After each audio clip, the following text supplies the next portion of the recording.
Coach, it is a sound like no other when they raise that 12th man flag here in Seattle. We just heard it. Out is the kickoff unit as they run up and send this one away.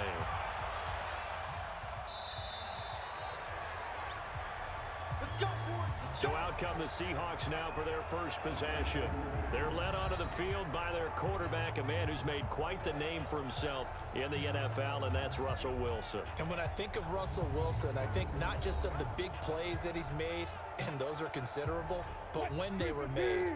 4th and 26 in a Big Ten championship game against Michigan State when he was with Wisconsin. A big completion helped lead his team to a victory. A big 4th down throw for a touchdown in an NFC championship game against the San Francisco 49ers. When the chips are down, this guy plays at a big level. A good start offensively. 15 yards on the game's initial play. I like the screen being called here early in the game, especially on the opening drive, because, Brandon, when guys come out of the locker room, especially those pass rushers, they are so amped up to get to the quarterback that you can use that against them, and a screen pass is a great way of doing it. A lot of teams against good pass rushing teams, they want to run the screen 10 to 12 times in a game. So quickly all the way up at the 40-yard line. From the shotgun, Wilson. The ball popped in the air and intercepted. Picked off by Jerome Baker. And they'll start out with great field position at the 47-yard line in enemy territory. Certainly not how they envisioned ending their opening drive here in the first quarter. Too many ones in this play. First quarter, first drive, first interception thrown. And that last one, that hurts.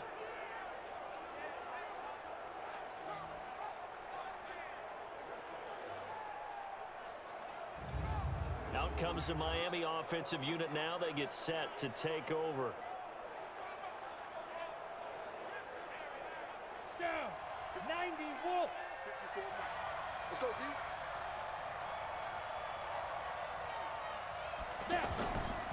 A first carry now for Kareem Hunt. And he picks up about 6 as he gets this down to the 41.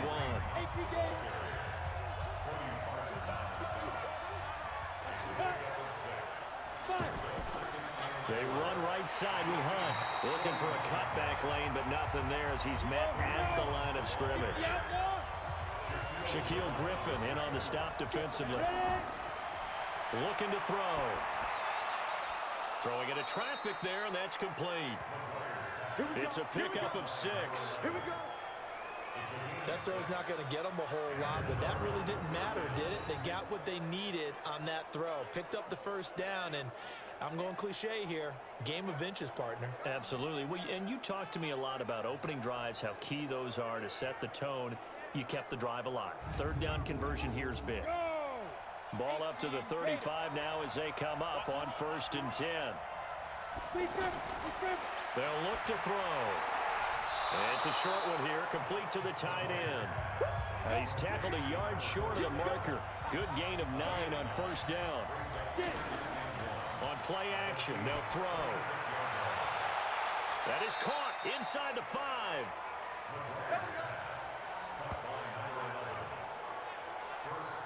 His passing's been on point on this drive, hasn't it? Been very accurate, gotten the ball downfield, gained nice chunks of yardage. But now, in this situation, the field is really condensed, partner. So if he's going to throw the football, that has to be pinpoint here. So I was going to ask you about that. Field shrinks, has to be sharper. And he's going to bowl his way into the end zone for the Dolphins score. Taking it in from 4 yards out. And they are able to strike first here on their opening drive. Second effort there, he was determined to find pay dirt, and he did. I think that's a great example of what coaches talk about, a back that runs behind his pads, and he uses pads to get him into the end zone. Now the extra point.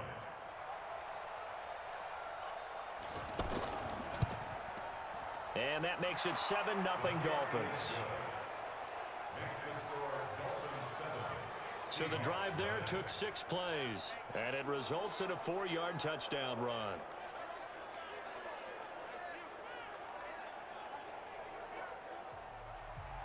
Set now to kick this one away, and off it goes.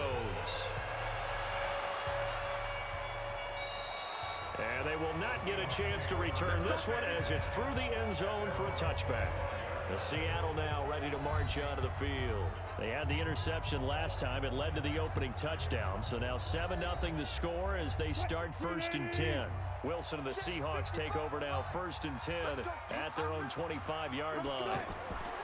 They go back to the air here after the INT on the last drive. They'll find Metcalf. And they work this well upfield across the 45. The end, 21 yards.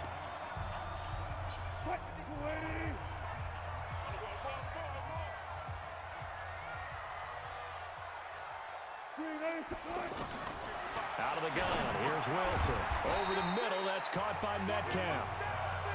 A gain of 6 there on 1st. 6 yards was the pickup on the last completion, so here's 2nd and 4. This is the Oklahoma State alum, Chris Carson. And once again, the Dolphin defense holds firm as they'll stop him behind the line of scrimmage. Call it a loss of 2 on the play. And it'll be 3rd down. Every year I go to the combine and marvel at the speeds that linebackers are running nowadays. They run like DBs. And let's face it, they know how to finish plays too. Eyes up, head up, run right through them. On 3rd down, Wilson. And it's caught by Parker.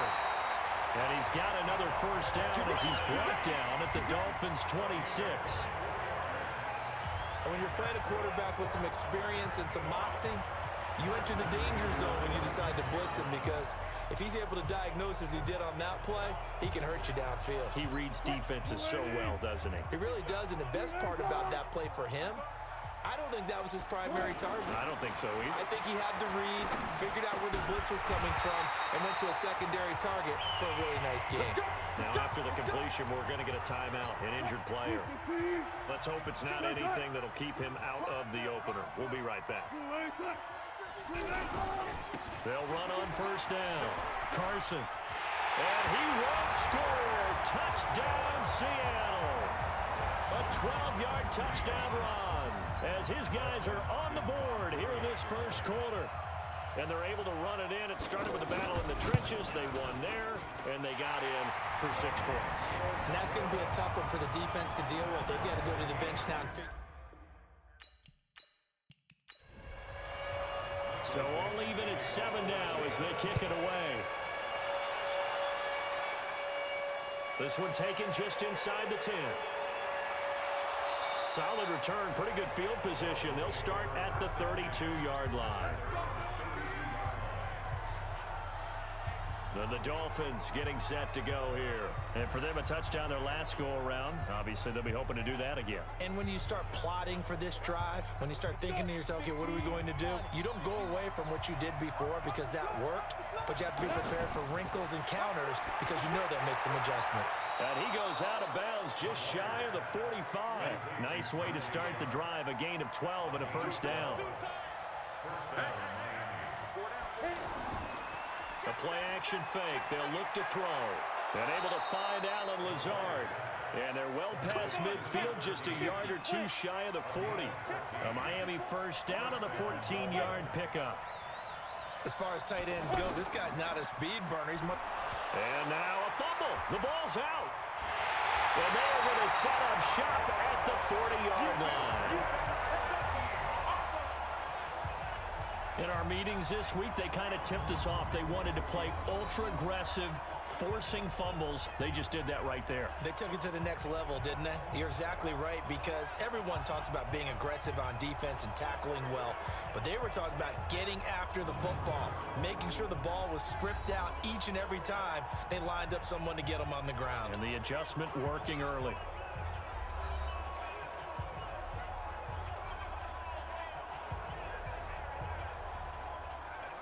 Coming to the line here to begin their next drive, the Seahawks offense. The last possession, these guys were able to tie the game with a touchdown, and now they'll have a chance to move out in front. Yeah, let's give a big assist to the defense who got the ball back. The special teams went out there, handled things.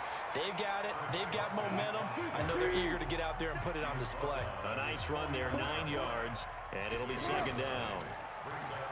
From just shy of midfield, Wilson. The Dolphins get there this time, and they bring him down. Sometimes I watch games and wonder why they use play fakes on certain passing situations, because it's not going to fool anyone. I don't know if that was the case here, but the end result was the same. No one fooled. The quarterback was hit.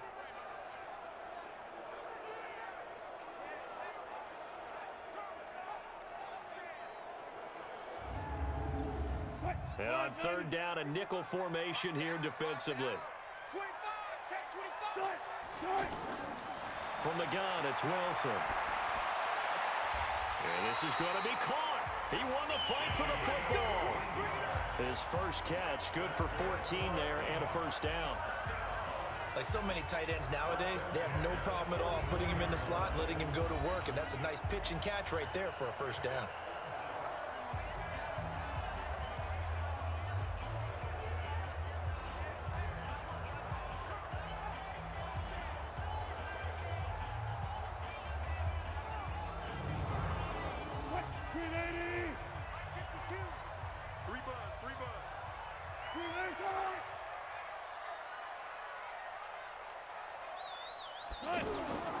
On first down, it's Carson.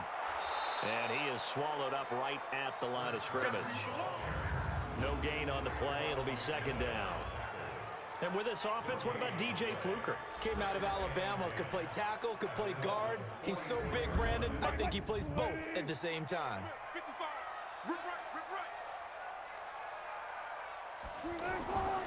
right. On second down now, it's Carson. And he takes it down to the 40 with a pickup of 4. Partner, your thoughts on this D-line? I love a unit that can control the run and get after the passer. This is an all-around terrific defensive front. Hard to move the ball against them on the ground, and then when you want to throw it, look out. Here they come after the quarterback. The first down line at the 34 here on third down. To throw is Wilson, operating from the gun. Out to the right, he gets it to Lockett. Wilson to Lockett there for the Seahawk first down. As an unbiased observer, I think it would have been interesting to see what they would have done if they hadn't gotten the first down there. But since they did, I guess the point is moot. And they're right there in that middle ground, field goal range, punt, go for it. But as you said, they picked it up. Wilson now already over 100 yards passing in this first quarter. It's 1st and 10. Now it's Wilson. This complete to Lockett. This will be stopped about 2 yards shy of the marker. 8-yard gain, 2nd and 2. A good pickup there. 8 yards on the first down completion.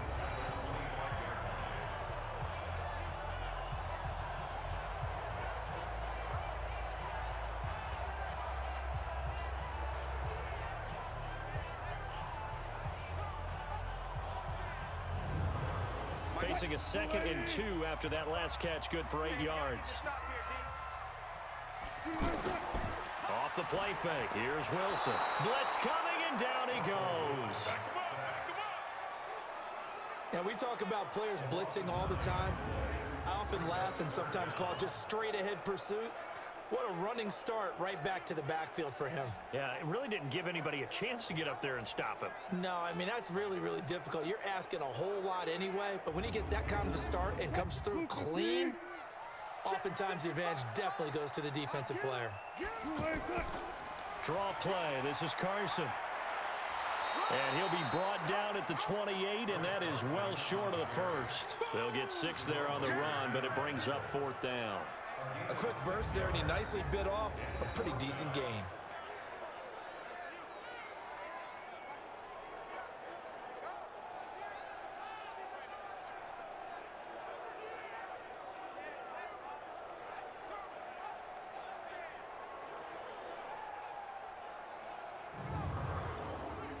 Here's Dustin Hopkins now to try the field goal. Spotted at the left hash, this from 45. And this will split the uprights. It's right down the middle. And they take the lead here now at 10-7. So in the end, they had the ball for 10 plays, but the drive gets them 3, not 6. Is it okay if I give credit to both sides on this one? Absolutely. All right, let's start defensively. They hung in there. 10-play drive, but they stiffened when they got close to the goal line, made them kick a field goal. And for the offense, 10-play drive. They might be a little disappointed they got a field goal, but they moved the ball down the field with dispatch and came away with points. Out comes the Miami offensive unit now. They get set to take over. And last time the turnover on the fumble, and they were in enemy territory, so that had to be very frustrating. Down on the scoreboard here, can't do it again. You nailed every part of what was frustrating.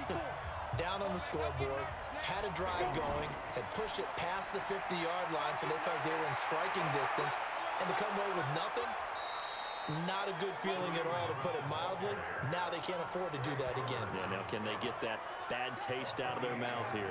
That one 28 yards on the ground. Boy, the offensive line there, that was a thing of beauty to watch them block. I love how you give a little appreciation for those big guys up front, and well-deserved. But how about the execution behind them? You can see the hours of practice that have gone into it. Great pocket by the running back. Quarterback puts it right in the perfect spot. Great mesh point by them. The timing on point. The run even better. They'll run it here with Hunt. 3 yards on the pickup there, and it'll be second down.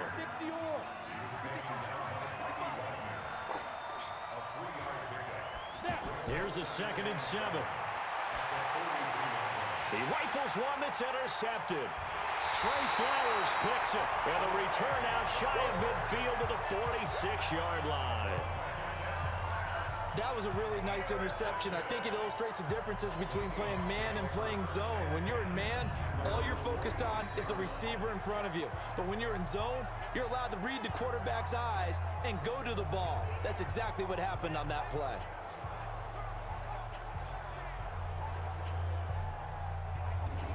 The Seattle offense now set to come back out on the field. But what do you think? You get the ball off the turnover near the middle of the field. You take a shot here in the first play? You know I'm big on that. I love when I have great field position.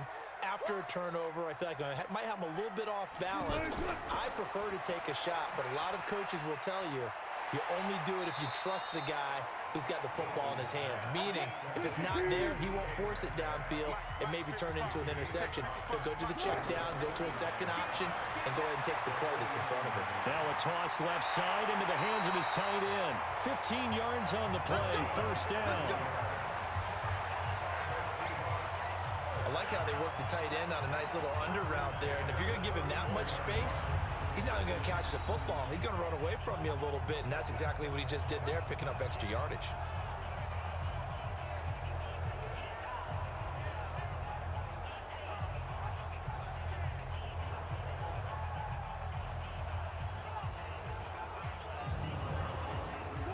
From the 34 now, here's 1st and 10.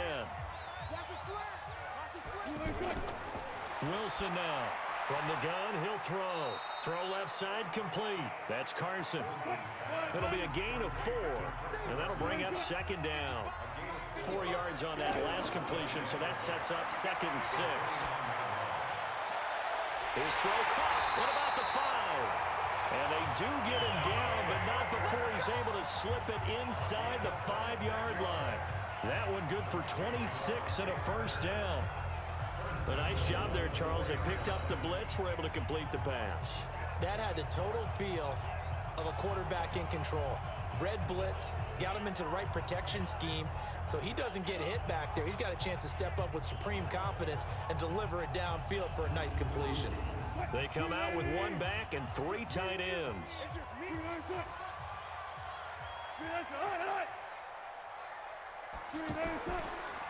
They'll try and run for it on 1st and goal. And he is going to be stopped cold behind the line of scrimmage. It's a loss of a yard there, and it's 2nd down. That's a really alert defense there because they saw the heavy look come in from the offense, countered it with extra linebackers who brought a little bit of speed and heft, and able to really make a big-time play for their defense. From back at the 4, here's 2nd and goal. Man, I got you. Man, I got you. Here's Wilson. And he is in for the Seattle touchdown. From 4 yards out. And the Seahawks are able to stretch that lead out a bit further. There was no going through the progressions on that touchdown pass. Yeah, nor was it necessary. His receiver won that route early, presented himself. No reason to wait. Go ahead and put it on him and score a touchdown.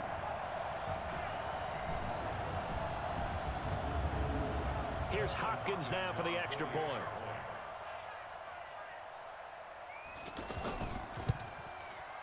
It's good to make it 17-7. That time a 6-play drive. And the Seahawks capping it off with a touchdown.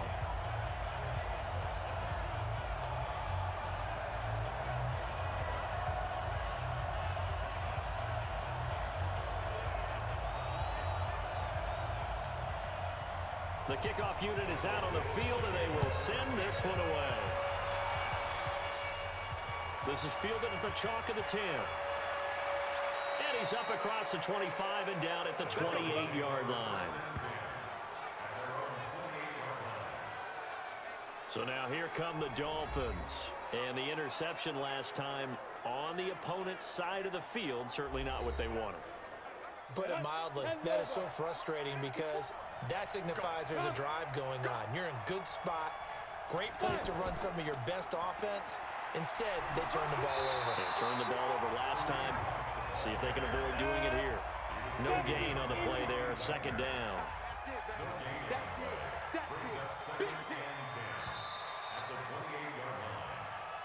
After one, 17-7 is our score. It's Dolphins football here as we begin the second quarter, as they've got it with a 2nd and 10.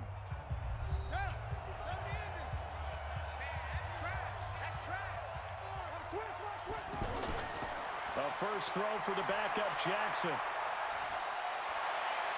His throw incomplete. By the way, as we expected, most of the starting units out here in the second quarter. So get your 2 deep, your 3 deep, your 4 deep ready for this one. If you have a particular favorite who wasn't a high draft pick or is an undrafted free agent trying to make the team, this is the time to watch him play and give it his best shot. Because most of the starters, you're exactly right, they'll be out of the game watching the rest of the way.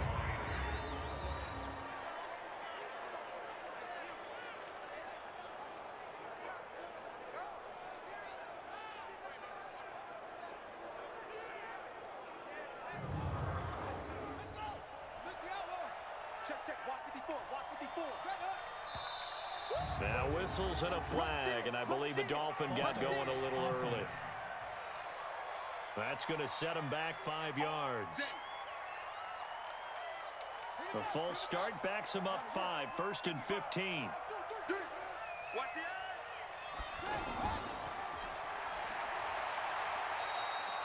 Give him 2 yards on that play, and it'll bring up a 2nd and 13.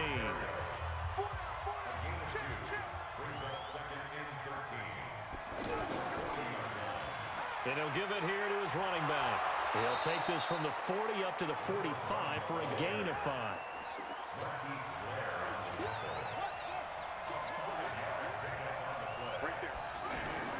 On 3rd down, Jackson. He's going to let this one go deep. And that'll wind up incomplete. Bold play call there. Now it's 4th down. Hey, a sidebar worth noting is that preseason cuts have changed. So week 3 that we're in right now, the preseason, I think, what did you say, the roster's going to stay at 90 instead of going down to 75 this year? That's exactly right, Brandon, because in the past, just what you said, this game here, at the end of week 3, or game 3, you would cut the roster down to 75 and play game 4 just like that. In this case now, though, they're going to be able to keep guys all the way through. So guys who would normally not have a chance to finish out the preseason, they'll get that chance now and get more opportunities to get on tape. Now here's the signal caller getting ready to lead this offense again. They must have seen something leading up to this one that said, hey, we're going to be able to go deep because they've gone deep with a lot of success. And pick your phrase, pick your code words, your buzzwords, whatever, vertical stretch, deep passes, go routes, right? What's that route you love? What's that route you love? 4 verts. All of it working because they're able to find ways to get deep and for him to show off that big arm. We see some of that big arm right here. He has been great. A gain of 10 as they look to add on to this 10-point lead. Many different ways to create space, but on that play, he did it with that big, wide body of his. Didn't get a whole lot of yardage on the play, but it did what it was supposed to. Pick up a 1st down. No gain there on the completion. 2nd and 10. Throwing on 2nd down. Lock. And that is incomplete. He couldn't hold on through the contact. Brings up 2nd down. They had the incomplete pass on second down. Now they need a big play here, 3rd and 10. They look to throw. It's Locke. Oh, he may have gotten lucky.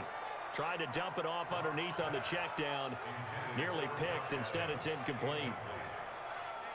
Oh, man, that was close. The opportunity to change momentum, big play, right in his hands, unable to come down with it. A sigh of relief, no doubt, on offense that fell harmlessly to the ground.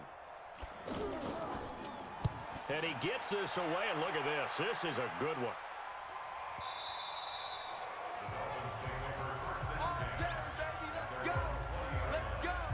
Out comes the Miami offensive unit now. They get set to take over. And last time out, they had to punt the football away. Anything positive possibly to take from that? There always is when you're punting the football away. It doesn't sound like it because you're giving it up, but you've avoided a mistake. At least you didn't turn it over. You didn't turn it over, right? You're giving your defense a chance because you're punting the ball away, and they're set to go on the field as opposed to sudden change after a turnover. Wow, now we got to go out there and stop people. So, yeah, there's always something positive to be gained from it. And he'll get it up to the 33-yard line. 9 yards to pick up there, and it's a first down. Going to give this time to the tailback. It's a 6-yard gain on the ground, and that'll make it 2nd and 4.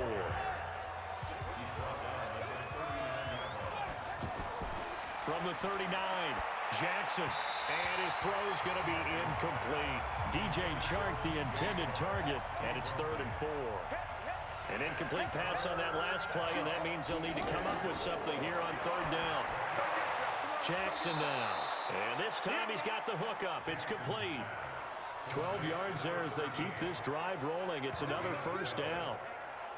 When this offense can get their tight ends involved, they can move the football. Here, a nice route, able to look it in, and picks up the first down.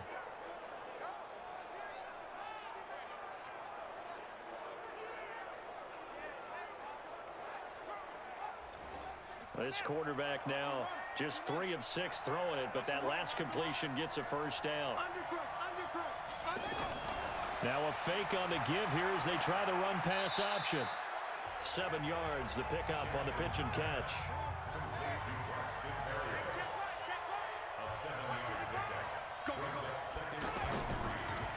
Now a handoff here to his running back. And they'll be inside the 35 now at the 34-yard line. 7 yards there and a first down. From the 34 now, here's 1st and 10. Throwing is Jackson. Over the middle and caught by the tight end Clay. And all the way inside the 15 before they drop him. An excellent pickup of 20 yards. Seems as if the passing attack's starting to heat up a little bit here in the second quarter. You can sense and you can see the momentum because reading their patterns downfield.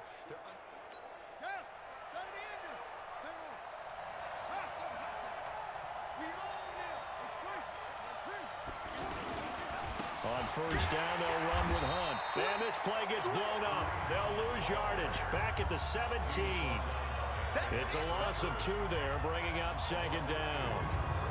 Well, that play was doomed right from the start. They just about ran into every defender on that one, didn't he? It felt like everyone got a piece of that tackle.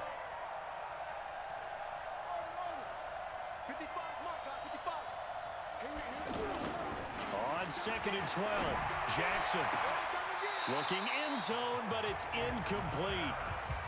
Well, sometimes those cliches really come true, don't they, when they talk about it takes all 11 to play good defense. We've seen that in this ball game. I think the secondary has to be singled out, though. They are in the presence of every receiver whenever the ball's thrown, and this one they help force another incompletion.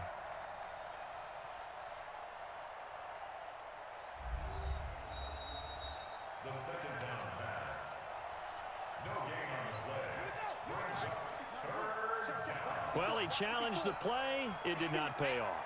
And that means he lost a timeout in that challenge. And he's going to go down. He's sacked back at the 24. Well, this has been a pretty sizable drive. They've had some success. Finally, the defensive coordinator found some success of his own. I think he just simply said enough of that. Okay, they've moved the ball well. We need to force the issue from our end, and that's exactly what he did. A dozen plays on that drive. This game back within a touchdown now as the kickoff's away. This one taken just inside the 10. And he'll take this one near the 25, call it the 26-yard line. The Seattle now ready to march out of the field. They're out in front. Last time they had to punt it away. We'll see if they can add to their lead now. They don't want to go out and punt it away again. This team now wants to get a cushion, put people away. They want to run their offense and have it end up in the end zone. Here's Locke to throw. And the tip there altered the ball flight, and it falls incomplete. It'll be second down. Once again, they'll come up on the 26-yard line, 2nd and 10. The first carry for Josh Adams. And able to break one tackle, but then quickly brought down. It'll be a pickup of 5, and that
Here's Dustin Hopkins now to try the field goal.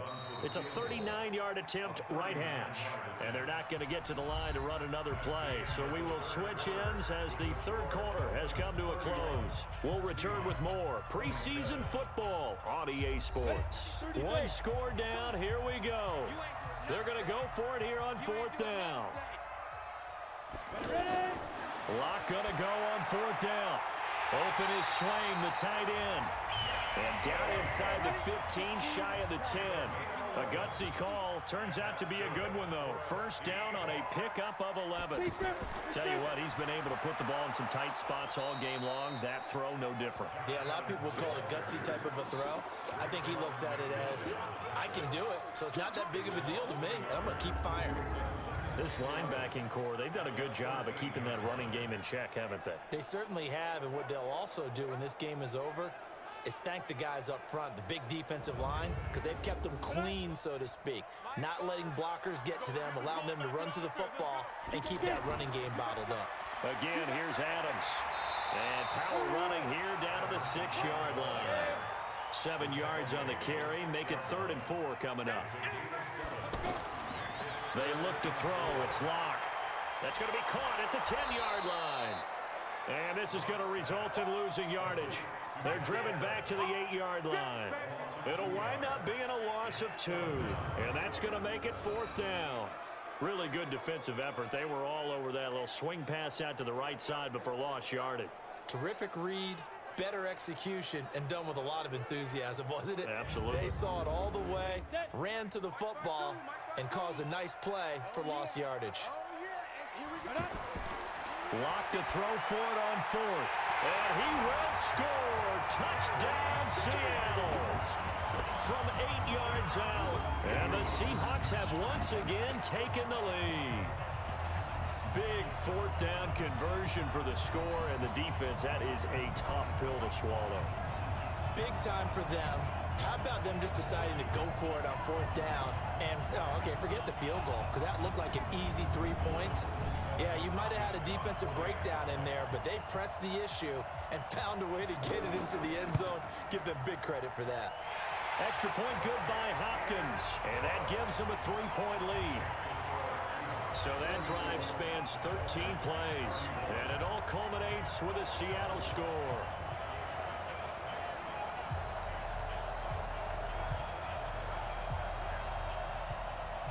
The kickoff unit is out on the field, and they will send this one away. This will be fielded at the 6. And he'll get it up to about the 26-yard line, just across the 25. Out comes the Miami offensive unit now. They get set to take over. And they had to wait a long time to get the football back. Probably not what you were hoping for when you got an offense that's humming. Agreed. What you were looking for is the defense get the ball back pretty quickly, right? Hoping for a 3 and out. So that didn't happen. You can't yell at your D for that. They've got to take care of their own business and reestablish themselves now that they're back on the field. And down he goes, but he takes it up to the 40. First play of the drive going for 14 and a first down. It's a nice completion, a little bit of run after catch as well to create the yardage that they got. But it is so tough to cover that route, the drag route, because they run it at varying speeds. Because the key is to create hesitancy on the defender's part. Always so empathetic for those DBs, aren't you? To throw again on 2nd down. Jackson, and that one got tipped, kind of threw everything off. It brings up 3rd. After the incompletion, here now, 3rd and 2. And to give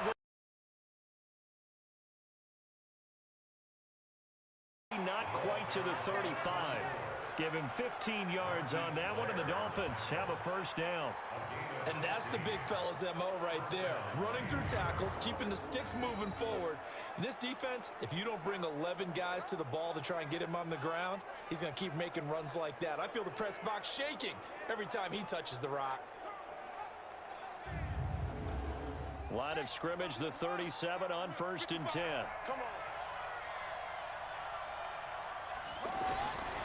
From the gun, Jackson. And he's going to find his man out of the backfield. That's complete. That goes for a gain of 31. That could very well be a defining play in this game. A touchdown That gives them the lead, and they took a major step towards getting there with that big play right there.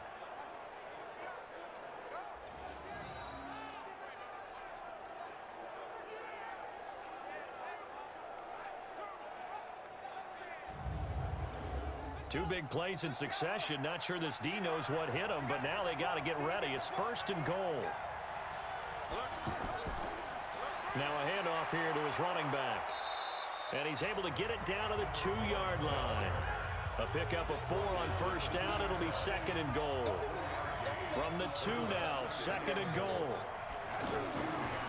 They'll try to run this one in. And this is not going to do it as he's stopped at the 2-yard line. Call it no gain that time, and now it's 3rd and goal.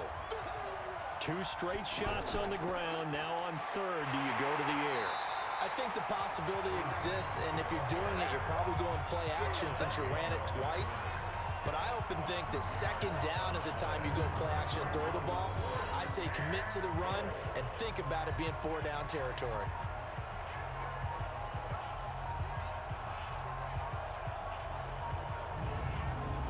So on 4th down, out trots the kicker in a big spot here. From the right hash here, should be an easy one. And his kick is good. And the Dolphins have tied things up here in the 4th. Well, you talk about clutch. That one was right down Broadway, and this game's all even here in the 4th. Yeah, he didn't leave any doubt, did he? Good snap, good hold, dead center. Almost like a big-time golfer in a major, firing at a pin from the fairway, trying to win the tournament going down the stretch. This will be taken to the back of the end zone. And no run back here. This will be a touchback, and it comes out to the 25-yard line. Here come the Seahawks now, set to take over on offense. And that last drive, a long drive, but not just that. They had a great air attack going. Did they stick with that? I would think that they would, because if they were confident enough to do it on the last drive, starting backed up in their own territory, why would you change anything? They've got to be confident about what they're presenting and continue to do so. Yeah, because the secondary, they really look clueless. And that was amazing because that drive went and went, no adjustments, and no big plays by the defense to knock the ball away. The beauty of being able to play a zone defense when you can sit back and see the ball coming out of the quarterback's hands, guess what? Creates a lot of confusion. Have a muddle in the middle of the field where you go make a play on the football. So from 2nd and long, now we go to 3rd and very manageable. Yeah, they love that phrase, don't they? Because as an offensive coordinator, you can keep people a little bit off balance and guessing because you don't have to throw it. You can come back with a strong run game if you want to. And if you're in 4-down territory, that really opens things up for you. And he will have a 1st down here at about the 40. The 5 yards on the play there as the drive will continue. Brandon, what were they thinking on defense there? They looked like they were playing for the pass. That was 3rd and short. Yeah, it was an easy pickup because they handed it to him. That was way too easy. Just looked like absolute confusion defensively. Not sure why they were in that set. Yeah, I'd say you ought to have a few men in the box there. 8 read. You can't block me. You can't block me. Ready, go. They'll run on 1st down. It's Adams. They give him 4 yards there. It'll be 2nd and 6.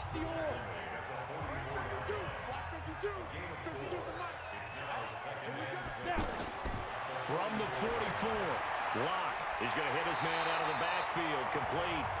And he'll get it into enemy territory just across midfield at the 49. 7 yards there and a 1st down. On 1st down, Locke. And he's got his man on the out route. 7 yards, the pickup on the pitch and catch. Able to get 7 on that 1st down pass play. 2nd and 3. Locke going to throw. And this is going to wind up incomplete. The coverage there too strong on the deep ball, and now they face a 3rd down. So he can't hang on, and as I watch that unfold, I remembered an expression that I've heard, maybe from you, I don't know, but you're going to get hit anyways, might as well. And this is going to be intercepted. It's the former Seahawk, Richard Sherman, the 20, 10, and he will score. Touchdown, Miami. In a tie game, fourth quarter, that's about as big of a defensive play as you can possibly make. And it didn't happen by accident. That was scouting right there. They've seen things that have happened before. They knew in certain situations the type of plays they like to run, read it, and were able to go after the football, get it, and take it into the end zone for a touchdown for themselves.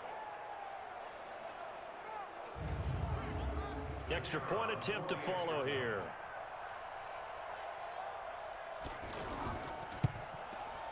And they will take a 7-point lead now. A heck of a play there defensively, getting the interception, navigating his way into the end zone for the touchdown. This will be taken to the back of the end zone. And no run back here. This will be a touchback, and it comes out to the 25-yard line.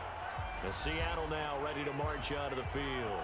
And last time, decent field position through the pick six. Obviously costly. But they can't afford to just bunker in now. All right, good field position means go ahead and attack on offense. Try and press the advantage a little bit. They just have to be better with the football on this possession. So that didn't bother you too much last time? No, because it's exactly what you're supposed to do. You can't have good field position, not try to take advantage of it. Sometimes the defense makes a good play, too. In so many ways, throwing the hitch route is actually one of the safer things an offense can do. Get the ball out to the receiver as fast as possible, hope he's got man-to-man coverage, and hope that his athleticism wins on the perimeter. Looking for his running back, and he's got it. He'll get a couple yards on that one, and that'll bring up fourth down. Partner, I think that completion takes the definition of dink and dunk to a different level, doesn't it? It does, and the defense was right there, kind of played into their hands. That'll be a 48-yard punt, 1 yard on the return. And out come the Dolphins now. They have the lead, obviously, late in the game. I guess the good news for them is if for some reason they would make a mistake, a field goal does the opposition no good. Everyone loves to have a little bit of a cushion, and that helps you immeasurably. But the bottom line is, do all the things that you're taught in order to close out the game. Don't even let that become an issue. Yeah, but still a one-possession game. This one not fully over yet. Just a yard on the catch there. It'll be 2nd and 9. And he'll give it here to his running back. The goal of a wide receiver screen is get enough blockers in front to create a wall and let him pick his spot to run the football. How about the defense there, swarming to it and not allowing that to happen? Did not let him get downfield. A big pickup of 38. Do my eyes deceive me, or is he getting stronger as this game moves along? Burst seems just as good here in the fourth as it was way back in the first, doesn't it? I do believe someone put a lot of time in the offseason and continues to condition during the season in order to continue to carry the ball at this rate. So the big play gets him across midfield now for 1st and 10. Throw to the right, taken in by Barrios. And this one goes nowhere. Losing yardage on the play back at the 46.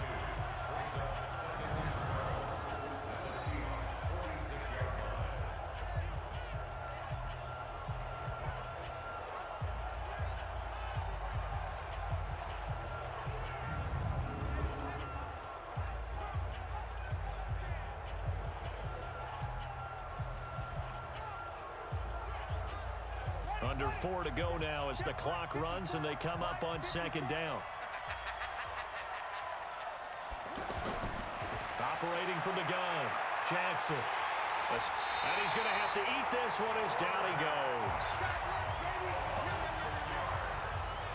Okay, was it a breakdown in protection? Did the running back not pick him up? What does it really matter? Sometimes it's just a great play made by the defense. Big-time sack.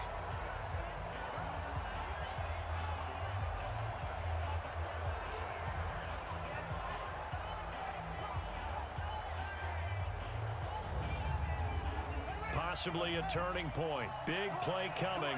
This is 3rd and long. From the gun, Jackson. And he's got his man out of the backfield. That's complete. 6 yards on the pickup, and it'll be 4th down. He's already proven to be a factor in the running game on this drive. Now he gets involved in the passing game.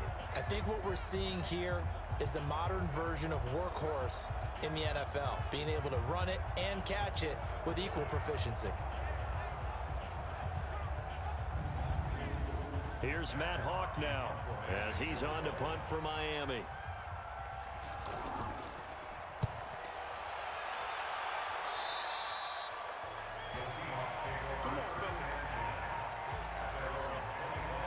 The Seattle offense now set to come back out on the field. And a tight game after punting last time. See if they can get something going on this drive.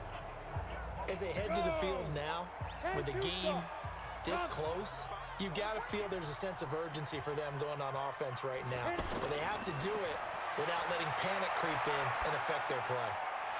And now a throw here secured by his running back out of the backfield. And he fumbled it. It's on the ground. And this is picked up by the Dolphins. And this is brought all the way back. A fumble recovery and take it to the house for a Miami touchdown. This was a close game. They needed a little breathing room. Boy, they got it right there on that return for a touchdown. Yeah, we would say that this could be huge. Forget it. It was huge. Gave him a comfortable lead.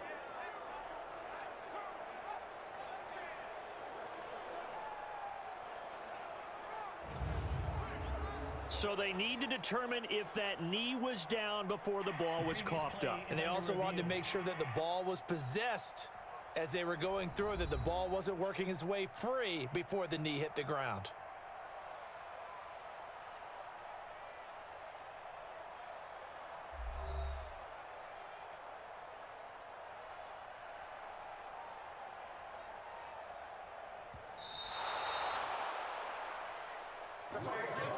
The offense now at the line, ready for their next drive. And let's just say they're going to be looking to start over on this drive. A few moments ago, they were in the exact situation, but their first play led to a fumble that was returned for 6. Yeah, you definitely have to have a short memory to play in the NFL. You got to remember what you did wrong so you don't repeat it, but you can't dwell on it because then you will repeat it, and that's what you don't want to do.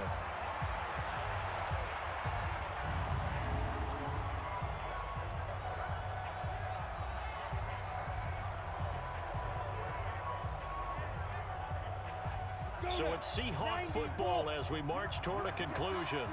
They come up on a 1st and 10, desperately needing a score here on what could be their final drive. Now throwing on 1st down and completing it. And a 6-yard gain gets him right around the 43.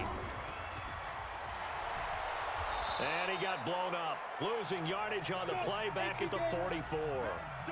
Now the Seahawks going to use the first of their timeouts as they'll get it with just under 90 seconds remaining. Looks to throw, fires right side, and that's going to be incomplete. The coverage too good there. The contact popped the ball free, and it's 4th down. What a great sequence by this defense so far. They've given him nowhere to go with the football. And they just have to make it stand up one more time because it appears that they've got their number. Can they not have a slip up here and allow the touchdown?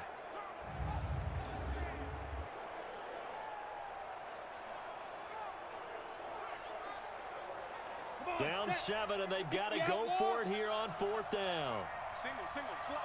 Hey, you're right. They'll go for it. It's locked. And no, it's incomplete. They had to go for it with such little time remaining, and the Dolphins defense is able to hold. So now let's reset here, Charles. They do have 2 timeouts left, so they can stop the clock twice. This one's not quite over yet. No, and what you're doing on defense, you're going to use both timeouts, obviously. But you've got to call defenses are going to force the issue early, meaning you want that play over fast. You don't want to give them time to dance around in the backfield or run a wide sweep that'll take off time.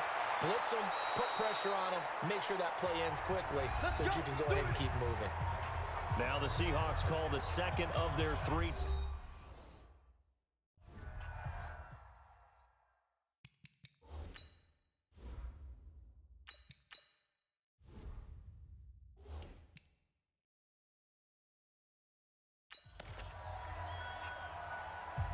Ready? 18, Gator. Eat. 22 jet bomber. And ready? And now the first throw for the backup quarterback. Left side here, caught by Clay. And he's got this down to the 35. Now the Seahawks forced to use their 3rd and final timeout. And they'll be disappointed to have to burn one there after giving up the 1st down. And not totally home free yet, but it's looking good as they come up 1st and 10. And they give this time to the tailback. Defensively, a solid response after giving up back-to-back first downs. So 2nd and 9, and you'd have to figure just about all 11 probably crashing the line here. He'll get the first down and more inside the 20. And he's across for the touchdown. And in the final minute, that should just about seal it. And that touchdown should make you feel comfortable. But do you really feel like it's total? Now the extra point try forthcoming. And the lead is up to 14. So that drive, 4 plays. And a long run there in the end to top it off.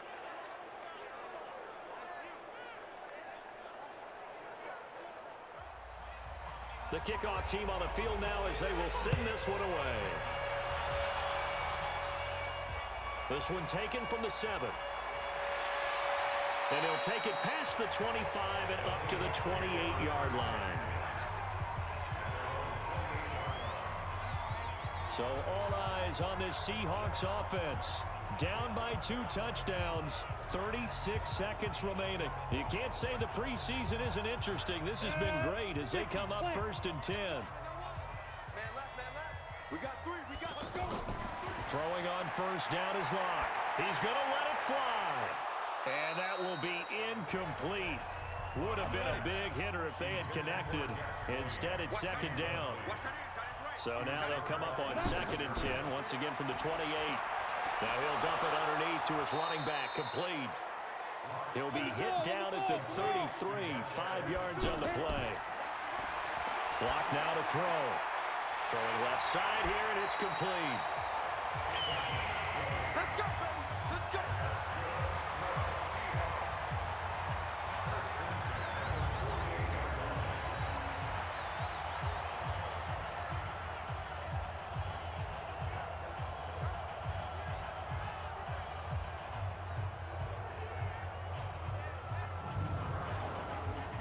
Set. 8, read. They're not ready for this, man.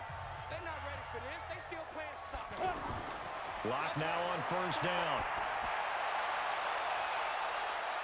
And this is intercepted, and that should do it. Picked up by Minkah Fitzpatrick.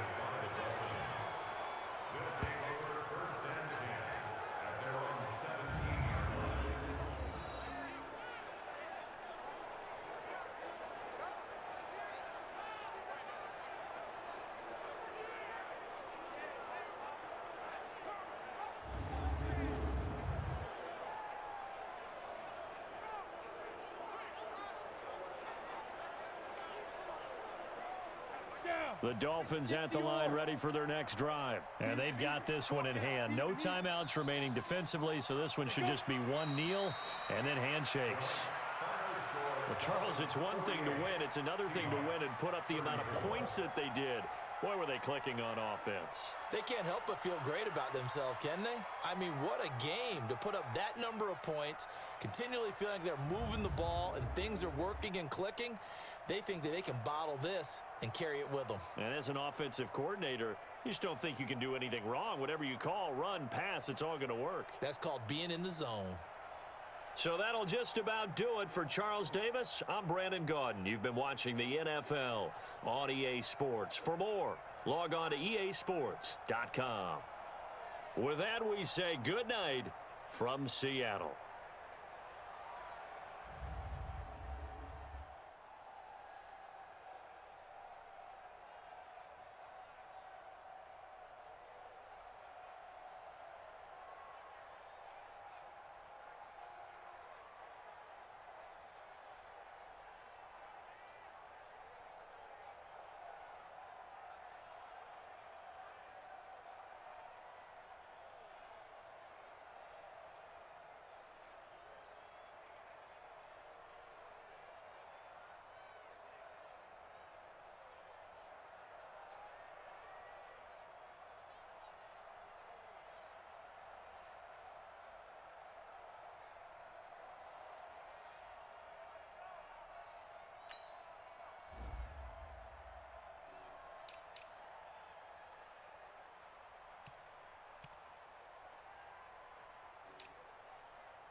everybody, it's the coach, and this is Madden 20 on EA Sports. Okay, Coach, we are about 15 or so miles northwest of world-famous Miami Beach as we...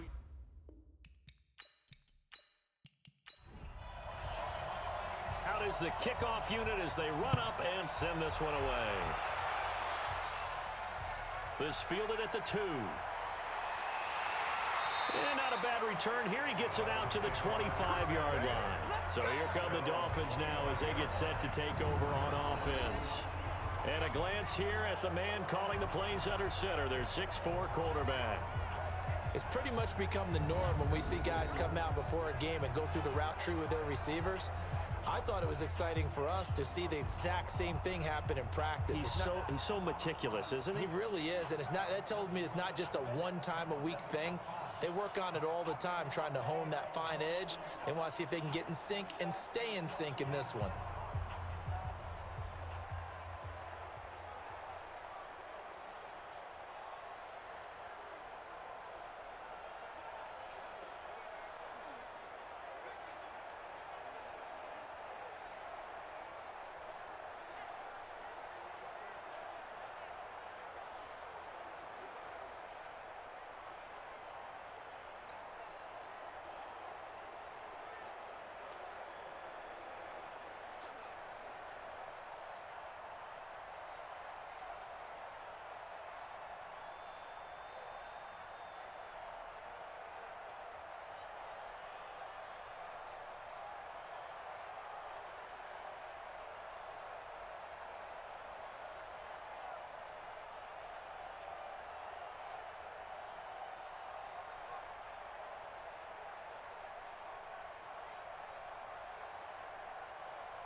10 Lobo.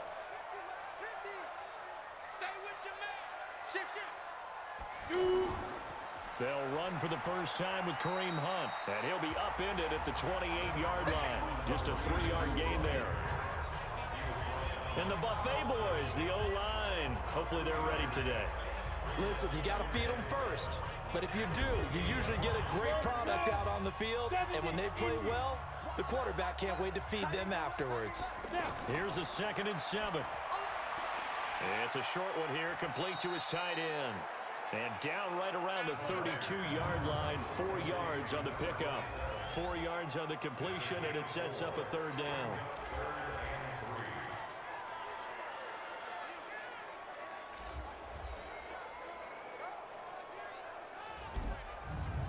Third play of this opening drive as they're looking at a 3rd and 3. They'll drop to throw. And it's a short one here, complete to the tight end. And he will be very close to a 1st down, but I see this to the referee. And We go. 60 Pittsburgh. You ain't got nothing. You ain't got Ready? here we go on 4th down. Oh, and I think he went backward. He did. A surprising move here on the opening drive of the game. And the Raiders...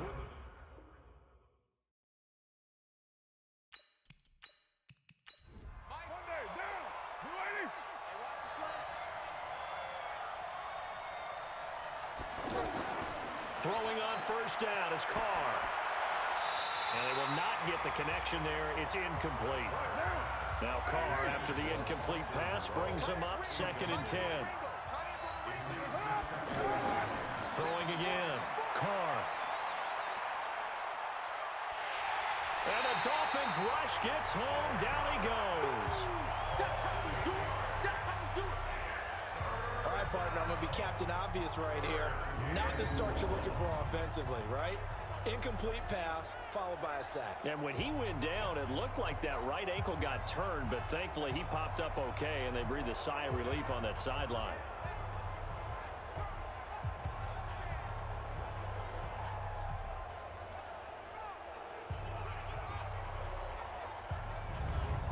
Carr and the Raiders following the sack, looking up at a 3rd and long. Working from the gun, it's Carr. Got a man over the middle, it's Williams. 14 yards is the pickup there, but it'll still lead to a 4th down. Fired that one in there, able to make connection on a nice in route. With those faster passes when they're going that fast, any hesitation as a quarterback that the deflection, if you miss, might be bigger and lead to an interception? Yeah, and the deflection works both ways. Maybe a defender gets a hand in the way and it pops in the air. And sometimes you throw it so hard your receiver can't handle it, and he pops it up in the air for the defenders to grab as well. But a moot point there as they were able to connect. Well, all offseason, probably a lot of thought goes into that first drive of week 1. They didn't get the touchdown, but at least they got something. And what I like about it is that they didn't overthink it, because you're exactly right. A lot goes into the offseason, the preseason to get to that first drive of the regular season. They went right downfield, mission accomplished, points on the board. And he's up across the 25 and down at the 28-yard line. The Dolphins offense now ready to go back out onto the field. And on that last drive, went for it on 4th, turned it over. A good job by their defense, though. They held them to 3, but this offense, they've got to be a little bit better, a little bit more careful here. And sometimes when you see these calls on 4th down, when they decide to go for it, it's not necessarily the coach saying, I believe in my offense. Sometimes the coach saying, I believe in my defense. I can afford to go for it here, because if we don't get it, I don't think we'll give up more than 3. And that's exactly what happened. You think that factored in? I do. I think that he had that in his mind going into the game, that I'm going to be aggressive on offense because I know I've got a defense that can hold up their end.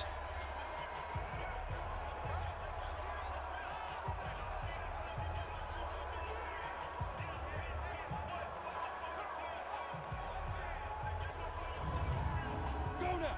10-2 sauce. Tight ends on the loosey. Tight ends on the loosey. Tight ends on the loosey. Get it. On 1st down, it's Hunt. And the result here, a pickup of 8. Leaves them with 2 to go on second down.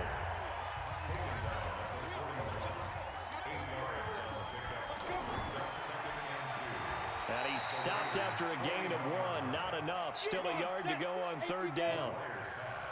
This is 3rd and 1. Very likely 4-down territory, even if they don't get it, though. They'll try to run for the first down with Hunt.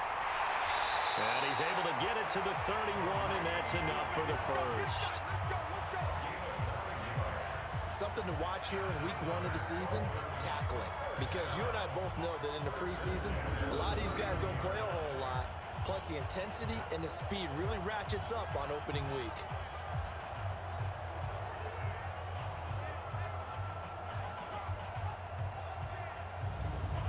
Now, after the run by Hunt, here's 1st and 10. Now a handoff here to his running back. 2 yards on the pickup there. It'll be 2nd and 8.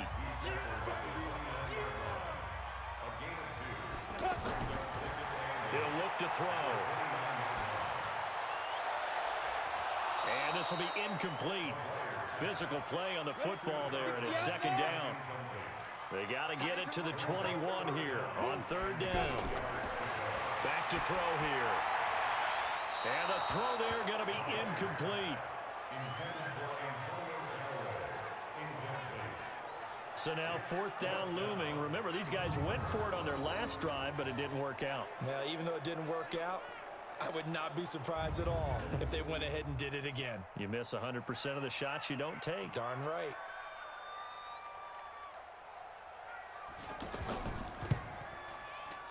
And his kick here is good. And the Dolphins are going to tie the score at 3. So chalk that down as an 8-play drive capped with a field goal. Yeah, as a friend of mine used to say, they were moving and grooving for a while, but they couldn't keep the momentum going enough to get a touchdown out of it. Field goals all we've had so far. 3-3 now as the kick is away. This fielded a few yards into the end zone. And no run back here. This will be a touchback, and it comes out to the 25-yard line. Now the Oakland offense heading back onto the field to take over. They finished off their opening drive of the campaign with a field goal on the last drive. Now they'll search for a touchdown here on this go-around. 1st and 10. Carr and the Raiders come up 1st and 10 at their 25-yard line. First carry for Josh Jacobs. And he'll be upended at the 28-yard line. Just a 3-yard gain there. Here's 2nd and 7 now from the 28. On 2nd down, Jacobs. And running room scarce here. He's going to be stopped in his tracks at the line of scrimmage. Throwing his Carr on 3rd down. And he fires one that's intercepted. Picked up by Xavier Howard. And he will score. Touchdown, Miami. 3rd down, passing down. They throw the extra defensive back in there for a nickel package, and it worked out. And it's not anything that you would think is just great strategy. It's just that when you have 5 defensive backs on the field and an obvious passing down, it's a lot tougher to complete a pass. And on that play, they completed it just to the wrong team, and it cost them 6 points.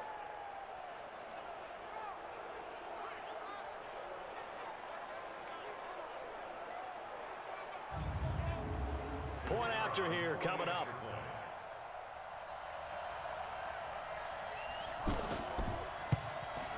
And it is up. And it's good. That'll make our score 10-3 now. So the defense creating some points, not only getting the interception, but then returning it to the end zone for the pick 6.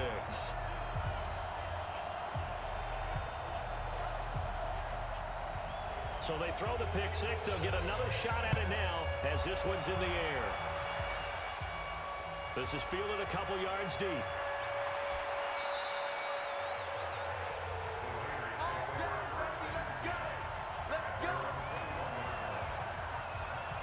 And now Oakland ready to take the field.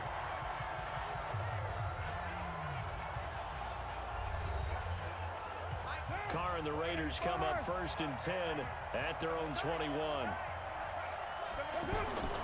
They'll begin on the ground with Jacobs. 7 yards on the pickup there, and it'll leave him with a 2nd and 3.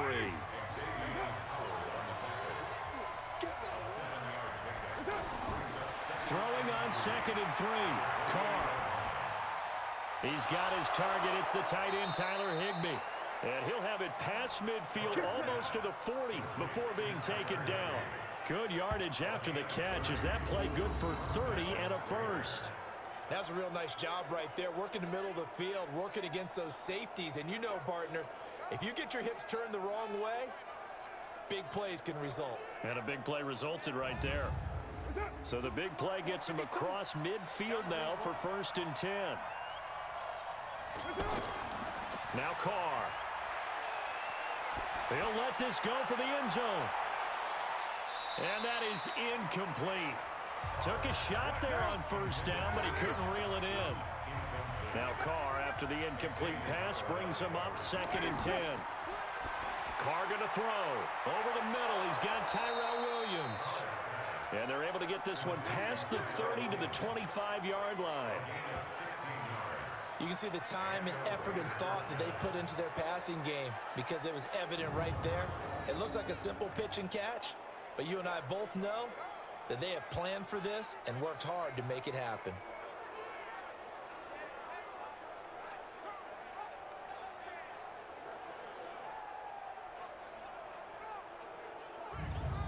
Mike, 180.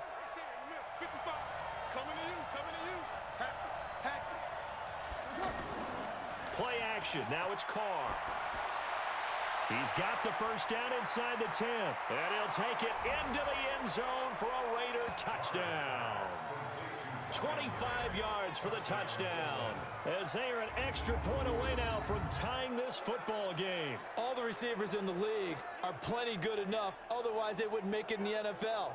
But the ones that go to the Pro Bowl, they have refined route running ability.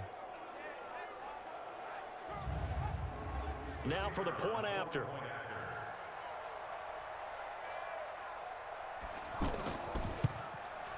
And he'll put it through, and that evens us up at 10 apiece. The drive summary that time, 5 plays. And it ends with an Oakland touchdown.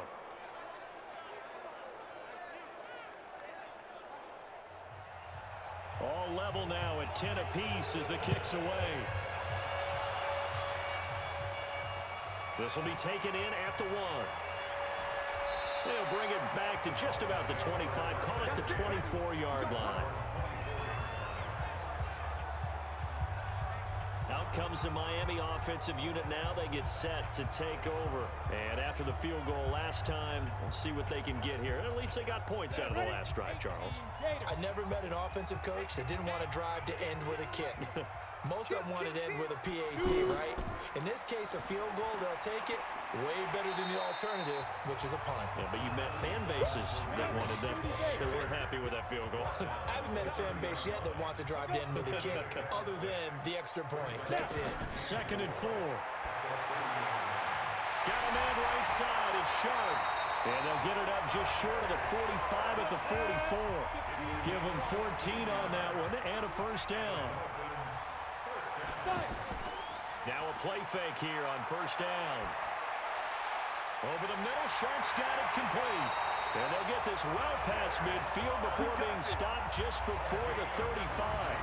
Chewing up big yardage. Another nice gain there. This one goes for 20. One thing I can say pretty safely, that route is not called if you don't have a guy who can throw the ball and put some mustard on it. Because if you're going to lollipop it in the middle of the field, bad things usually happen. It takes a strong-arm guy who can rifle it in there, and they were able to successfully complete that one. So from the 36 now, 1st and 10.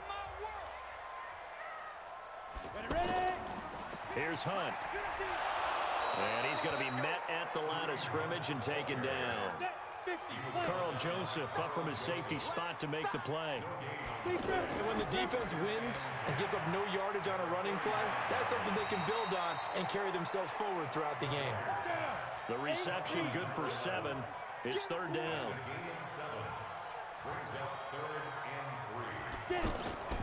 On 3rd down, here's Hunt. And boy, he is very close to a first down, but from where they're spotting that football, he's going to be a foot or so short. It'll be called a gain of 2, and that'll leave them with some options here on 4th and inches. Well, that call makes sense because they've been throwing it well on this drive, and once again, they show passing formation, showing the shotgun. Then they ran out of it. That's a nice play by them defensively, though, to hold it to a short gain. So out comes a field goal team now for the second time here today. He hit his first. Now this from 43. And this one is going to just tuck into the bottom left corner as he gets it to go. And the Dolphins have come back now to regain the lead. So 2 first-quarter field goal attempts for him, and he's converted on both. I like the positive right there. 2 for 2, got the points on the board. The negative side is they didn't score touchdowns. And, of course, going forward in this game, that's going to be the aim, and hopefully he'll be kicking extra points instead. Let's go, boys. Let's go. The Raider offense now making their way toward the huddle, and they're hoping to redo their efforts in the last drive when they got into the end zone. And just think of what it's like now on the sideline, because when you score a touchdown, you have to go over and look at the tablet and see what you did on the last drive. When you scored points, it's a whole lot better view than when you're trying to figure out how to fix things there. And now a throw on first down there, but it's incomplete. An incomplete pass leads to 2nd and 10 from the 25. To throw again. Carr looking left side, and he's got a man. That's Jacobs. And from the 25, they work this to the 29, a gain of 4. Now they'll try to convert on 3rd and 6 after the 4-yard completion. Here's Carr to throw. Got a man. It's complete. Williams. And he will have a first down as they get him to the ground at the 37. Nice catch right there. Brings to mind the sentence, when in doubt, find your veterans. I used to laugh back in the day when they would call guys like him crafty veterans. You get up in your 30s, you're still playing receiver, but you're around that long at that position, you're doing something right. Just remember this. When he was young, he thought the crafty veteran was simply a guy who couldn't run anymore. Now he understands a little bit better. Here's Jacobs on 1st and 10, and that'll be good for 8 yards to the 45.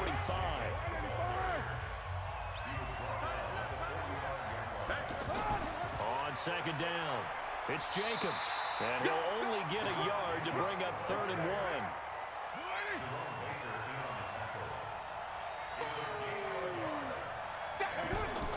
Carr to throw on 3rd and 1. It's brought in by Doxson.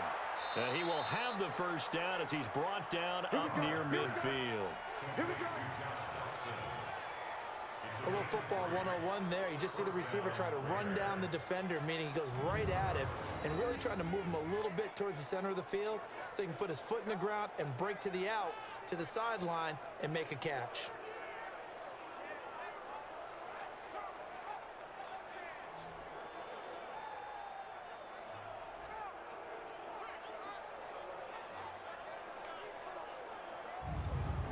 Carr now already at 100 yards passing in this first quarter. It's 1st and 10. Carr with a play fake to Jacobs. Doxson with a grab over the middle. And he'll go down, but not before getting this inside the 30. And a nice gain of 21 yards.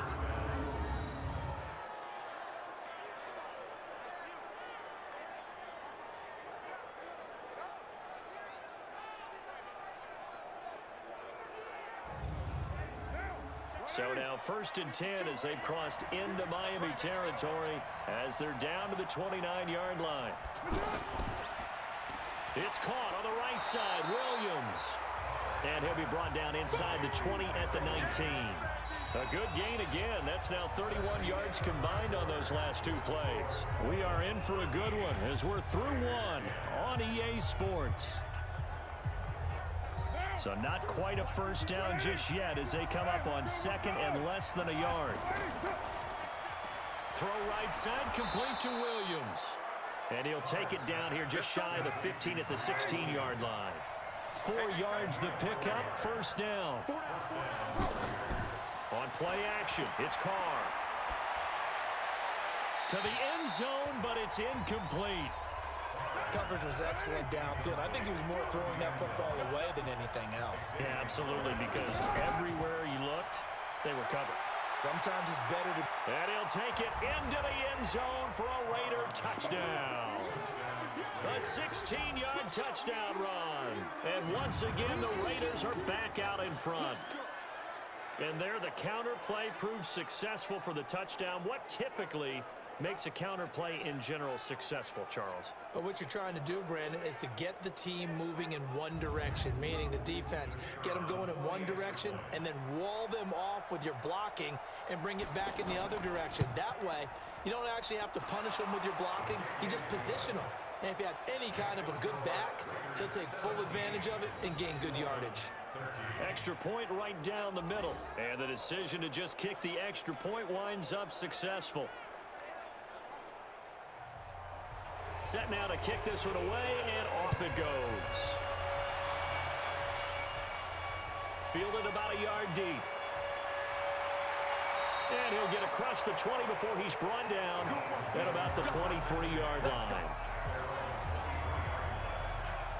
Out comes the Dolphin offense now as they get set to take over here. And last time able to get 3. It's not what they wanted. They wanted 6, but they got at least something. They mustered something out of the drive. They'll take it. I like the way you've described it. Not ideal, but they'll take it. Anything to put some points on the board. But this time on offense, they don't even want to see the field goal kicker trot on the field. They want that ball in the end zone. Yeah, they'll be going for 6. The drive starting with a first down, 11 yards on that pickup. Coach is always hard on the quarterback reading the defense and getting it to the open man. That's good recognition there. And how about what he did after the catch? Yeah, hit your tight end, let him get some rack. Yeah, when he gets moving, not many guys want to come over and put a hit on him, do they?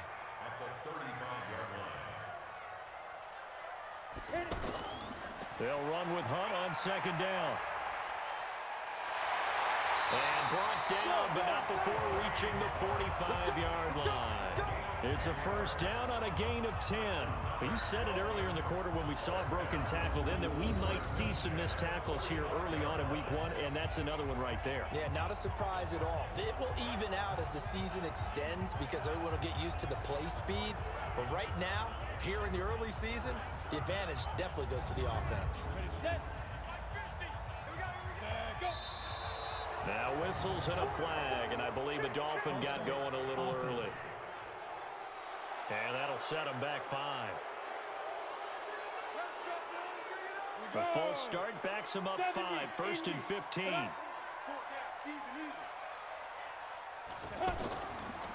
They run with Hunt. He wipes out the penalty yardage with a good run to get it back to 2nd and 7. This is Hunt on the draw play.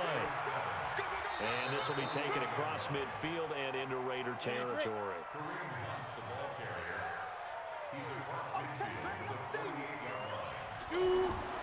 On 3rd and short, they'll try and pick it up through the air. Oh, it's a screen pass. That's complete. Past the 20. And he takes it down deep into enemy territory. They're able to convert on 3rd down, and that sets up a 1st and goal. Excellent execution, and now they're set up nicely. Are they ever? Red zone? I wonder what the next play call is going to be, because after a big play like that, a lot of teams like to use the momentum to launch another one.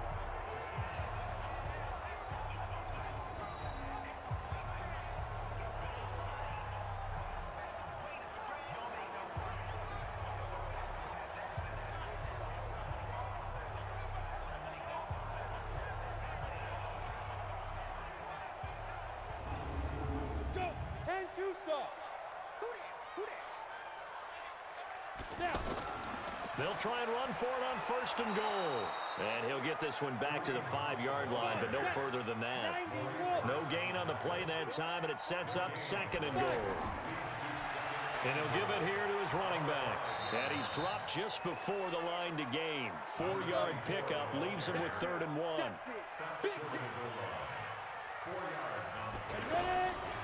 They'll try to run this one in. And he is in. Touchdown, Miami. Taking it in from a yard out. And the Dolphins are once again going to retake the lead. Able to punch conversion in on third down makes it easier for those guys on the sideline. They didn't have a fourth down decision to make. Yeah, could you feel the exhale? Because they were already thinking ahead, as all the good coaching staffs do. Anticipating, will we have to make the call? They already had it lined up, never even got to it. Oh, this is blocked. Oh, the Raiders have it. But he will not be able to bring this one back, and the extra point attempt unsuccessful. I know it's easy to kind of shrug off a blocked extra point, but this game is shaping up to be a tight one. The second half, this could prove crucial. Yeah, we might look back on this one. We'll have to wait and see.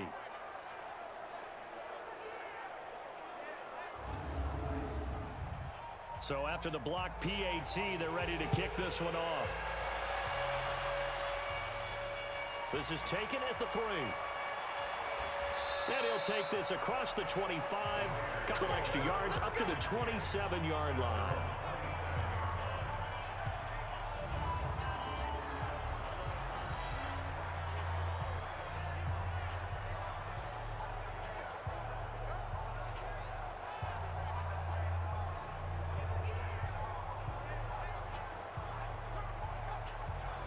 The Raider offense set to get this drive started. Looking back to that first quarter, they struggled, but now here in quarter 2, they seem to have some rhythm. And it really shouldn't be a surprise to us, because when we were in the production meetings, we asked a few of the players about, hey, what if things get a little rocky early? They all said the exact same thing. We're prepared, so we're confident things will work out. And so far, they've started to do so. Those 3 words we hear a lot: stay the course. And they get him down, but not before he takes it across the 40-yard line. 11 yards there, first down. On 1st and 10, here's Carr. Working the middle here, that's complete to Moreau, the tight end. A gain of 6 there on first. 6 yards was the pickup on the last completion, so here's 2nd and 4. Now Carr. And that's going to be incomplete. Too tough to hold on to that one. It's 2nd down. Now they face a 3rd down and 4 after that incompletion on 2nd down. Here's Carr. And he's going to go down. They sack him back at the 42. Well, that's the 2nd time he's been sacked so far in the first half, and if they have designs on having a big year, on going anywhere, they've got to find a way to keep him upright so he can throw the football.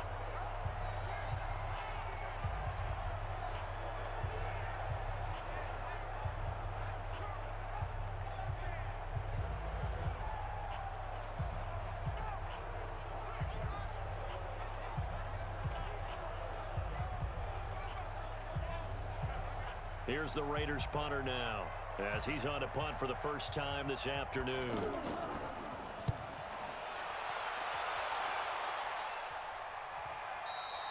And this will hit just beyond the goal line as it's into the end zone for a touchback.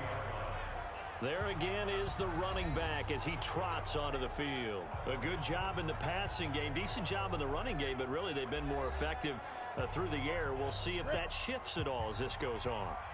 Thus far, it feels like they're calling this game in reverse. Normally you run to set up the pass. Here it feels like they're passing, hoping to set up the run and be more effective later on in the game. Yeah, you can do it both ways. We usually talk about it in the reverse, however. No doubt about it.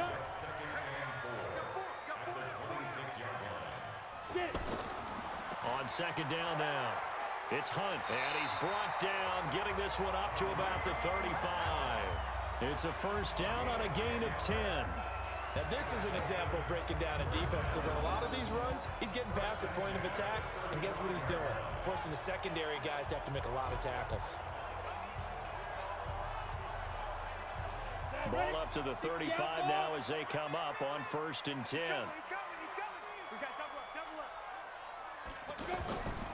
On 1st down, they go right back to Hunt. And unable to get downhill there as he'll take this up to about the 37. Give him a couple on the carry there, 2nd and 8. Well, he's looking for some running room, and there wasn't a whole lot of it there on that play. I think he was lucky to get a couple yards out of it. So those defenders, they were rallying to the football pretty quickly. It's a 4-yard pickup there, and it leaves him with 3rd and 5. They'll look to throw. complete. That's Hunt. He will have the first down as he's brought down up near midfield. 8 yards on the pickup there, and it moves the sticks. And Brandon, from our time in college football, where receivers weren't running the traditional NFL route tree, one thing they did learn, find open areas, find soft spots, and set up and catch the ball. And I think we just saw that there. Yeah, we saw that indeed, picking up the first. 2 first downs have him up near midfield now on 1st and 10. Looking to throw. He's going to find his running back. It's complete. And he is across midfield from 149 to the other 49, a gain of just 2. So 2nd and 8 here after the pass play for 2 yards on first down. Here's 2nd and 8. Looking middle, and it's incomplete. Today's NFL, these big guys are featured receivers. They move all over the place to try and find good matchups. And they had one. They were just unable to complete the pass. He's got an open man. He completes it to Callaway. And they're able to work this to the 25 before it's all said and done. A pickup of 24 on the 3rd down conversion.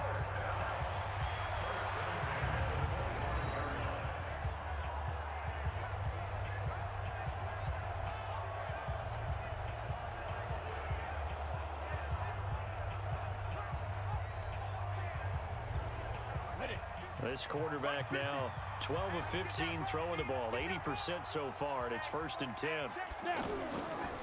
Now Hunt.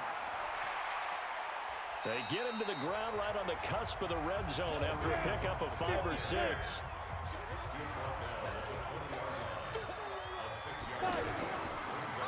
On the delay, here's Hunt.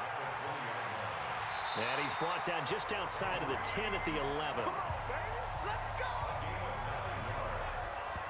We both know it's difficult, but they've made it look effortless out there. Through the air, on the ground, they've moved the ball with relative ease.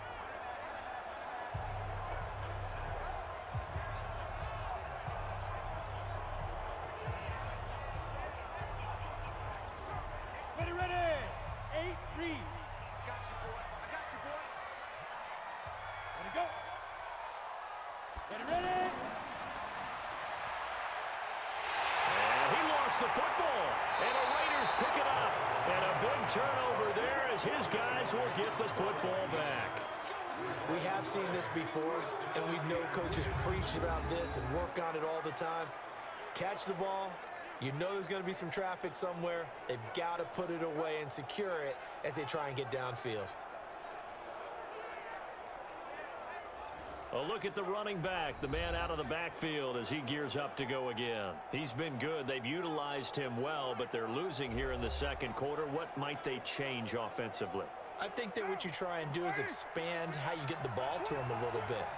Get him out in open space, maybe swing the ball to him. What's that they used to call in the West Coast offense, the long handoff? Yeah. Serve as your running play that way, as well as continue to feed him the football. Some of these runs now may pop bigger later in the game because of the effects of running it. Sometimes people, after a while, they don't want to tackle him anymore, or they get tired, or they get out of position, or he runs through tackles.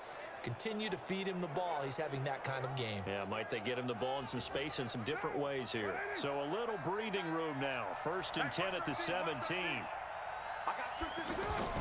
On play action, now Carr. That's caught by Trey Quinn. And they're going to get this beyond the 40 before he's taken down. Call that a very strong gain of 24. And there they went crossing route against the zone defense. What do you think of that? Takes real coordination between the passer and the receiver because you've got to read those zones and where the open spots are and be on the same page with the guy throwing the football. Because sometimes you're throwing it in front of the zone. Sometimes you're throwing it between the zones. Sometimes the receiver's going to just kind of find a spot and what we call sit down and present himself to the quarterback and throw it there. It's a tough read, but when they're in sync, it's really effective. Back-to-back good plays have him on the move on 1st down. To throw, it's Carr. Oh, he's got a man wide open, complete. And he's going to get this down to the 35-yard line. That's back-to-back plays of over 20 yards. And now with that completion, he's north of 200 yards here in the first half. And he's going to break our statistician, Marvin, isn't he? Because Marvin right now is just tallying it up. Hope his hand doesn't hurt too much doing this or keeps hitting the calculator. But my goodness, what a start he is off to. By the end of this game, he could have monster numbers. He just wants to continue to be accurate. Throwing now is Carr. Now he'll dump it underneath to his running back, complete. And able to break one tackle, but then quickly brought down. But a nice little gain. And a nice gain and a broken tackle along the way. And really, we shouldn't be surprised, should we? That's what runners do, especially the best ones. They break tackles and gain extra yardage.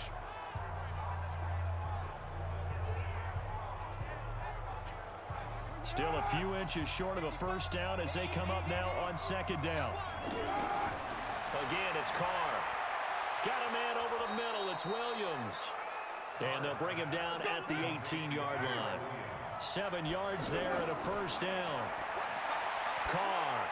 Now he'll dump it underneath to his running back, complete. And all the way down inside the 5 to the 4. The Raiders going to use one of their timeouts as they'll stop it with just over 40 seconds to go in the first half. So it's first and goal and a great opportunity to get that lead back before the break. Now Carr. And that incompletion breaks a string of 5 straight connections. And it's second down. Line of scrimmage, again the 4-yard line. Second and goal. Now a second down throw for the end zone, but it's incomplete. The Raiders on third down, 2 for 5 to this point. They're looking at a third and goal here. Carr to throw again. And oh, it'll be intercepted. Snags it for the pick. Well, that's a drive killer right there. Not a really confident throw either. This one was kind of up for grabs, and it's going to come down the hands of the wrong team.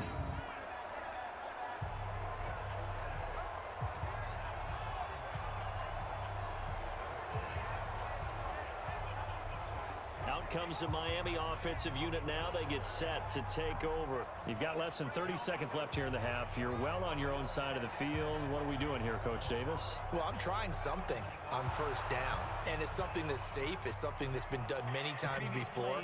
A lot of people say it's not even worth trying, but I'm running a draw. I'm running a screen.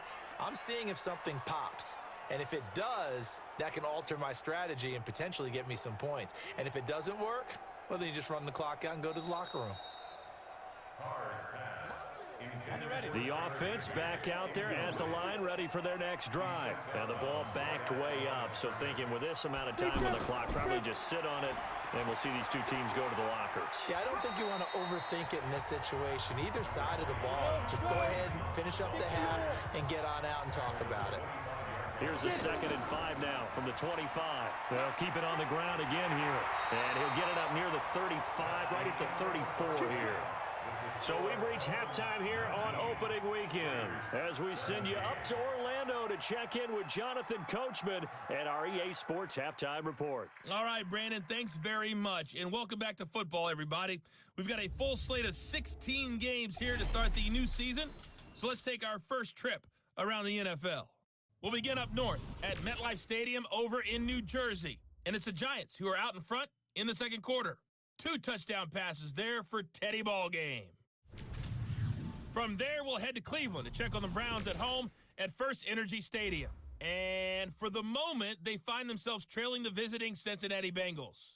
Kirk Cousins has fired 3 touchdown passes. Lastly, we head to the Gulf Coast and check on the Bucs at home in Tampa. And at this point, they trail the visiting Baltimore Ravens. Lamar Jackson with 3 touchdown passes. Meanwhile, in our game, no shortage of offense as each team has been able to move the ball effectively. Will the defenses show up in the second half? To find out, we give it back to our commentators, Brandon Cotton and Charles Davis. All right, Coach, thank you, and we welcome everyone back for quarter number 3. We'll see if week 1 fatigue becomes any kind of a factor as we are back underway in the second half. And no run back here. The this will be a touchback, and it comes out to the 25-yard line. Derek Carr and the Raiders set for their next possession. And he's had some time to chew on that interception he threw on his last drive back in the first half. Well, normally we say, want to get him right back out on the field and play again, right? But as you mentioned, had to halftime, had to stew about it a little bit. Maybe he'll have a chance to relax a little and kind of laugh and chuckle and let it go. He'll hope to respond positively here to start the third quarter. An excellent way to start the drive there, 18 yards.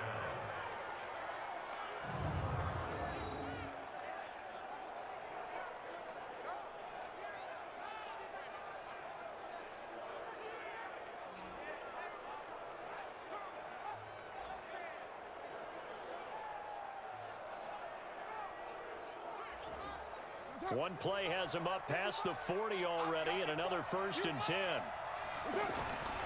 Shotgun now for Carr. Catch is made by Hunter Renfrow. 5 yards on the catch there, brings up 2nd down.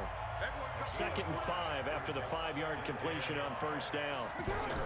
Carr going to give it to Jacobs. And he'll be brought down. Oh, that's a face mask. Certainly looked like it. Indeed, here come the flags. Defense.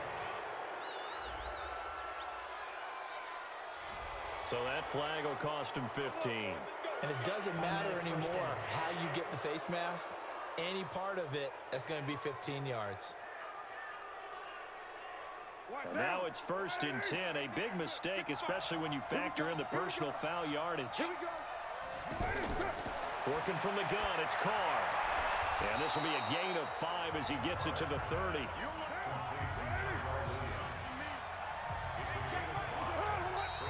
Now whistles here, and I believe one of the Raider linemen might have been moving. And that'll be accepted, of course, and that moves them back 5. The false start penalty, and now they're back to needing 10 yards on 2nd down. Again, they'll throw with Carr. And he's going to find his man out of the backfield. That's complete. The 25-yard line is what they need here. This is 3rd down. Now Carr again. Completes it right side to Doxson. And he's able to get the first here as he's taken down at the 25.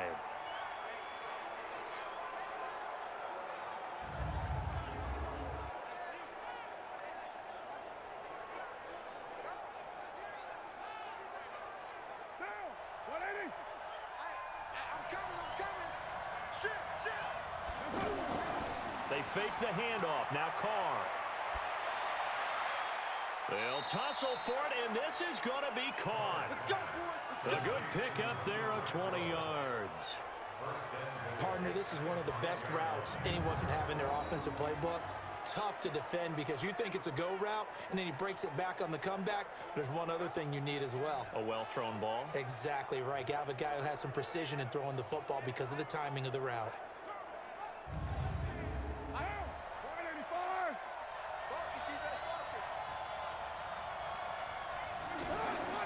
Carr now to throw. Rush coming, and he's taken down.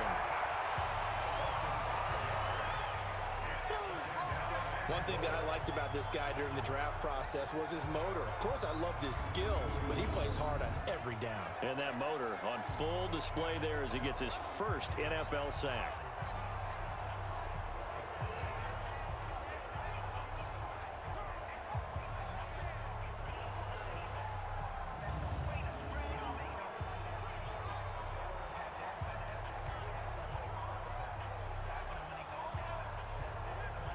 Moved back to the 10. They'll try on 2nd and goal here. They run it with Jacobs. They'll wind up getting 10 back as that sets them up for 3rd down.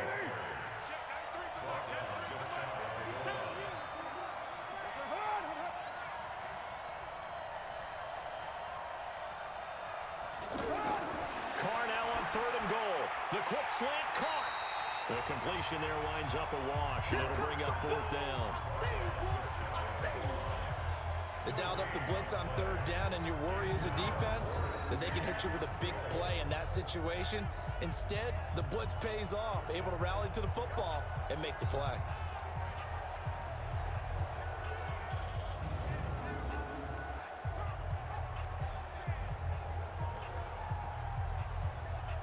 So out comes a field goal team now for the second time here today.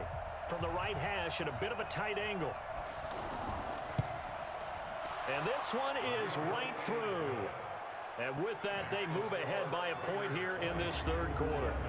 So he splits the uprights and has to be a nice feeling. Right when it left his foot, knew it was good. Yeah, just like a good three-point shooter in basketball, right? Release the ball, fall back on defense without even looking. You know it's going in the hoop. This is taken at the 3. And he'll take it up past the 25 to the 26-yard line.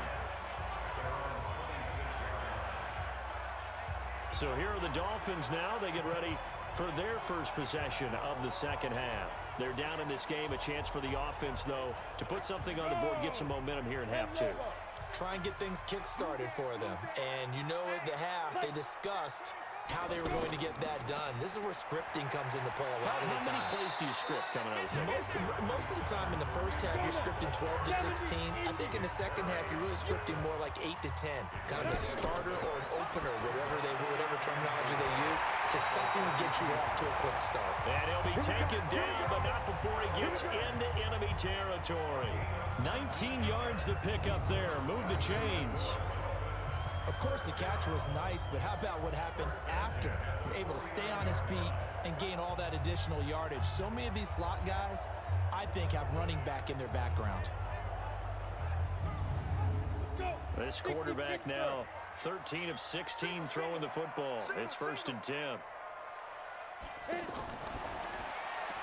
a quick throw here, that's complete. And he's going to be taken down right at the line. No gain there on the completion. 2nd and 10. Well, that was a simple throw and catch, but even with that completion, 0 yards gained, so they're behind schedule on down and distance. I think they were hoping to get it to him. He could make a man or two miss, but that window closed quickly. He'll look to throw here. Now he'll dump it underneath to his running back, complete. And he's going to have the first down, yardage to the 35. That's good for 9 yards as they convert on the third down play.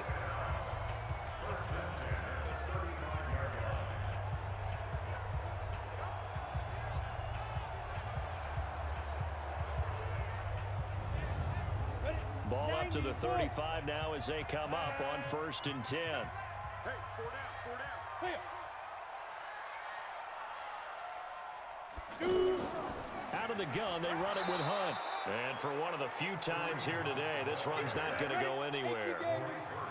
It was Maurice Hurst who got him down. Early down steps to put this offense in a precarious position. We know that securing the point of attack, especially against the big-bodied guys in the middle of this D, has got to be priority 1. Now, here's a look for the end zone, but that one's going to wind up incomplete. They decided to air it out a little bit on that play, take a shot downfield, but the coverage was really nice, able to get a hand in and tip it away. Give him 3 on the play, and that's going to bring up a 4th down.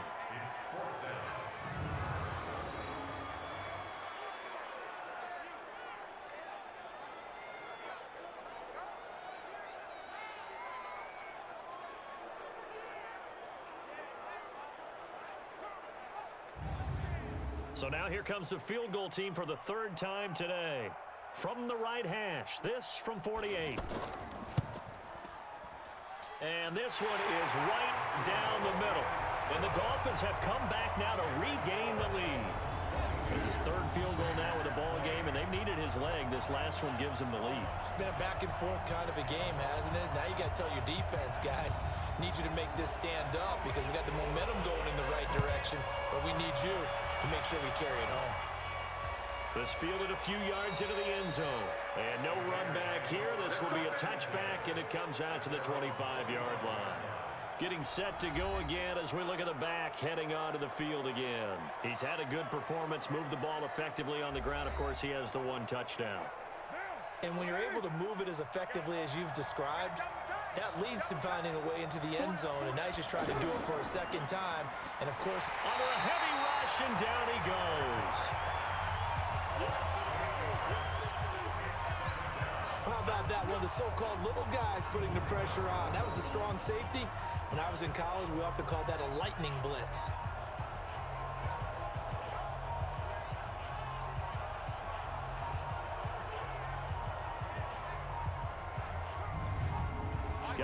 imagine the pass rush will be equally intense here on second down following the sack. It's 2nd and 18. To throw his Carr. Throw left side complete. That's Jacobs. They get 16 out of that one, but they'll still need to convert on third. And with that last play, he's now up over that 300-yard mark. And in today's NFL, it almost feels routine. And I hate that when you talk about a 300-yard passing game. To me, 300 yards still signifies excellence, and he's achieved that in this performance.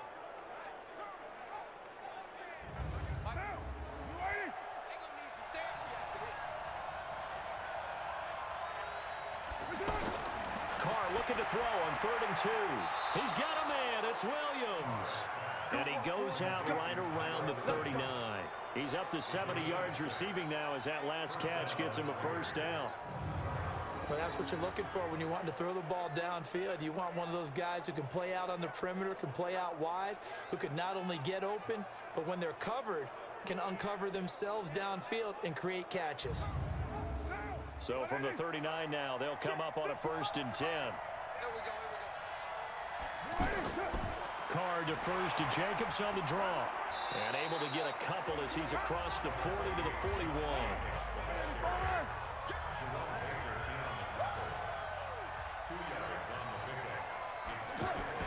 From the 41, Carr. Higbee secures it over the middle. And he'll be brought down just shy of midfield at the 49-yard line. That one a first down pickup of 8. That was a route run not just with dexterity, but with intelligence. Found the hole in the zone, made sure the quarterback saw it, and was able to make the sure catch and flip the down marker back to 1. Well, that one was over before it could get rolling. How about the D just knifing into the backfield and shutting that one down?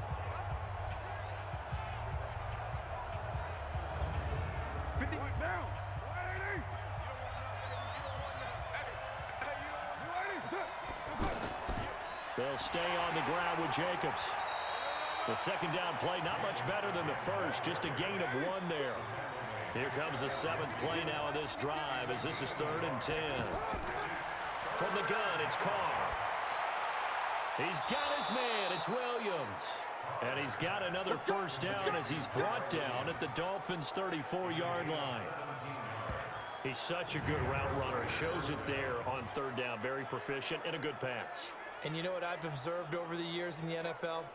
The better a route runner you are, the more confidence your guy's going to have in you to go to you in important times because he can trust you being in the right spot, and they connected there and picked up a first down. False start, offense. Well, maybe he was going to be involved in that play from his tight end spot, and he jumped. Yeah, don't tell me that those guys don't like to block. That's what we say about them nowadays in the NFL. But I think he thought he was one of the key pieces in that play and wanted to get out and execute the assignment very fast.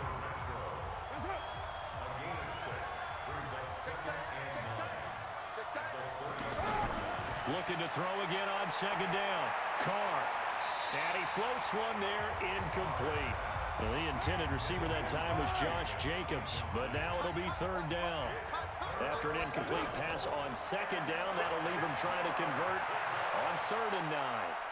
Well, he's going to go for it all. And that's going to be caught for a Raider touchdown.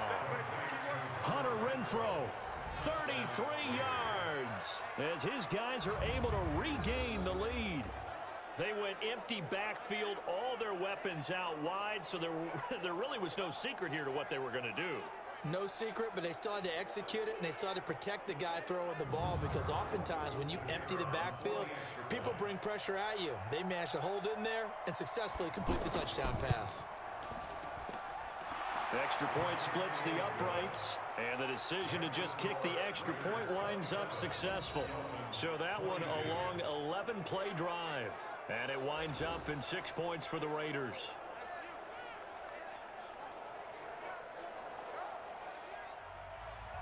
The kickoff unit is out on the field, and they will send this one away. This fielded at the 2. And his guys will get the football right at the 20-yard line. The Dolphins offense now working their way back onto the field.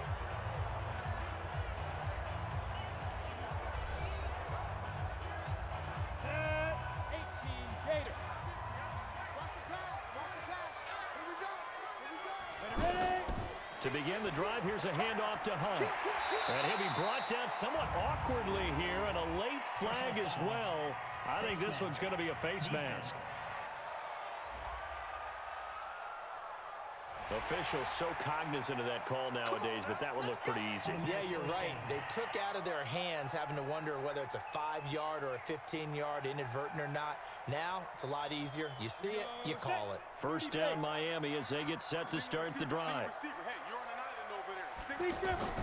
They go play action here on first down. Quick hitter here, it's complete. A gain of 6 there on first. 6 yards was the pickup on the last completion, so here's 2nd and 4. Running with Hunt here out of the shotgun, and he'll be brought down right at midfield after a gain of only a couple.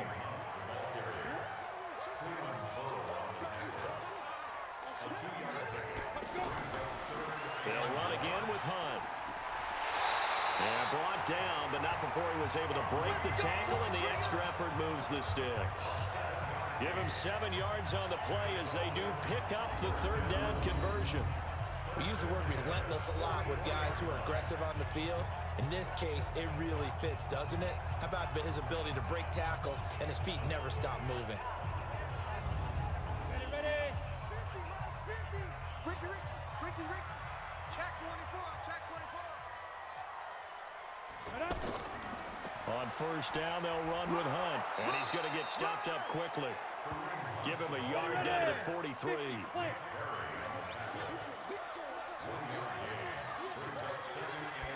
2nd and 9 now. Throw left side, complete to Sharp. We are through 3 quarters here on NFL Kickoff Weekend. And that'll do it for the end of the 2nd quarter. This is the NFL, and it's on EA Sports. Here we go. 8 read. Tight down. There you go. Ready.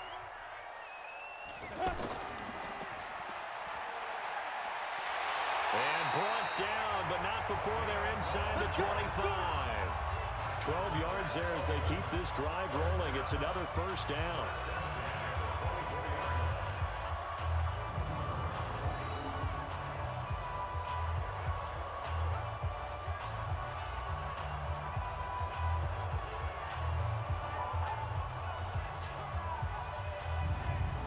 Just week 1, but already plenty of intrigue with the games going on, and this one no different as we come up on a 1st and 10. Looking to throw. And this is caught at the 8. 17 more yards on that one as they keep the drive rolling.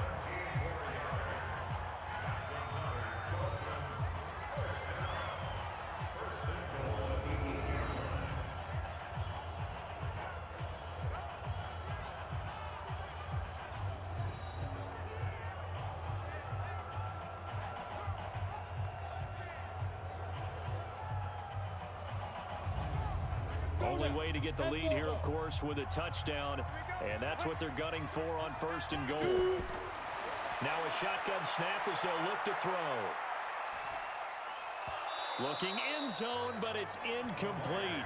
Antonio Callaway, the intended receiver, but it'll be 2nd and goal. Nothing on first down, so the ball remains at the 8-yard line, 2nd and goal.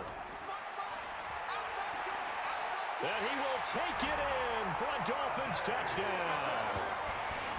From 8 yards out, and the Dolphins have taken the lead here in the 4th.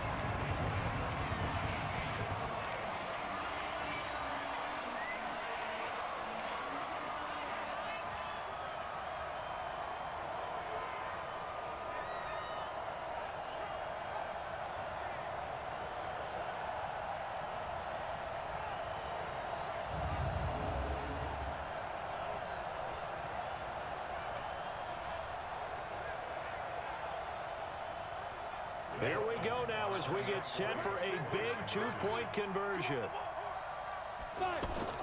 Hunt gonna run for it. And he was able to shed the tackle, but the reserves come in for the stop.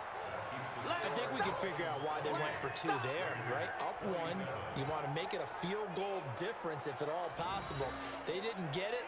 Now they've got to play some defense down the street. Yeah, not much margin for error now for your D. They just have to get it into range.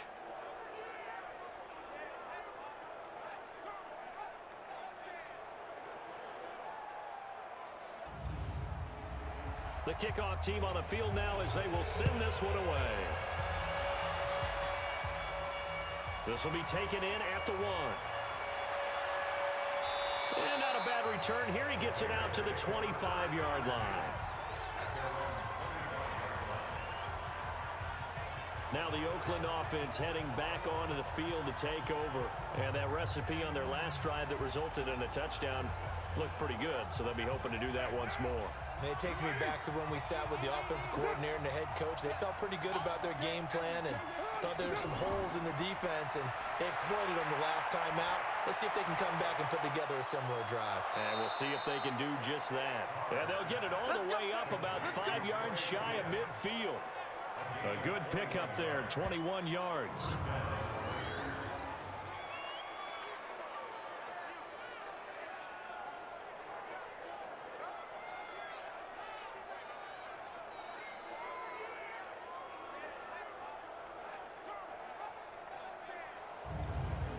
The big play to start him out. Has him at the 45 already.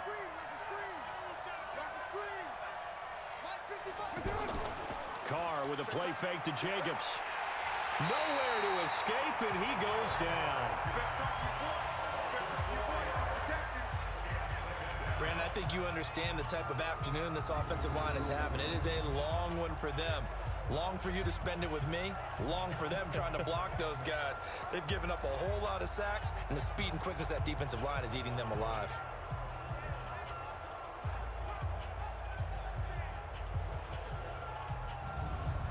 Second and 14 as they've got work to do here after the sack. Here's Carr to throw. Looking left side, and he's got a man. That's Jacobs. And he'll get it down to the 47 here. It's a pickup of 12, and that'll set up a third down. And on that last play there, he's over 400 yards passing now. You know what that generally means? Success. That, and it means you really didn't miss opportunities. Usually very accurate. The ball's getting to the right place. Guys are making yardage after the catch to help you out that way. I mean, the whole team has picked it up. And don't forget, that means the offensive line has had to pass protect pretty well, too. Everyone dialed in. And he will have a first down here at about the 40. It goes as a gain of 8, and it moves the chains. Oh, that's one to warm the hearts of all those old school football players, isn't it? Tough, hard, gritty run, got behind his pads, bowled over a few people. Look at that one, right up the gut. Saw it through 3 quarters, no reason to lighten up now.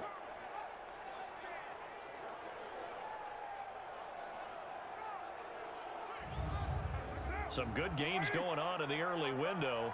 This might be the best of the bunch. On first down, Carr. Now he'll dump it underneath to his running back, complete. And he's going to get it down to the 33-yard line here.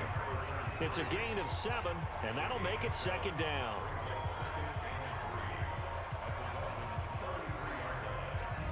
Able to get 7 on that first down pass play. Second and 3.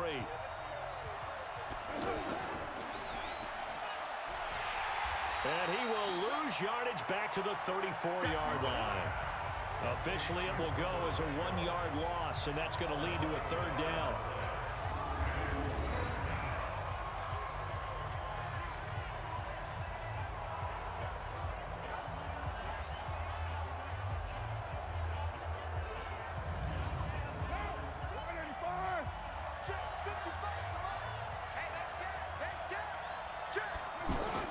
From the gun now on third down, Carr.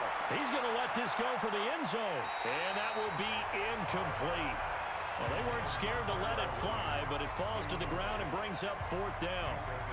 I remember Coach telling me a long time ago the difference between playing corner and safety in the NFL. Corner is like the Autobahn. Everybody just flying by, and these corners have been really busy in this game, although they got it done on the last play. On the last play, yes, but there have been some good numbers put up against them offensively. So on fourth down, out trots the kicker in a big spot here. This for a fourth quarter lead. And this kick is not gonna get there. It's short and no good. Kareem Hunt and the rest of the offense making their way back out there. So after that hot start, the numbers here show the decline. What has the defense done adjustment-wise? Sometimes when you have a running back who's getting off to a hot start, you've got to catch him before he really gets going. So you change what you do across the defensive front. Instead of the linebackers being back a few yards, you bring them up closer. It's what we call mugging the line of scrimmage, taking away a lot of blocking angles and gaps, and maybe stopping him before he can get going. Mugging the line of scrimmage, okay. Yeah, in this case, give him 9 on the carry that time, and they're set up with a 2nd and 1. So the solid run on first, and I would imagine no real hurry to run that 2nd down play. no, it's all on your quarterback now. He's going to keep an eye on the play clock and bleed things down, and he's not going to let the ball be snapped until it's inside 3 seconds left on the play clock. Unless, of course, you're playing a video game, you're trying to run it up on your friend. Nice touch. Cold-blooded, too. Still 2nd down. Nice hit, boy. Ready? 10-2 soft. 50 the mic. 50 the mic. All day, dog. Get it. Here's the option going. Nowhere to go here. He lost the football. And the Raiders pick it up. And his guys are going to get the football at the 37-yard line. I know you're looking at the scoreboard clock. We're getting near the end of this game, but they were in what was really called 4-minute offense, and that's practice, meaning taking care of the football, taking time off the clock, not giving them a chance to come back. But bottom line is, what did I say in the beginning? Taking care of the football. That didn't happen. Didn't do it. A costly turnover. Tyrell Williams heading back out onto the field now. All right, so let's look at these numbers. I don't want to read the tea leaves here too much, but maybe he's in his own head a little bit after that hot start and the cool-off. Sometimes that happens, and this is where you get tested as a player in this league if you truly want to be an impact player or a star, because that's what they're going to face each and every game. Extra coverage, extra people. So now, do you fight through it? Do you find other ways? Or do you allow it to affect you to the point where you're no longer an impact on the game? They will run the draw with Jacobs. After getting stuffed on first down, not much better there. 2-yard gain. So 3rd down now. They need the 27-yard line for a first. Operating from the gun. Carr. He's going to hit his man out of the backfield. Complete. And he will be marked down short of the first as they get to him at the 29. A short gain that doesn't get them the first down brings up a 4th down situation. Really nice job defensively. They knew where the sticks were. They got the stop before it.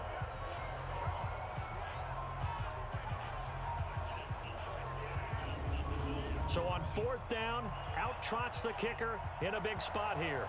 This for a 4th quarter lead. And his kick is no good. And just barely missing it wide to the right. Well, this winds up an empty possession. Everything looked okay. He just never got the ball on target. And knowing him, he'll be disappointed with that effort.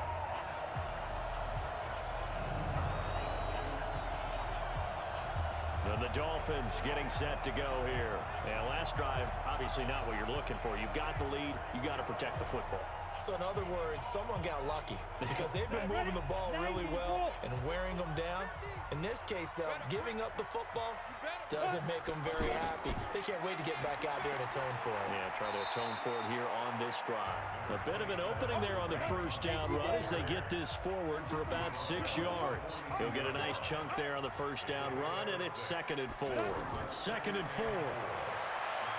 Firing quickly here, and that's complete. And he'll be brought down just shy of midfield at the 49-yard line. That one, a first down pickup of 8.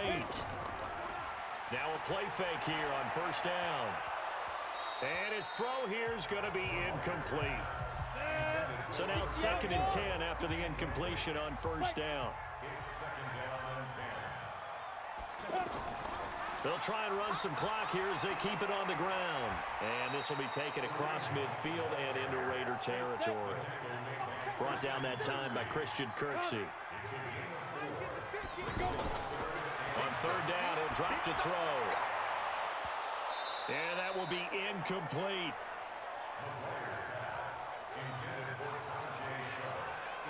They had enough yards for the first down, but a clutch hit right there defensively jars it free.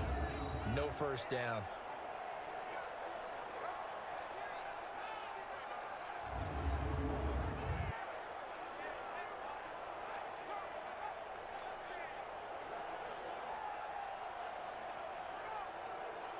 Here's Matt Hawk now, as he should be able to pin him back deep here with his first punt.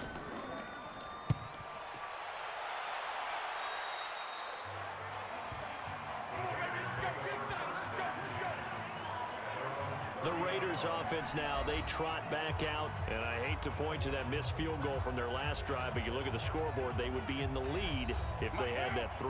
Well, no doubt those points or those missed points do loom large, but here they're getting a chance for a makeup, aren't they?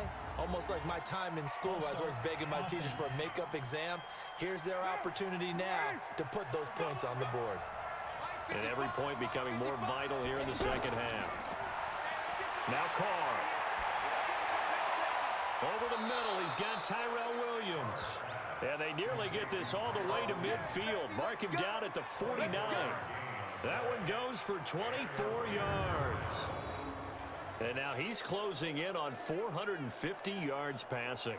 That's an incredible number. I mean, you're talking about the best defenders in the world that you're trying to throw the ball against, and you're creating that type of a number. Fantastic job, fantastic performance. And he's going to have to ice up his arm afterwards, too. So one play, and they're already just shy of midfield. Carr going to throw. Got his man complete over the middle. It's Jacobs. 5 yards on the pickup, and it'll bring up a second down. 2nd and 5 after the 5-yard completion on first down. Now Carr. This one to the left to Higbee. He's going to go out of bounds, but he takes this one down just shy of the 20. That one covers 24 yards. It's a first down. And there's another completion to the tight end. And let's face it, it is hard to overthrow a 6'6" target. It is indeed.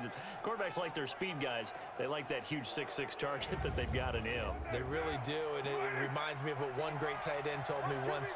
He had told his quarterback, just make sure you throw it up there. You know, kind of like put up in the top shelf where the kids can't get it. Carr going to get this to Jacobs. And he's able to get it to the edge of the red zone at the 20-yard line. So 2nd and 8 here after the pass play for 2 yards on first down. Jacobs now. And not much to speak of there. Maybe a yard down to the 20. They follow up the gain of 2 with a gain of 1 that time.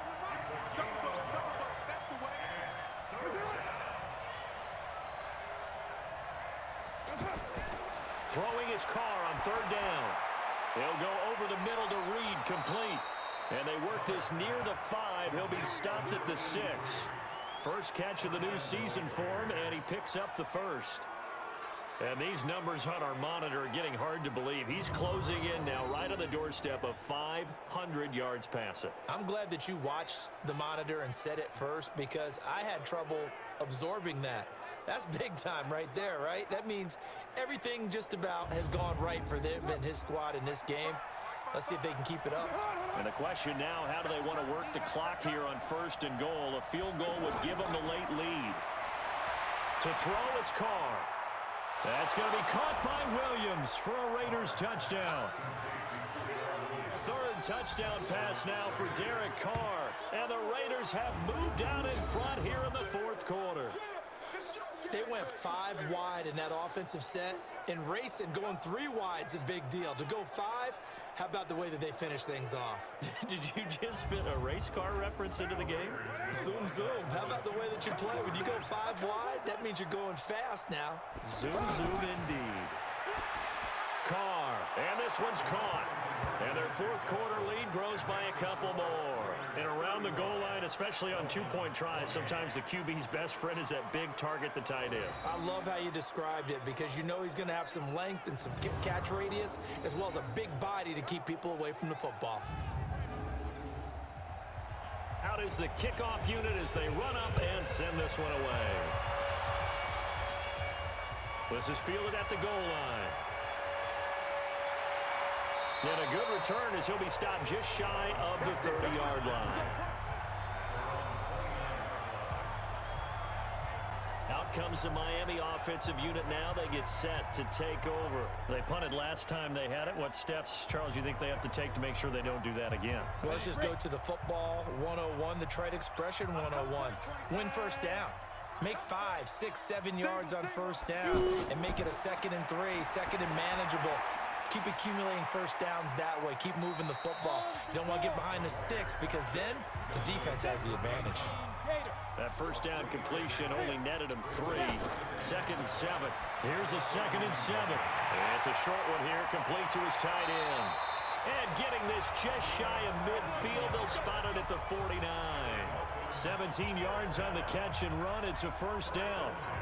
But when you hit him on the move like that, and he's able to get into open field with a full head of steam, oh boy, it's going to be tough to get him down. Yeah, there was a big window. They're lucky they did get him down.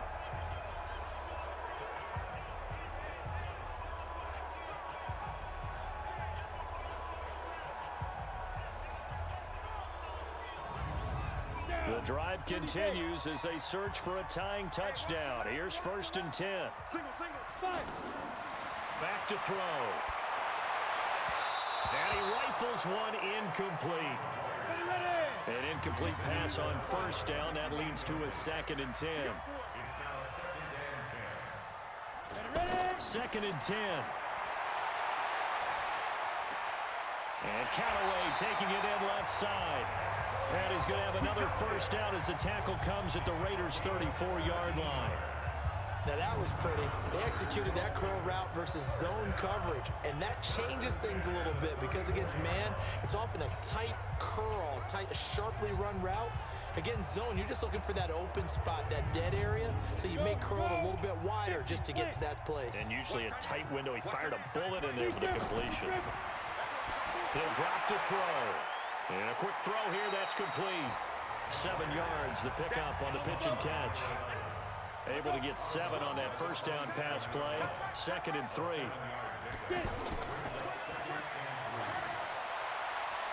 Oh, no, he lost the football. And this is going to get out of bounds, so they will gain a bit of yardage on the play, actually, and they'll hold on to the football as well. So the Dolphins have it as we welcome you back in. And let's see what they've come up with offensively after having time to talk it over. And inside the 20 before he's brought down. And he's going to have another first down as the tackle comes at the Raiders' 16. Brandon, it's okay what they're doing right now. Still able to work the middle of the field, but you know sooner or later they're going to have to stop the clock. Call it a full 3 yards in the wrong direction there. Brings up 2nd down. On 2nd down, it's Hunt. And he'll get this down only to the 18. Only a yard on the gain there, and that'll set up 3rd and 13. They'll look to throw. That is caught inside the 5. And stopped a few yards shy of the goal line at the 3. He'll look to throw. And a flag comes in as that one falls incomplete. Illegal touching. Well, let's see who this is on. So this will be accepted as it moves the offense backwards.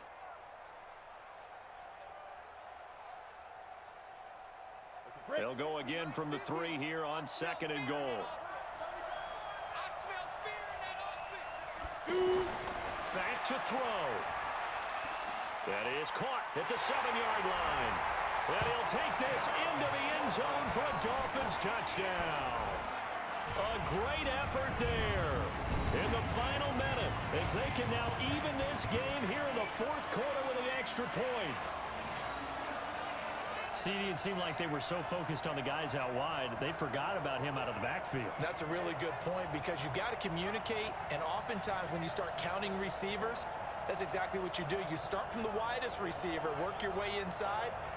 Who gets lost sometimes? The back in the backfield. That's exactly what happened there. And he got into the end zone. Don't forget the extra point. It's up and good. And we are tied here in the 4th quarter. A pretty long drive that time. 11 plays all told. And it ends with a touchdown for the Dolphins.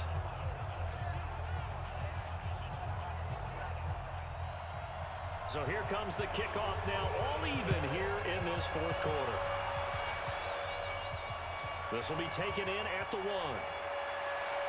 And his guys are going to start their drive right at the 20-yard line.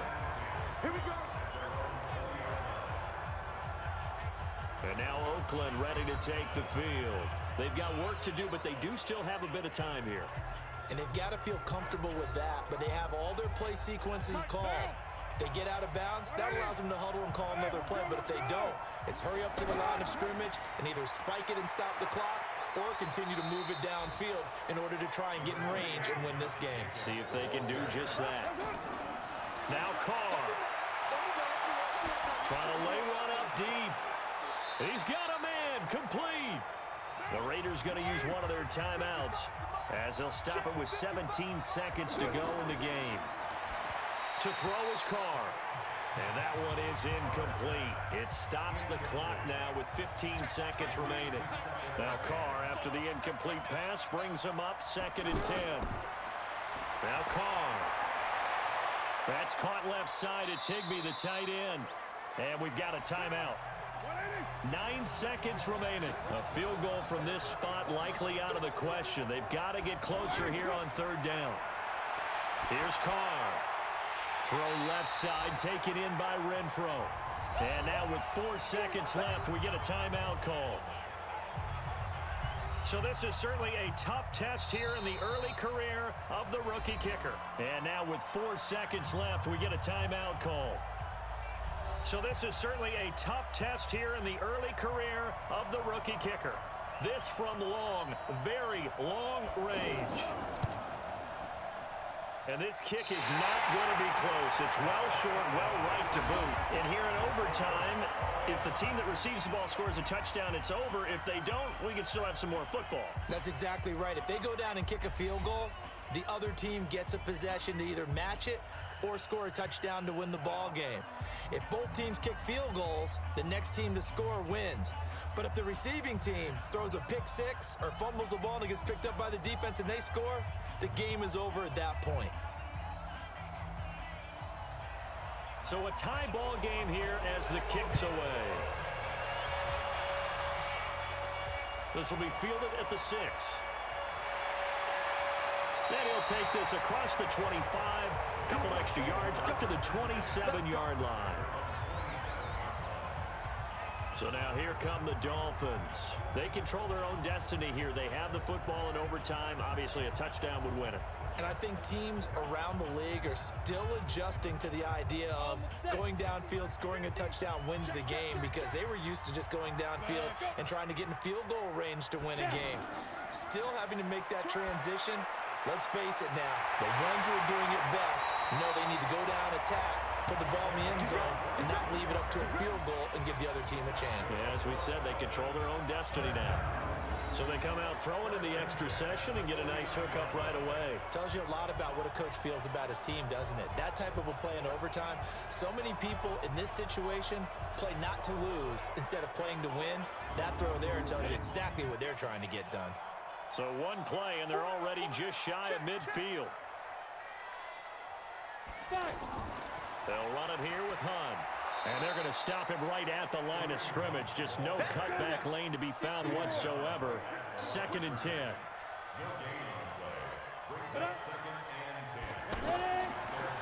They stay on the ground. Again, it's Hunt. And he's taken down at the 50 after a short gain of 2. Coming up on a 3rd and 9. Opening drive of overtime as they look to convert. Full start. Offense. And maybe they were coming with a blitz that time and it caused a jump. I think if we saw it, you know that they saw it. Might have been a little discussion down there. Bad guys coming. Pick them up. Pick them up. And someone jumped. And he's able to take it across midfield before going out of bounds. Well, I know you're toward the middle of the field here, but still, 4th down this distance, you got to punt it right. That's definitely the first instinct, because you say, okay, let's just play some field position, make sure we don't lose the game here, turn it over in a key spot. But if you feel really good about your trigger guy, if you feel great about him, you might want to leave the ball in his hands and let him work his magic. Now the Raiders offense, they get set to head back on the field. Their defense did its job, got the stop. All they need is 3, and this is over. Couldn't have done much else other than score themselves and end it. But they turned it back over to him, and now all they need is a field goal to win the game. An excellent job by the defense. Can the offense finish things off? Part 1 is done, now part 2. It's a pickup of 4, and it'll bring up 2nd down. As a fan of the NFL, for an opener, you can't ask for much more than this overtime in week 1. I know it's hard to believe that some people may not have been watching our game, But I'll bet through social media they found out this one was snug and getting into overtime, and they flipped over here in a hurry. This is fantastic. If you're a fan of ball, you love these types of games.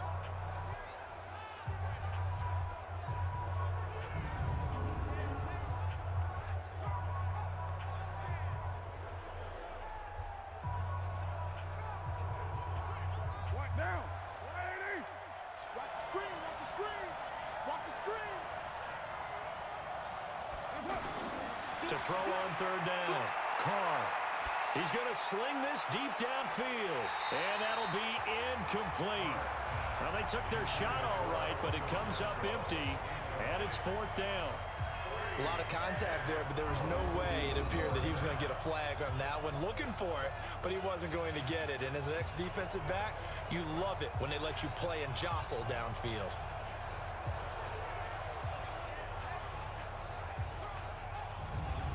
Here's the Raiders punter now. On for a very important punt here in overtime.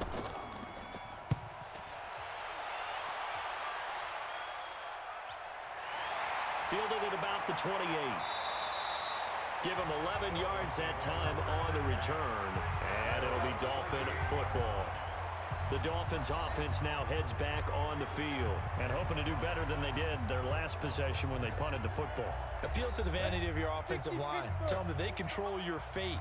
Leverage guys. Win the line of scrimmage. If you do that, you start to win first down. You win second down. And guess what? You start accumulating first downs. And that's what they need in order to not punt the ball again. Throwing to start the drive, but that one incomplete. They work again from the 38 on 2nd and 10. They'll run with Hunt. And maybe a measure of revenge there. He's had his way in this one, but this time they get him behind the line. Call it a loss of 2 on the play. And that's going to lead to a 3rd and 12. He's had some big runs in this game. Not there, though. But I don't think they're going to be deterred by that play right there. He's had some nice runs in the game. And how many times have we seen a good running back get stopped, yet turn it into something big on a later carry? I'd stay with him. They'll look to throw. And that'll wind up incomplete. Bold play call there. Now it's 4th down. Those passes out that far wide always make you hold your breath a little bit. Felt like it was in the air for a while. What it does is it allows a defender to gain some ground, come from a long distance, and have a chance to affect the pass. Here's Matt Hawk now as he's on to punt for Miami. Oh, they come after him, and it's blocked. It's picked up, and this is a live ball, remember. And he is in for the score. And it is absolute stunned silence here as they win it on the road in overtime. Still catching our breaths from that electric finish. You get into overtime, that's one thing. It was a great 4 quarters. But then in OT, not only to win it, but to win it on a defensive score. Wow. Oh, definitely. And I think from now on, we're going to definitely travel someone who can help us because I thought I was going to pass out at the end. Not just getting to the overtime, but the plays in overtime that led to this one, and to finish it on a defensive touchdown, a takeaway that gets into the end zone. I'm not rooting for anyone, but boy, I love to see games finish that way. So for Oakland, it was a game that could have gone either way, but they get the touchdown in overtime to secure the Week 1 victory. And they'll have another road date next week with the Kansas City Chiefs. Meanwhile, for the Dolphins, they go down to defeat here in the opener. And they'll get a chance to redeem themselves at home next week.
coach. Thanks. Located appropriately for his career win total at 3.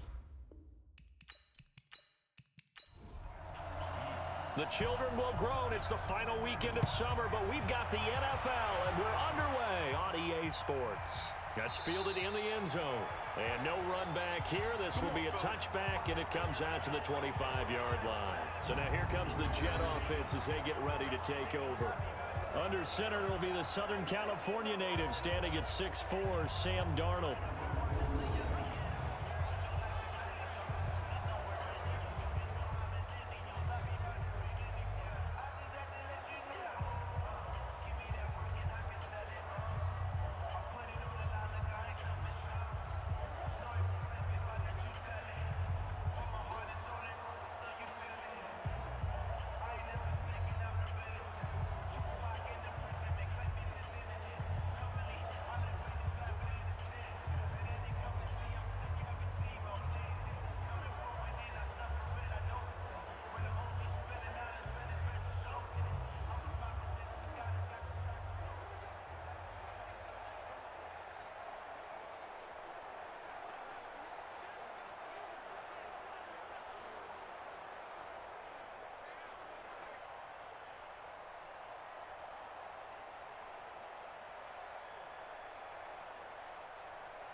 55. Check, 55. Here we go. Now contact up front as penalty markers.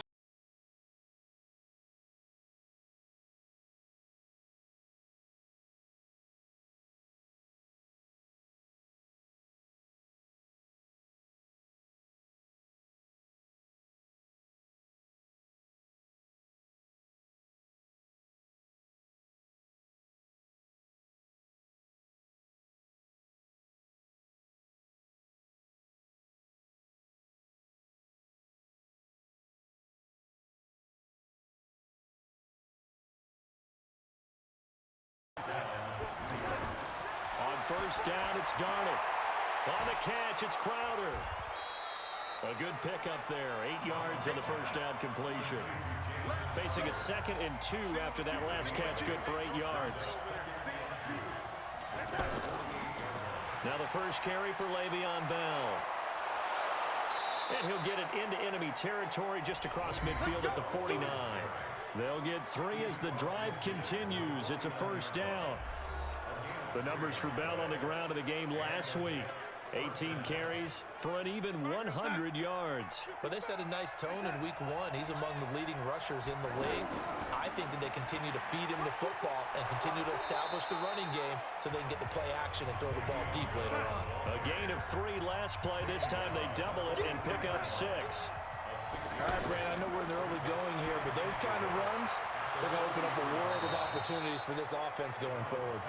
And he's got another first down as he's brought down at the Dolphins' 31-yard line.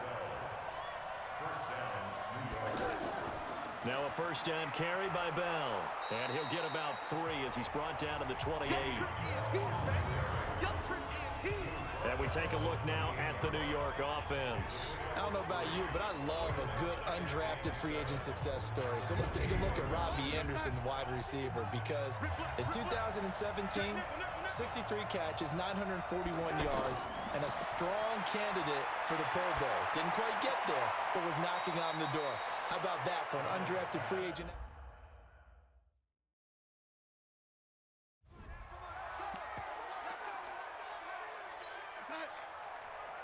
Mike, 55. Right there, look, 55. Darnold from the red zone now. His pass caught at the 4. And he's in. Touchdown, Jets. Marquez Valdez-Scantling.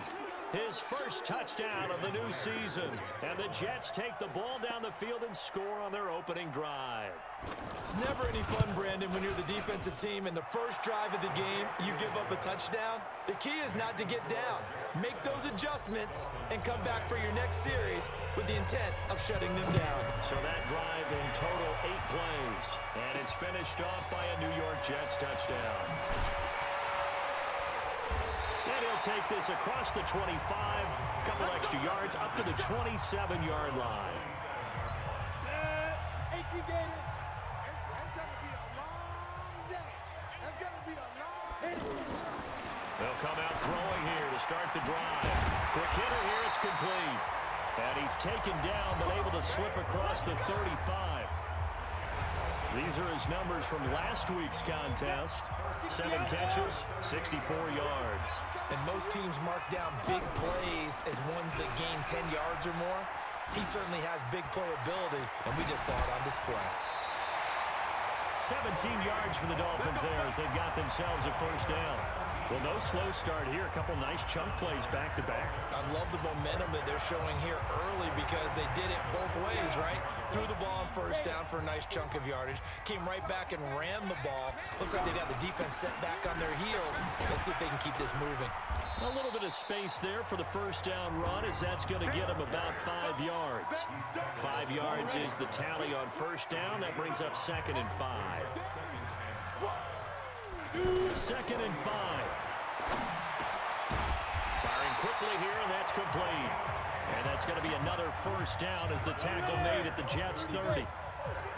So 1st and 10 now from the 30. This is Hunt. And he'll take this inside the 30 to about the 29, maybe the 28-yard line. 2 yards on the carry there. It'll be 2nd down.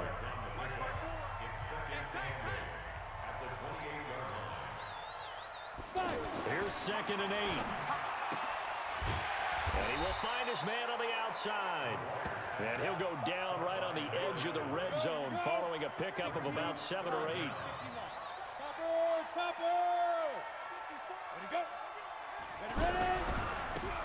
Gonna give this time to the tailback.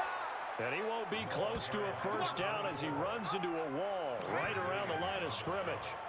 I apologize in advance, partner, but the beefeaters on the interior of this D-line, you just know they were licking their chops on 3rd and short. And yes, they were rewarded with a tasty dish, stuffing that one short of a first down. Well, we got beef eaters licking their chops and tasty dish in one fell swoop. I did apologize in advance, didn't I? Yeah, you did. That line's not eating tofu, I'll tell you that much for free. Well, I guess they wanted to get that touchdown right back on their first drive, but failed to do so.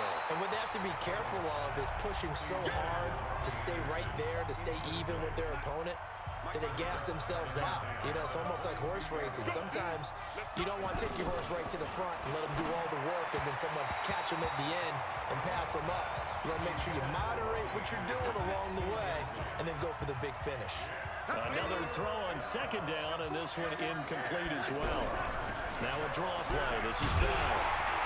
And he'll be stopped at the 27-yard line, well short of the first down marker. It's a pickup of 6, but it's not going to be enough. And the punt team's going to be summoned on 4th down. And that looked like some pretty easy yardage there right up the gut. And he's a guy that has some height to him. So when you don't have to drop a shoulder or create or get through contact or trash, makes it a lot easier to stay upright, see the field, and make a run as we just saw there. Kareem Hunt and the rest of the offense making their way back out there. And a week ago, as you get a look at the numbers, well over 100 yards, he was on fire. He was on fire. Obviously, the offensive line was on fire, all the guys who were trying to assist him. But you know who else was? The play caller. Because his ego totally got out of the way, and he kept calling the plays that were working over and over, and they really didn't stop him. Now the challenge, can they duplicate it? And they're able to get this one across the 35. 19 yards to pick up there. Move the chains. Now on first down, he'll drop to throw it. It's a short one here, complete to the tight end. And this will leave him a yard short. Nice pickup of 9 yards on first down. That last catch short of the marker by just a yard leaves him with a very manageable 2nd and 1. 2nd and 1. And his throw's going to be incomplete. When you see passes knocked down by those guys I call the frustrated fullbacks, the linebackers, you know that in their zone coverage, they were able to drop, see the ball thrown, and react to it very quickly. They tried to throw on 2nd down, unsuccessful. Now it's 3rd and 1. And he's got the first down yardage as he takes it down to the 49.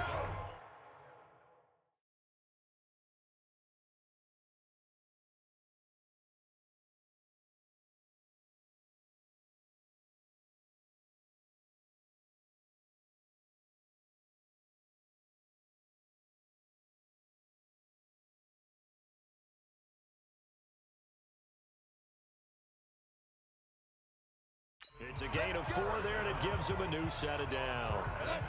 So in Jet territory now. Here's 1st and 10 at the 49-yard line. Hey, Haywood! 50 seconds to Mike. 50 seconds to Mike. It's coming this way. Go! Looking to throw. And that is incomplete. He couldn't hold on through the contact. Brings up 2nd down. So after the incompletion on first, now 2nd and 10. Hey! High 7! 2! They'll look to throw here. And this time he's got the hook up. It's complete. In today's football, where receivers break tackles, make people miss, get upfield for the extra yardage, when you see a play like that where it's caught and he's dropped on the spot, that's a big-time play by the defense. And he's able to get the first before he's taken down at the 36. The gain of 4 that time as the drive continues. So from the 36 now, 1st and 10. Greystone travel.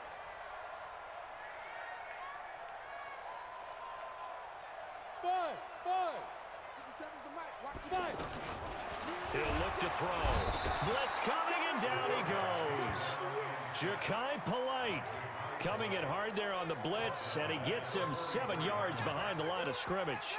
Well, competition comes up in so many different ways. And right now, this unit, their competition is who's going to get to the quarterback the most times. How about 5 sacks last week? We just saw their first one of this game. Don't need it all back at once, but you figure they're going to need something here. 17 yards to go on second down. Ready? Now back to throw. And he's caught by the former Gator Antonio Callaway. And that's going to be another first down as the tackle made at the Jets' 21. This quarterback now 7 of 10 here in this first half, and he's got a 1st and 10. Here's Hunt. And he will lose yardage here back at the 23-yard line. That sends him 2 yards in the wrong direction and leads to second down. A rare misstep on that last play because the drive has been strong, but now it's 2nd and 12. Hey, Delta. Get it. Here we go on 2nd and 12. Wide open receiver complete. And he doesn't quite make it, taking it within an eyelash. Dropped at the 1. 22 yards there, a first down. That was a nicely run slant route, and what the receiver's trying to do is make the defender think he's going upfield for a deeper route and then breaks it off. Usually, and he takes it into the end zone for the Dolphin touchdown. A great play there. His 3rd touchdown now on the year as his guys are on the board here in this first quarter. Heck of a start to his season. He had 2 touchdowns in the opener last week, another one here in week 2. well, I don't want to call him a touchdown machine this early, but sometimes you get locked in, and you feel good about things. You get into that zone, and those touchdowns come in bunches. He may be off to that kind of a start. It's like he was shot out of a cannon. I would imagine success this early, great momentum going forward for the rest of the year. He keeps this up, they'll soon be chanting MVP anytime he touches the ball. Now the Jets offense gets ready to head back on the field, and they'll be looking to avoid what happened last time, which is punting the football. But when you look at how teams play the game, that complementary football comes into play. How do I take care of my defense? How do I take care of my offense? Well, the defense is taking care of them in a lot of ways. Now it's time for the offense to jump things up and help their defense out. Give them a little bit of rest. Yeah, it's time for them to give him a rest. Took the words right out of my mouth. Give him 9 there on the first down completion. Darnold off the play fake to Bell. This is Anderson over the middle. And he's got another first down as he's brought down at the Dolphins' 43. One of the feature points of the in route is being able to make a nice throw to the middle part of the field. And for a quarterback, that's one of the better throws and better looks that he'll get. But he has to be careful. Is this intercepted? It is. It's intercepted. It's the former Seahawk, Richard Sherman. And his guys are going to take over at the 39-yard line. Good starting field position for the Dolphins as they have it 1st and 10. They'll begin the drive with Hunt. And an alley to run. 10 yards on the pickup there, and it'll be second down. Getting the sense, Charles, are going to put a big emphasis this afternoon on the run game. And why not? What we're seeing so far, working pretty well from them. And here's the best part. We always talk about the best performers do their job when the lights come on.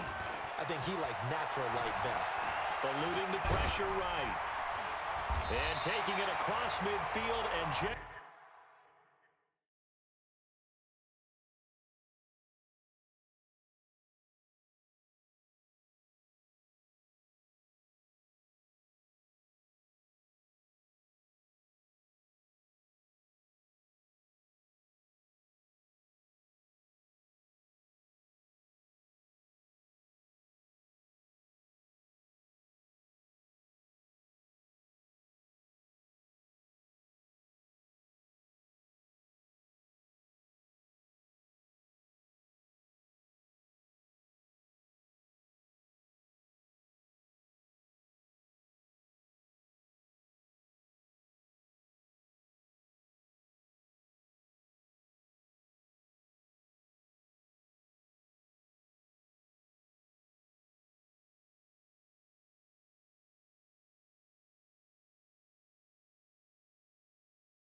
Shy of the 40.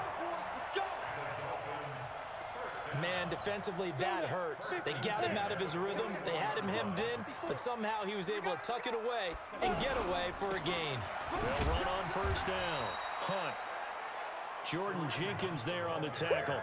You got it. You got it. Go. 8 read. 7-7, our score after one. Second quarter from Miami. It's the Dolphins with the football as they're looking at a second down and 9 to go. On second down now, it's Hunt. And the big boys up front, they're going to stop him right at the line.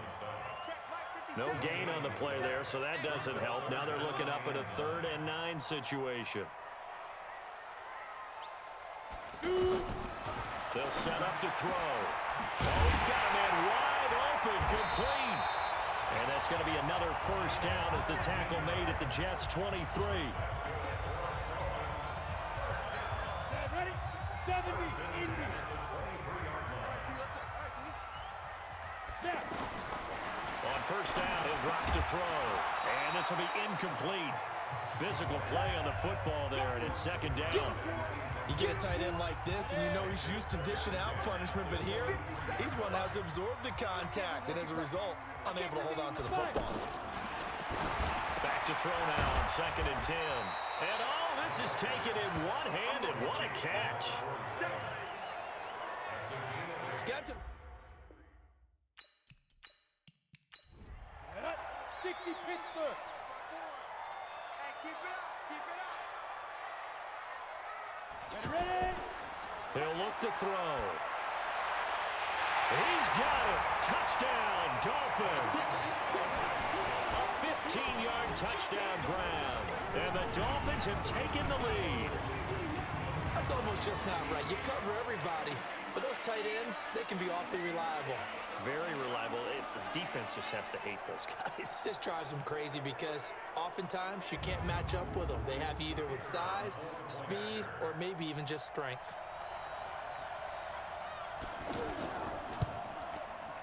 The extra point up and good. And that makes the score 14-7. So that drive takes them down the field in 8 plays. And it winds up in 6 points for the Dolphins.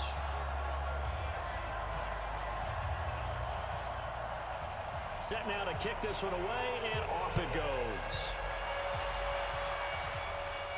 This one taken from the 7. And it's a pretty good return here as he'll get it up to the 29-yard line. Here we go. Sam Darnold leading the offense out for their next possession. He's had a solid start to this game, but bottom line is they're losing, so he doesn't care about his stats. He just wants to right the ship on the scoreboard. He wants to actually increase his stats because he feels like if he does, that means things will get better for his team, maybe get him back into the ball game or into the lead. In these situations, I remember playing with a quarterback once where he actually ran out onto the field first ahead of everyone else just to say, guys, let's go. Try and create that energy, create that spark. So far, he has 1 touchdown, 1 interception. He'll be looking for that second touchdown now. That'll be a loss of a yard, and it leads to a 3rd down. I like the strategy. Extra tight ends, extra beef. They want to run the football, but that means they probably want to run it inside. If you get strung out on the perimeter, you're in peril. Yeah, we saw the result, negative yardage. Check 55, Mike. Watch the curve. Watch the curve. Darnold.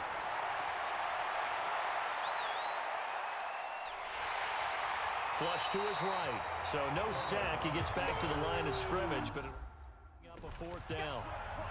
Here's Matt Wild now as he'll kick it away for the 2nd time.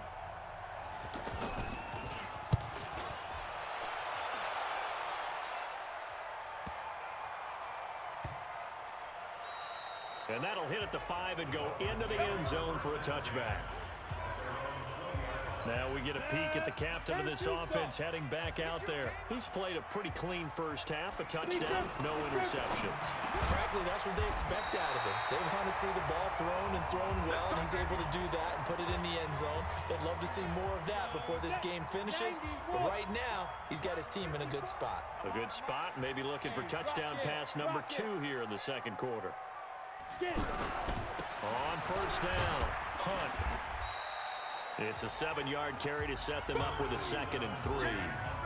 But no matter how they phrase it, staying on schedule, staying ahead of the sticks, whatever you want to call it, 7 yards on first down, that fits the bill.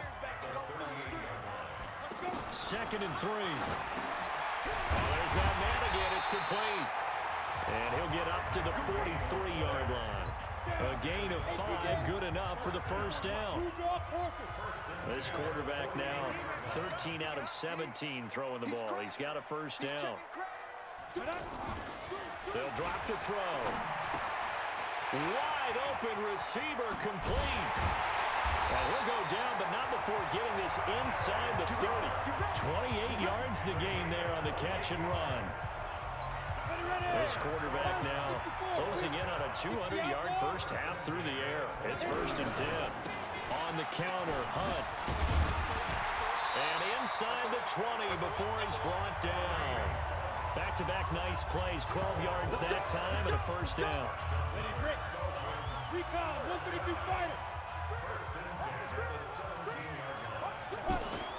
Inside the red zone here, they'll look to throw. That's going to be caught at the 10-yard line. And all the way down inside the 5 to the 4. Another nice gain, 13 yards that time, and another first down.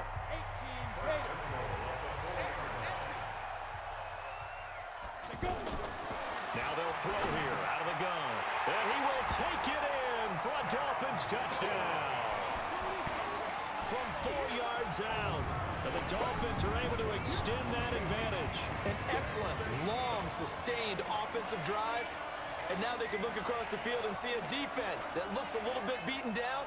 Right now, as an offensive coordinator, you're thinking to yourself, can I dial up the knockout punch? Extra point forthcoming.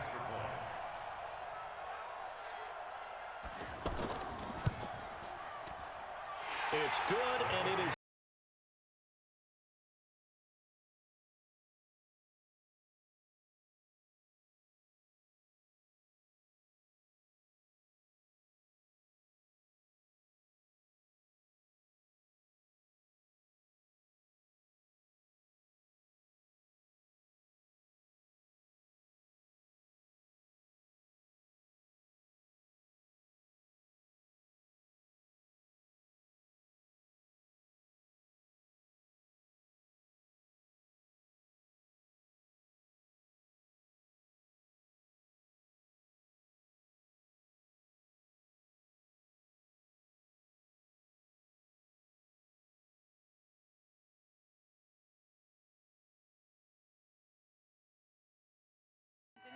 Were tight.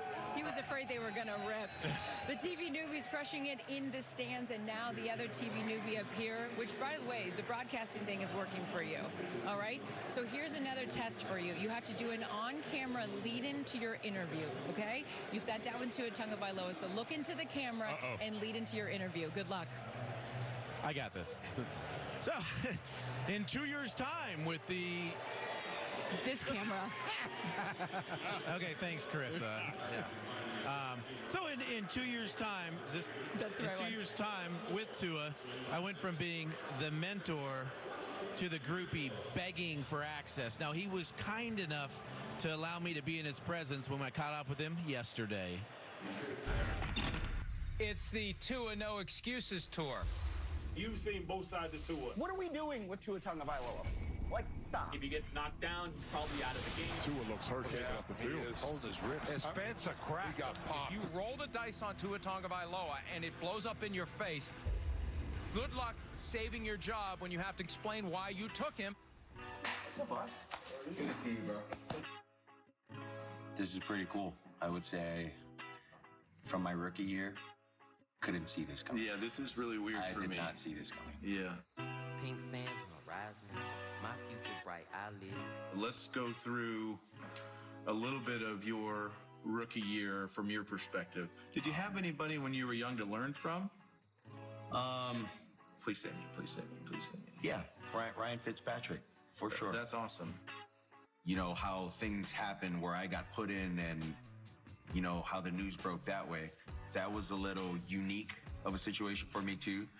In my mind, I'm like, holy crap, like everything's coming so fast. Like, what do I do? So that's why, like, I come to you, like, I'd ask you a lot of questions.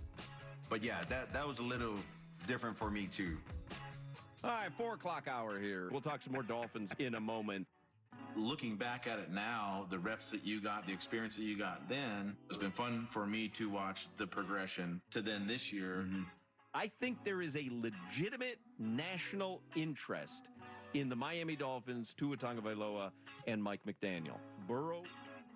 What role has Coach McDaniel played in your great start to the season here? Not in terms of the physical, not in terms of the play calling, but in terms of the confidence and up here. I've never been in a setting where the head man is like just, has nothing really bad to say. And if there's anything bad to say, it's more so a learning like lesson for everyone. Regardless of how big the mistake was, like it's always like an opportunity for you to go out and, do something better.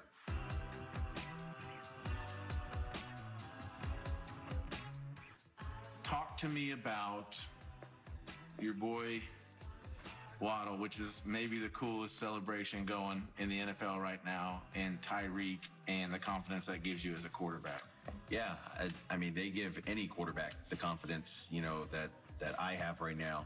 Whether it's a bubble or hand it off to them on a jet sweep or something, they're going to make something. But that's happen. When it's a jet sweep, make sure it's not a handoff, it's a toss. Yeah, because you want passing yards. Yeah. That's a very important thing that I hope I taught you over the years. Do you have any interest in playing the ukulele? Sure. Do you have any? You want me to play? Wow, we need more of these interviews, guys. I love these interviews. Oh my gosh. Love to see you playing out there so happily. Can't wait to see you on the desk tomorrow night after victory over Joey. Wonderful. Ladies and gentlemen, Ryan Fitzpatrick. Do it. Thank you, sir. Thanks, boss. If only you were more entertaining. Very good. That's pretty good. He can play. It was me fake strumming, but he can actually play that ukulele. He can play the ukulele. Some people are still questioning if he can play. Tony, you said this Dolphins team was a flash in the pan last week. Are you buying what you've seen from this team now sitting 3-0, beating the Patriots, the Ravens, and the Bills? Yeah, well, I'm buying it, but I'm not buying it. But first of all, let me address this real quick, though. I'm really happy for Tua, and we've been talking about it all night. No, this organization, before he was even drafted, they didn't want him. They wanted Joe Burrow. Then he talked about Herbert. And then when he gets here, talk about Deshaun Watson coming in, Tom Brady, all that stuff that went down. And now he's got a coach that actually believes in him. And you can see what that does for his confidence and how it's helping his game on the football field. You can never underestimate when somebody believes in you. But having said that, he's been balling out, no doubt about that. But for me, the biggest thing is consistency.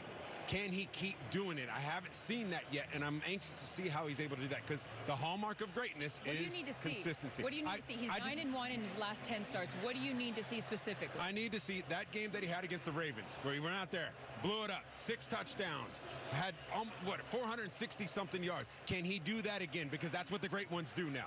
That's what those guys like Tom Brady, Peyton Manning, Drew Brees, all those guys, that's what they do. They have those type of games. I want to see him be able to continue to do that over the season. TG, I don't know if they do it every week. Not every week.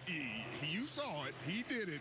And he's been doing it. He's second in the league in passing. He's doing it right now. He's executing. He's doing what he's asked to do. And Mike McDaniel is drawing him up and making it easy, making the game easy for Tua. And that's what you need. You need a coach and a coordinator to make the game simple, make the game easy. It's a great combination. Sometimes you get in the right system with the right coach, and it's beautiful.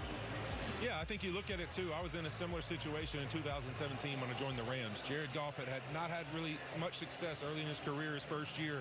Sean McVay comes in, new energy, positive leader, speaking life into him, and you just saw his whole personality change. They had a lot of success. You look in San Fran with Garoppolo and Shanahan, a lot of success initially. Both those relationships ended with changes, though, and going a different direction, even though Garoppolo's back there. So how will this all pan out down the road? I'm with Tony. 3 games is great. Let's see a whole season. Yeah, and I want to go back to that Baltimore game and just the way he's being coached now and the ultimate confidence that he has from the play caller and from his head coach, Mike McDaniel. We're sitting there at halftime. He's got 2 interceptions on his plate. In the past, there might be some head hanging, trying to figure out, the plays aren't coming in, a lot of runs, a lot of draws. Let's take the ball out of his hand. They trusted the kid. Doubled down. And he rewarded them. 4 touchdowns. Tied an NFL record with 4 touchdowns in the fourth quarter. And when you got Tyreek, sometimes you just got to throw it up. Magic will happen. You're right. Throw it up. Are you guys willing to say that he's legit if he gets this tonight against Burrow? And then when you look at that now, 4 games in and who he's went up against? Yes, I would say that. He's legit if he can get this one. All right, well, the undefeated Dolphins are looking to go 4-0 for the first time since 1995. The next big challenge, of course, the AFC champs in Cincinnati with the white out. It continues. We got plenty more coming up right after this.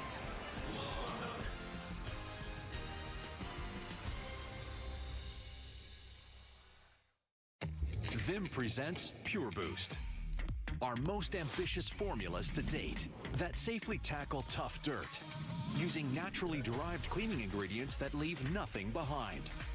Vim, more than just clean. Ready to support your immune function? Make it your #1 priority. Nature's Bounty has a variety of products to help support your immune function. From gummies to soft gels, there's something to suit your needs with Nature's Bounty.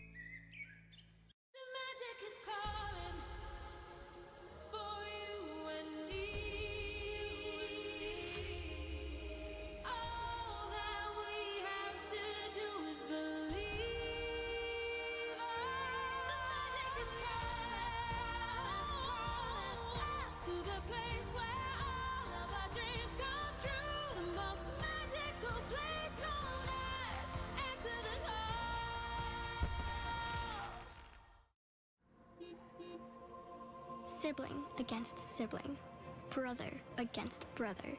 Before every road trip, the fight for space raged on. Until one day, my parents brought us peace. With room for up to 8, the fight for space is officially over in the biggest Subaru ever. The 2022 Subaru Ascent. Big on space, big on everything. Cooperators offers financial services and advice tailored to you. Like we come from the Caribbean, yet somehow our daughter is a wizard on the ice, so we're saving for her future plan. For the Morgans.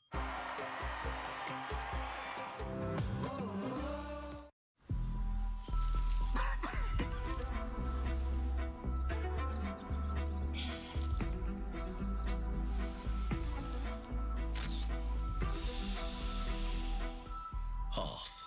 Breathe it in. It's Thursday again already. This time, we didn't have to travel too far. 268 miles to be exact. Still proudly in the great state of Ohio. Tonight, the 3-0 high-powered Miami Dolphins come to Cincy to put their undefeated record on the line. Coming off their first win, the defending AFC champion Bengals look to hit their stride. Burrow, Tua, 2 young quarterbacks with some history. What's better than that? So stand up, Houday Nation. Fins fans, it's Thursday Night Football from Cincinnati, Ohio.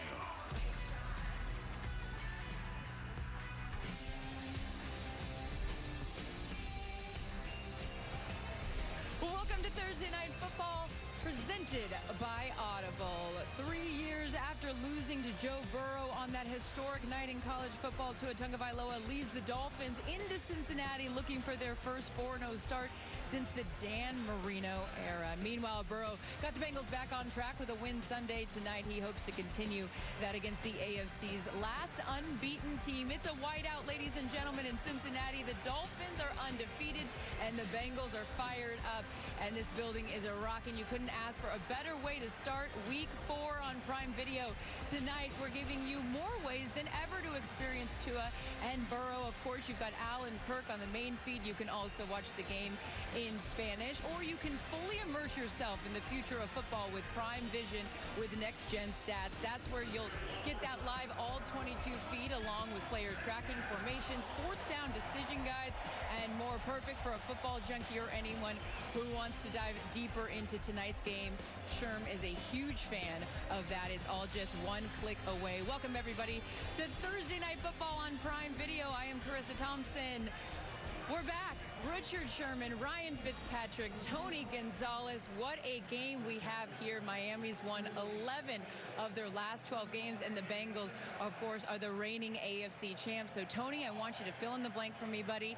I better see what tonight? Well, it's Thursday Night Football, prime time, like you said. Everybody's watching. I better see Tua Tagovailoa go out there and kind of reintroduce himself. He's found this new breath of fresh air in Mike McDaniel, and he's putting up big yards. But I want everybody to see it tonight. I want to see him throw for 300 yards. I better see something like that. Being undefeated is still not enough. You want to see more. Sherm, I want to see what tonight? I better see Dolphins defensive coordinator Josh Boyer protect his corners. They played 90 snaps last week. You better burn some cover two like Cincinnati has that to deal with all season long and protect those corners. Don't have them in zero blitzes. If I see that, by halftime, we're going to have another conversation on here. Coming off that short week, too. For me, I'm thinking about Katy Perry. I better see fireworks because we've got a lot of offensive talent out here right now. And I just think it's time to light it up. Maybe some dueling gritties. I mean, we may have some competitions with touchdown celebrations. I can't wait to see. Well, kickoff is moments away, so let's meet the team, starting, of course, with Tua Tagovailoa and the Dolphins. Fitz, walk us through the skill positions here. There he is. You know, for Tua, this has been a big offseason for him to bring in the speed of these guys. He's all about accuracy. So putting the ball on the money for catch and run balls to Tyreek and Jalen, that's what's made this offense go. And the big guys up front, look, they've had their struggles, but Terron Armstead's the guy they brought in that's done a great job of protecting Tua. And the guys they got to deal with, Trey Henderson, obviously they're going to be missing DJ Reader in the middle. That's the big time. It's tough. Hey, this linebacker core, they're hard-hitting, they're athletic, they're going to get the job done. But it's this secondary, Jesse Bates, Chidobe, Eli Apple, those are the guys. That's where the game is going to be determined in that secondary. Can they stand up against this receiving core? And now Burrow and the Bengals looking to maintain the momentum from Sunday's win. The lights just went out here. Things are fired up. We got a whiteout, ladies and gentlemen. Tony, take us through the rest of the offense around Burrow. Well, you know, they're an explosive offensive unit when they get going, led by Jamar Chase, T. Higgins, and Tyler Boyd. Those guys can get flat out, get it done. They're going to have to get those guys going down the field and get that offense going. And obviously the protection starts up front. Last year, Joe Burrow led the league in sacks, was sacked 51 times. They revamped that offensive line. And Christian Wilkins, he pulled a brawn last week. It just wasn't his own. This D-line is aggressive. They're strong. They're great against the run. And this linebacking core, Melvin Ingram has shown dynamic ability. They can just rush him. He's getting after the quarterback on his own. And in the secondary, guys that can cover. Obviously, Xavier Howard, one of the best corners in the National Football League, but they love Javon Holland. 1.5 sacks last week. He gets after the quarterback as well. You just talked about Javon Holland. Watch out. By the end of the year, he could be the best safety in the NFL. Love to hear. I'm still reeling from the he pulled a groin comment. I can't specify. We get to Smitty for the rest You're not of it. a doctor. Yeah, Bill Belichick over there. You're not a doctor. We've got a great game ahead of us. The undefeated Miami Dolphins against the reigning AFC champs. It's all coming up next. Al, Kirk, and Kaylee have the call. Enjoy the game, everyone. We will see you at halftime. Let's see some.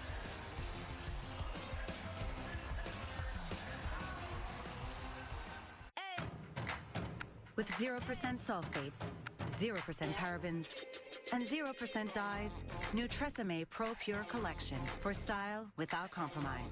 Nutresame Pro Pure, 0% compromise, 100% you.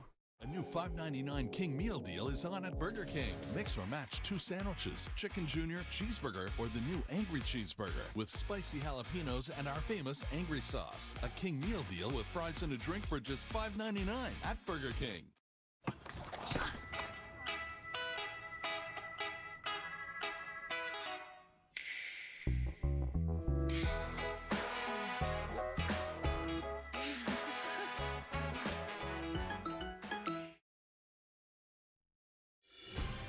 Audible, the home of storytelling, presents Prime Stories. They go, the ball comes out. How about the effort of the Miami Dolphins defense? Burrow scrambling left, throws, touchdown! The Bengals are off the schneid. I'm speechless. Talk to him. Oh, I got something. You're right.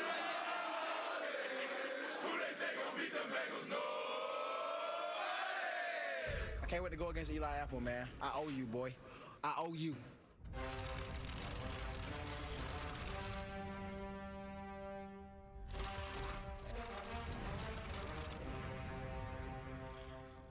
We got a little history with Tariq.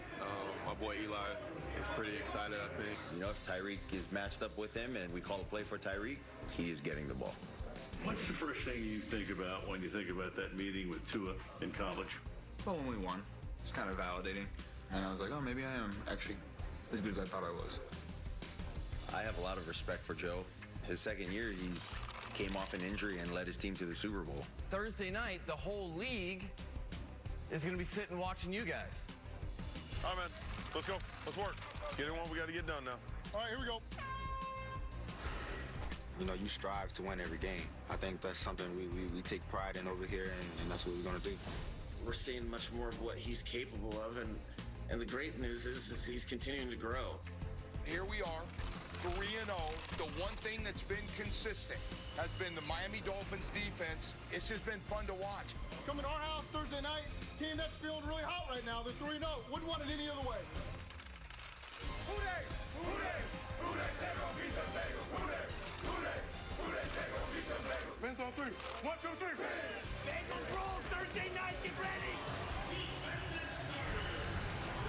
As Bill Belichick once put it, we're on to Cincinnati. Yes, we are. As the reigning AFC champion Bengals take the field, Joe Burrow, the top pick in the 2020 draft, is at the helmet facing the number 5 pick in that draft, Tua Tagovailoa, and the Dolphins on Thursday Night Football. Al Michaels and Kirk Herbstreit with you. The season is just 3 weeks old, and yet there are only 2 undefeated teams, the Philadelphia Eagles and these Dolphins, who went out and hired little-known Mike McDaniel as their head coach in the offseason, first head coaching job anywhere for him, and they are humming right now.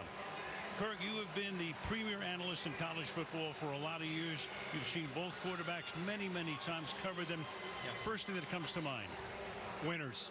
You know, the guys that typically perform their best on a big night, on a big stage with these bright lights. They've also been through their share of adversity. Of course, Joe Burrow's rookie year had the ACLs, fought back through that.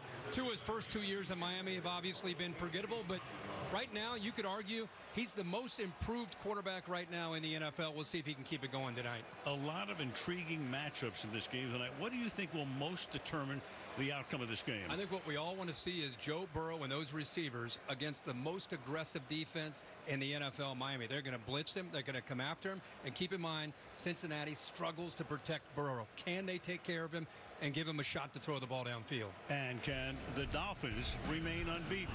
Or can the Bengals go to 500 with a mark of 2-2? The answer's coming up on Thursday Night Football.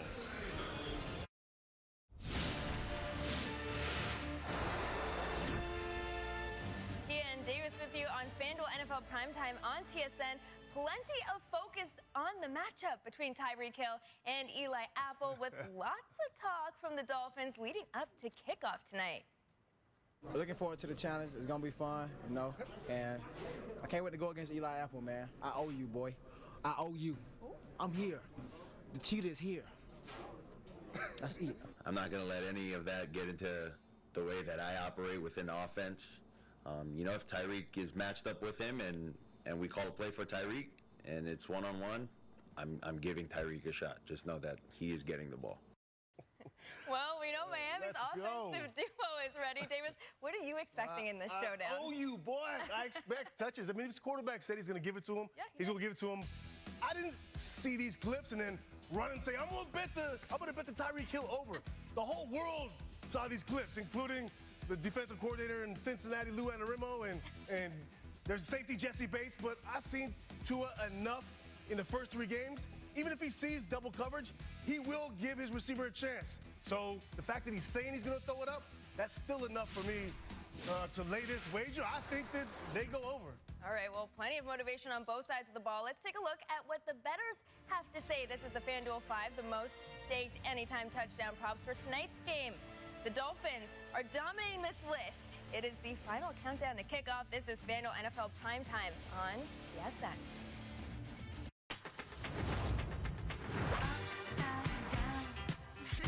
Boy, you turn me inside out and round, upside down. You turn me, you're giving love instinctively. Feeling healthy by leaps and bounds. Making a dinner that makes their whole day and giving your best friend the best nutrients for their best life. Science did that.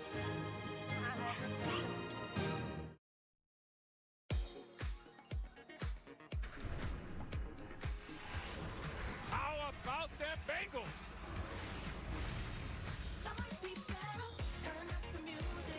Burrow firing deep. Touchdown! What a throw by Tua. Here come the white handkerchief. And look at that, into the end zone. It's all about tonight. The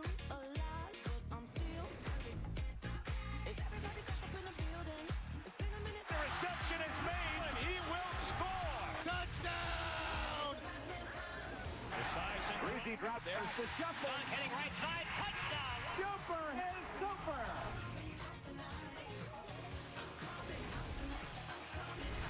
Paycor Stadium, downtown on the banks of the Ohio River. Plenty of storylines tonight. Let's begin with one of them. Down to the field we go, and Kaylee Hartung. Kaylee. Hey there, Al. While the league and the Players Union investigate the handling of Tua Tagovailoa's concussion evaluation this past Sunday, Tua maintains his head was never the problem. It was a back injury that he suffered earlier in the game. And he says his back affects every aspect of his quarterback play, from handing the ball off to throwing it. However, in pregame warmups, Tua showed no sign of discomfort, and along with the Dolphins medical staff, we'll just have to watch him as the game goes on. Meanwhile, the Miami defense will have to dig deep too. That unit was on the field for 90 plays in extreme heat Sunday, and safety Javon Holland, the only Dolphin to play every snap, told me the most important element to his recovery this week was sleep, and said he is ready to approach this game with what he calls fierce intention, Al. Thank you, Kaylee. Traditionally here, they have the Who Dey chant. Who Dey going to beat them Bengals? You got Isaac Curtis, great receiver, 12 years with the Bengals back in the 70s and 80s. Willie Anderson, great left tackle in the late 90s, early 2000s. Stadium filling up. Their Bengals, of course, the reigning AFC champions. A lot of white tonight. It's a whiteout Thursday. The Bengals will also be wearing white helmets, white uniforms. Meanwhile, the Dolphins have won the toss and have elected to defer. And back deep is Chris Evans to receive the kickoff.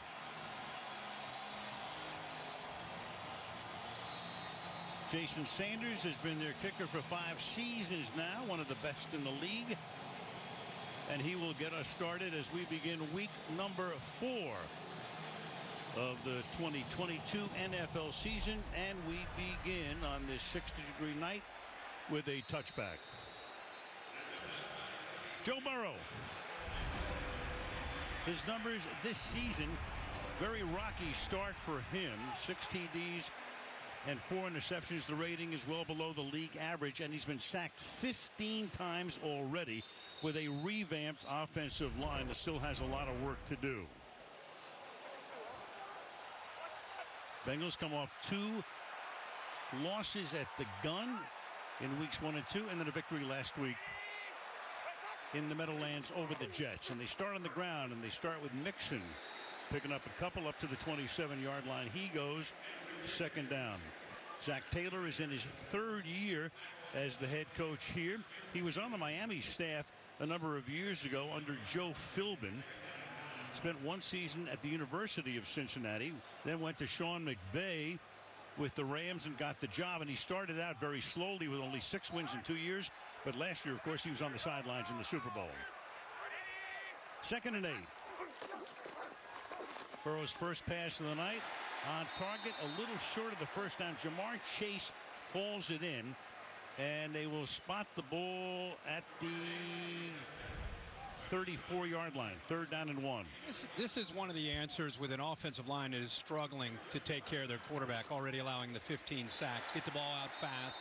Match up that Jamar Chase obviously is going to win. Easy throw to settle Joe Burrow into the game against a young corner. Now you give yourself a chance here at 3rd and short. They go 3 wide, stack to the right side. Come up in the gun. A lot of motion here. That's T. Higgins, the movement man, and the pass is caught, and that's a 1st down. So they pick up a 3rd and 1 and pick up a lot more out to the 46-yard line of Miami. That is Hayden Hurst, the tight end. Gain of 19. Al Higgins going in motion and has an outcut, holds on to Howard, the corner, and then it creates that opening over the middle there on 3rd and short. This is what Bengal fans have been waiting to see from Hurst. Big athletic tight end making plays and making it tough on the defense to bring him down after the catch. Got away from a Brandon Jones would-be tackle. Spotted at the 47 of the Dolphins.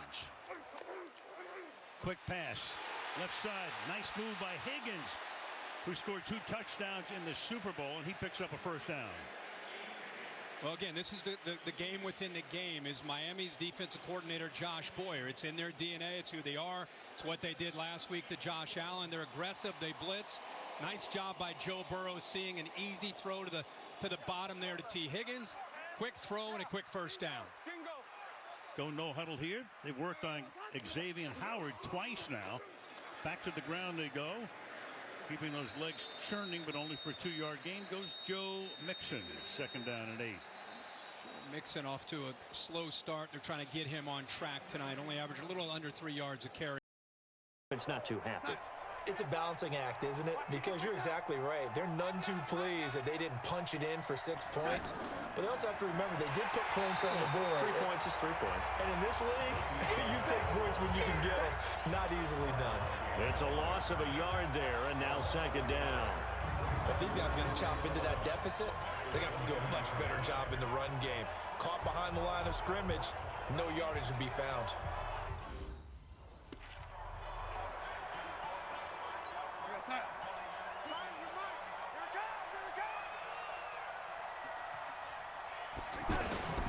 Faking the give, Darnold. And that's going to be incomplete. Good effort there, trying to take a shot, but it's 3rd down.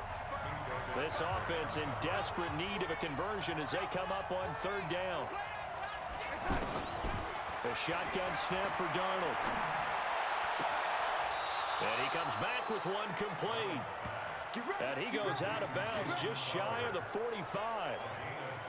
They like going to him in the slot. He catches another one. I think this comes under the heading of until they stop him, why not go back to it? He has something going really. And he's going to be intercepted a 3rd time. Picked off at the 39.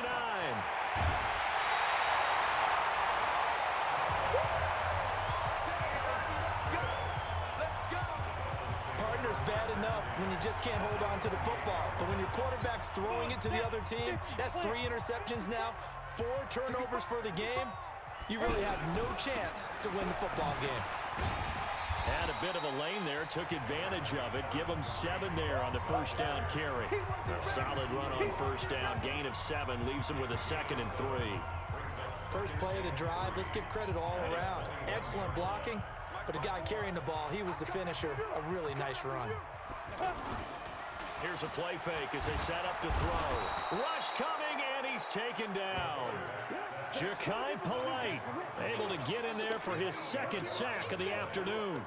Man, he got in there so quickly, Charles. What could the offense have done to adjust and account for that? But what you're hoping is that you figure out, and you see and get a clue that maybe there's going to be some pressure coming at you, and you change the blocking schemes. Maybe you go to max protection. The biggest ones, maybe you bring your running back in to try and keep.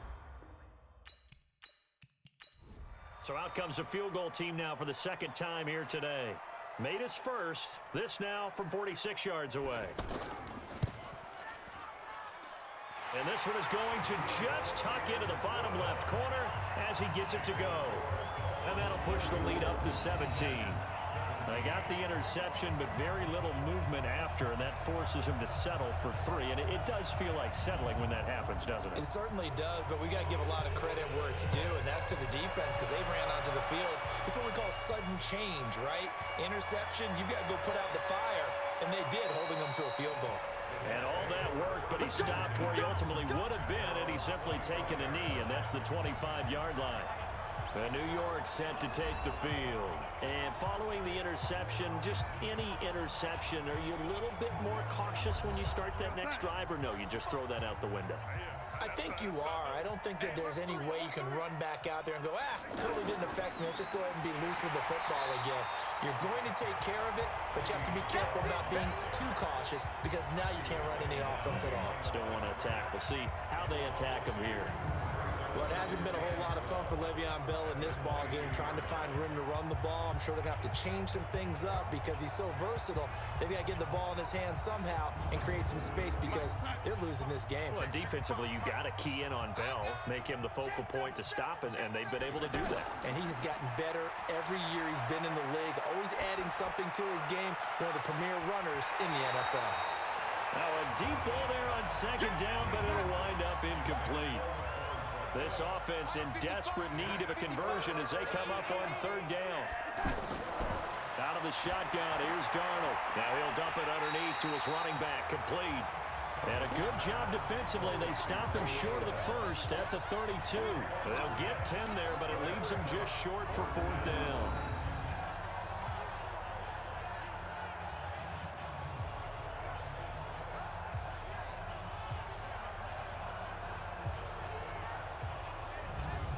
Here's Matt Weil now as he's on to punt for New York.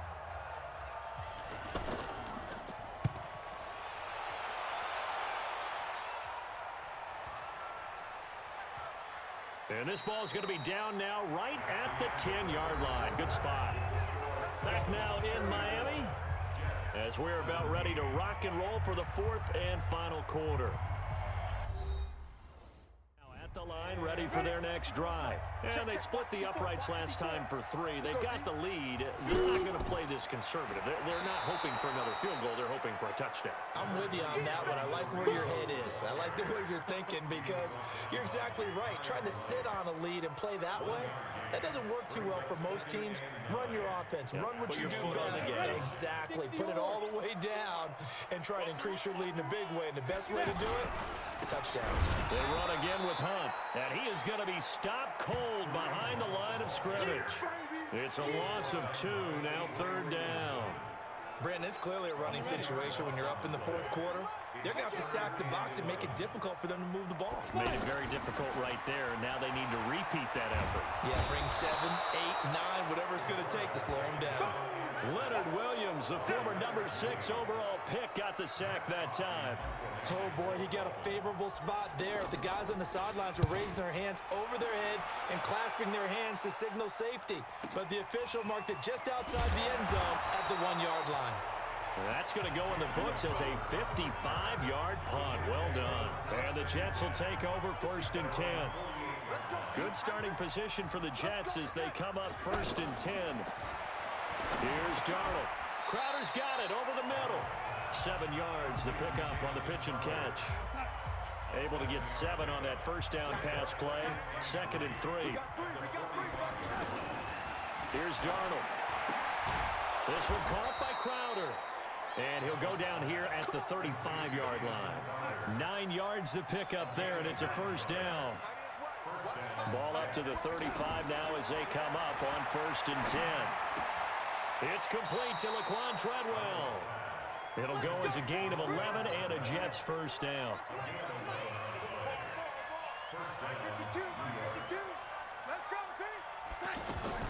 On first and 10, Darnold. On the catch, it's Crowder. This will be a short gain of 3 before he's brought down at the 22. The completion good for 3, and it's second down. Throwing again on second down. Darnold. This one to the right, caught by Valdez-Scantling. And they've got it inside the 10 at the 8. First and goal, and they got to be thinking a chance to get right back into this football game. From the shotgun, it's a give to Bell. fighting his way in for a Jets touchdown. Le'Veon Bell, his first touchdown here of the new campaign. And the Jets are able to cut into this deficit. In as many coaches' meetings as we sit in, we hear the word finish all the time, don't we? And on that play, the back actually finished getting into the end zone, breaking the last tackle. Tried to wrap up, tried to use the proper technique, just wasn't able to get it done. They go for just one here as it's up and good. And that will shave one more off this lead. And after the touchdown, here's Myers to boot it away. That'll be taken in the end zone. And the decision to come out is going to cost him 5 as he's taken down right at the 20. The Dolphins at the line ready for their next drive. Now, there are 2 scores on the plus side. Still time here in this fourth quarter, but maybe you start thinking about playing keep away? Yeah, I think here's the situation. You're not thinking touchdowns anymore. You're just thinking first downs. To keep up with your theme there, playing keep away, first downs, they can't touch the ball. Offensively with the lead, you want to run the ball, keep the clock going, but you also want to still kind of be in attack mode too, right? So how do you do that and not come back on your heels? Yeah, think about all the practices we've watched where they have that tempo period to go over things just like this, where they describe the scenario, tell you what they're looking for, and make sure that they're still attacking, yet at the same time not going so fast as to leave too much time on the clock. 7 yards on the pickup there, and it'll leave him with a 2nd and 3. A good run got 7 on first. Here's 2nd and 3. Off the play fake, he'll look to throw. That is caught. It's Tajay Sharp. And that's going to be another first down as the tackle made at the Jets' 35. Defensively, they just don't seem to have much of an answer for this passing game. Not at all. Look at the confidence that's exhibited here. With that type of a lead, clock on their side, instead of running it, they're still throwing it, trying to pick up first downs and keeping the football. Back to throw now on first down. And a quick throw here, that's complete. Give him 9 there on the first down completion. Another nice pickup through the air, and I think a lot of people might expect them to run the ball in this situation, Brandon, but with this lead, they're electing to throw the football. Swings, slants, quick outs, things that they consider safe. On second down, it's Hunt, and he stopped immediately there. On the stop there defensively, Marcus May with the tackle. They've called his number a lot this afternoon. You wonder how much tread is left on those tires. We certainly do, but I always think back to one of my favorite coaches in the NFL, and he used to have a meeting with his running backs every year in the offseason and say, look, as many times as you're going to carry the ball, you should be able to carry it one more time, so make sure you get in shape. His first catch, and it's a pretty big one. They get the conversion on third down. They'll look to throw now on first down. And he'll take this into the end zone for a Dolphins touchdown. A great effort there with his first career NFL touchdown. And the Dolphins are able to extend that advantage. Getting your back involved, what's the importance there in the passing game? Well, oftentimes you can create mismatches because who's going to cover him? And you get him into space, which is where he likes to operate with the ball in his hands. Oftentimes makes people miss, gets that run after the catch, and off he goes. And into the end zone. So an 8-play drive covering 80 yards. And it winds up in 6 points for the Dolphins.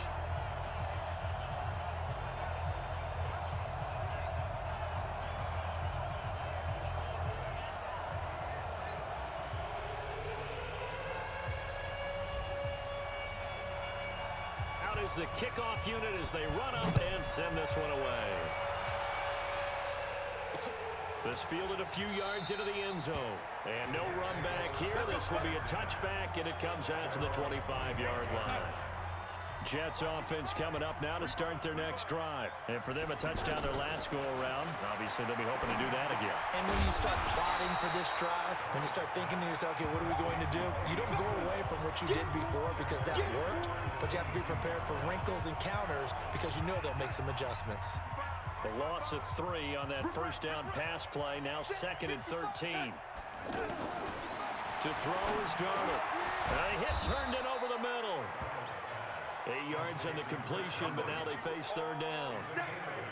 Let's not quibble about the gain there on second down. That was a positive play because that was a take-what-you-can-get situation. Got out to the tight end. Now gives him much better opportunity to convert on third down. Yeah, he's going to be stopped short of a first down as they'll get to him at about the 33. 3 yards won't be enough here as that'll bring up fourth down. A critical one here if they're going to have any shot at this thing. So they'll go for it on fourth down. Now they go for it on fourth, but this one is going to wind up incomplete. Adam Gase rolls the dice. It doesn't pan out. And the Dolphins get the football in great field position. Well, at this stage of the game in the second half, down 3 scores, I guess they felt like they needed to push.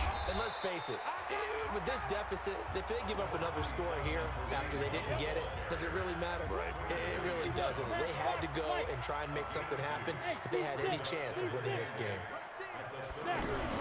They'll run again with Hunt.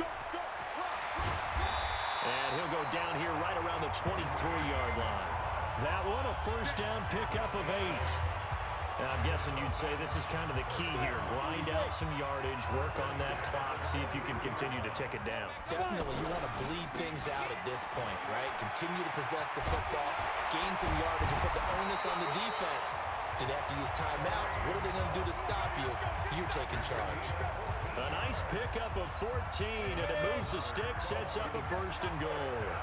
With that last effort, he topples the 5,000-yard mark for his career. And he will take it in for a Dolphins touchdown. A great play there. With his second touchdown of the game, 4th of the year. And the Dolphins are able to extend that advantage. And he certainly played a pivotal role with those 2 TDs and why they're up on the scoreboard right now. Well, someone's all about winning, aren't they? Because he's not worried about the number. Sure, it's great to have 2 touchdowns. The bottom line is what he's doing is contributing to their lead. He wants to continue to do so. Extra point safely through, and the lead is now 24. A drive there of just 4 plays, and a 9-yard run on the end of it. Set now to kick this one away, and off it goes. This is fielded a couple yards deep.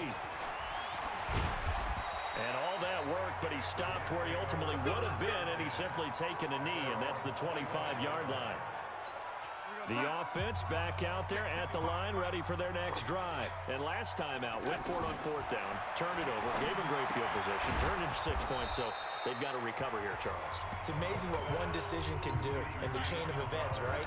The decision to go for it on 4th down. Caused all of that. It caused every bit of it, but it showed confidence. Hey, I got confidence in you guys. Go pick it up for them. Didn't happen. Also showed confidence in the defense. They didn't pick up their end of the bargain, so now they've got to come back out and start over and rebuild that confidence. So that one will be accepted. So the face mask, quite a blessing there as they'll start out of harm's way with a 1st and 10. Now Darnold throwing middle, but it's incomplete. He was looking for Jamison Crowder there, and now it's 2nd down. Ball on the 42 as they come up 2nd and 10. Darnold, a screen to Bell. And a look at Bell, who remains down after that play. Appears to have gotten shaken up. We'll get an update when we come back to Hard Rock Stadium. 2nd down pass play got him 8 yards. Now they've got a 3rd and a couple remaining. And it's caught by Herndon. And they move this all the way down to the 9. They're able to convert on 3rd down, and that sets up a 1st and goal.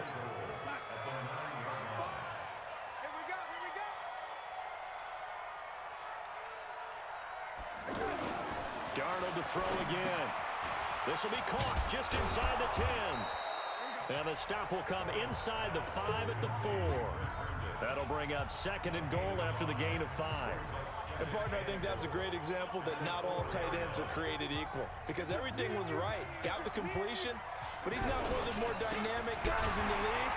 So even though he caught it, couldn't turn it into much more. And he gets halfway home from the 4 down to the 2-yard line. Just 2 minutes remaining here in the 4th quarter of what has been a one-sided affair. So it's Jets football as we get you reset here. They've got it 3rd and goal now as they try to punch in a late touchdown.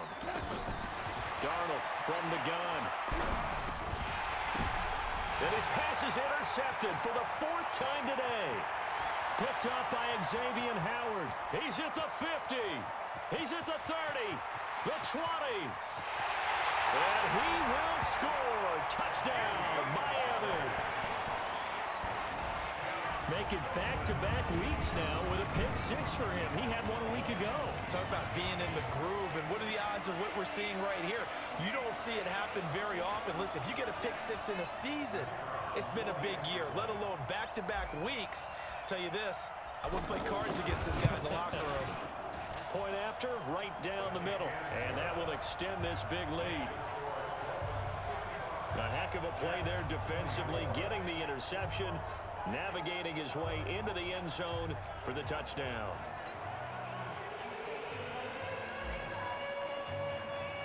So they'll get another shot on offense following that pick 6. And now the kick is away.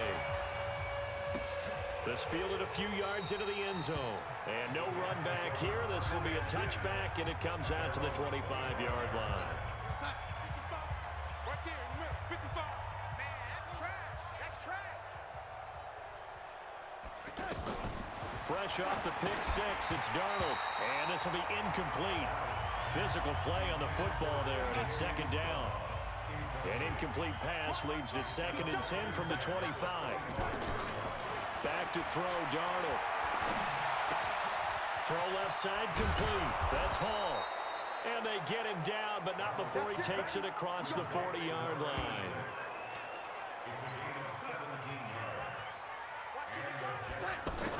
Darnold on 1st down.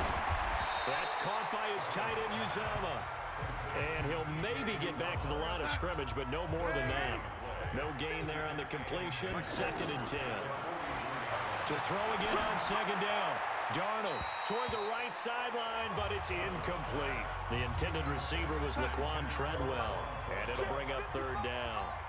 An incomplete pass on 2nd down. It muddles things a little bit here. This is 3rd and 10. He's going to let it fly. And he bats it away, and it falls down incomplete. Fair to say the secondary play, whichever side you're on, hasn't really been a glowing exhibition so far, but a nice job there to prevent a long completion. I agree with you, but at some point, someone had to make a play and try and stop this exhibition of almost speed racing that we've been watching, huh? Yeah, it has been quarterback and receiver dominated.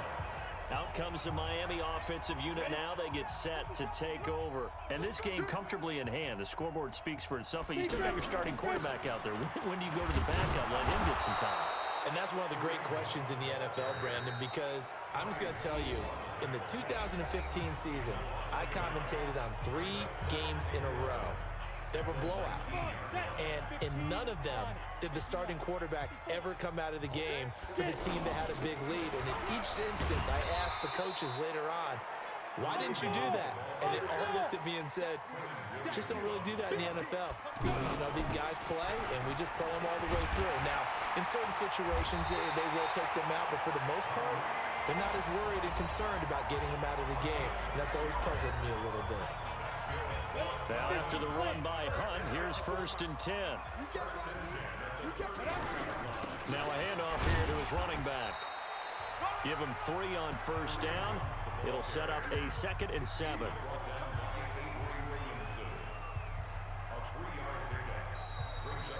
Well, Charles, it's one thing to win. It's another thing to win and put up the amount of points that they did. Boy, were they clicking on offense. They can't help but feel great about themselves, can they? I mean, what a game to put up that number of points, continually feeling like they're moving the ball and things are working and clicking. They think that they can bottle this and carry it with them. And as an offensive coordinator, you just don't think you can do anything wrong. Whatever you call, run, pass, it's all going to work. That's called being in the zone. So for the Dolphins, they at least get the win here to earn a split of their first 2 home games. And they will hit the road next week for a date with the Green Bay Packers. Meanwhile, for the Jets, they will fall to 1-1. And they'll get a chance to redeem themselves at home next week. I'm Brandon Gaudin. Certainly have to thank Charles Davis, my broadcast partner, and our entire crew. We'll catch you next time.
Matching hundreds. It's the coach. This is NFL football on EA Sports. Coming up, we'll see teams with a couple of running backs who each went over 100 yards a weekend ago, as it'll be the Miami Dolphins taking on the Green Bay Packers. I'll have scores around the league for you at the half, but it's time for a little football. So we'll hand it over to our broadcast team, Brandon Godden and Charles Davis. We are at the oldest continually operating stadium in the NFL as you get a look inside Lambeau Field in Green Bay, Wisconsin. Nothing like the fanfare of introductions to an NFL game, and that was in evidence a moment ago. Fireworks, pyrotechnics, you name it. This crowd is ready as their guys get set to match up between the Miami Dolphins and the Green Bay Packers. Along with Charles Davis, I'm Brandon Gaudin. And Charles, we look at this Packer team as we enter play here. It's been a great start to the season, back-to-back wins to begin the campaign. Yeah, you don't want to get too excited. There's still a lot of season to go, but they've come out playing good fundamental football, and that might carry them a long way. Meanwhile, for our visitors, the Dolphins, they too were winners last time out, so something's got to give here. And I love it when both teams come in off of wins. Great mindsets, and it usually leads to a really well-played game. That's fielded in the end zone. And no run back here. This will be a touchback, and it comes out to the 25-yard line. So here comes the Packers offense now onto the field. Under center is a 6'2", 225-pound signal caller, Aaron Rodgers. That was a solid performance last week, wasn't it? 2 touchdowns, no interceptions, ran the team well, won the ball game. Bottom line, may not have been earth-shattering, but it didn't need to be. Off the play fake to Jones. Here's Rodgers. Over the middle, that's caught by Adams. 30, past the 20. And he does take it in for the touchdown, but a flag on the field, and I don't think this is going to stand. Yeah, don't put the points on the board just yet. Brutal, so take away the long touchdown. It's a cruel game sometimes, partner. They're backed up here with a 1st and 20 now after the holding penalty. Rodgers with a give. It's Aaron Jones. And he'll be brought down right at the 30 here. The numbers on the ground for Jones last week. 25 carries, 107 yards. And the way they ran the ball in last week's game has to be satisfying to their entire staff because they're seeing not just a back gain big yardage, but they're seeing an offensive line really in sync. And he takes it all the way down to the 28-yard line. It's a big play there for Green Bay. 42 yards. So now then, the big play has him all the way inside the 30 now, 1st and 10. Here's Jones. And the ball is out. Jones got hit and lost it. They call it luck or skill, whatever the case is. They're feeling good about just keeping the football there. Yeah, the biggest thing they're calling it now, our ball. I mean, they don't care if it was luck or skill, or the panic that jumps up in your chest when that ball's on the ground. Whether you get... And he's got it. It's caught for a Packers touchdown. Kendrick Bourne, his 2nd touchdown on the season. And they are able to strike first here on their opening drive. In both locker rooms, the coaches talked about setting the tone early. Didn't matter whether you started on offense or defense. In this case, the team that had the ball first did exactly that. Took it right downfield and scored. So that drive, 4 plays. And the result, a Green Bay score.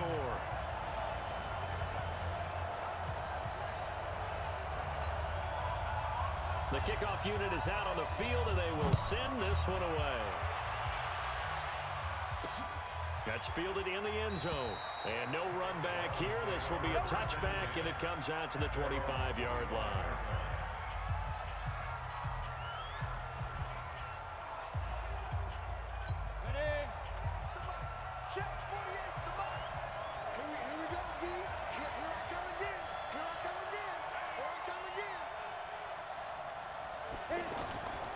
A first carry now for Kareem Hunt.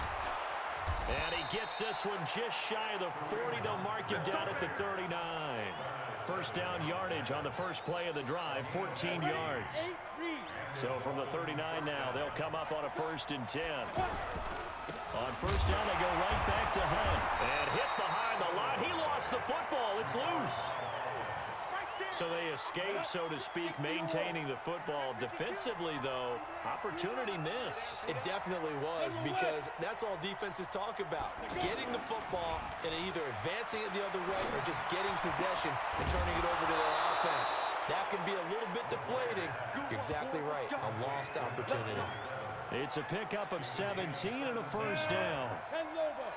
So into Packer territory now. Here's 1st and 10 at the 43. On first down, they'll run with Hunt. And he's able to carve out about 6 there, down to the 37. The numbers on the ground for Hunt a week ago. He was, without a doubt, one of the catalysts in that victory. And he can really be the glue that makes this offense go, because when defenders have to commit to stopping him, that just opens up more opportunities in the passing game. Fighting his way down to about the 35-yard line.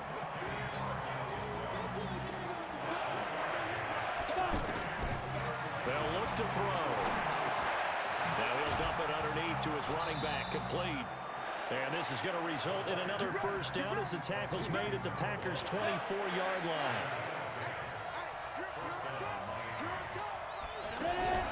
They'll run on first down. Hunt, and that one blown up quickly as he's going to be stopped before he could even get started. That really sets him back. A loss of 6. 2nd and long. Got a man over the middle, and it's complete. And he's brought down, but not before he reaches the 8-yard line. 22 yards there, a first down.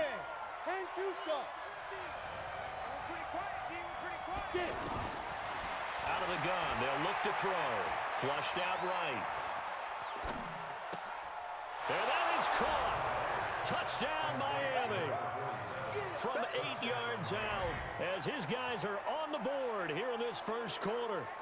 And the QB rating right now is sky high. 4 for 4 on that opening drive, and it ends with a touchdown pass. Yeah, I don't know quite how to figure it out. I think I need my friends from MIT to come in and help me. But I think 158.3 is the number one. Now they'll line up to kick the extra point.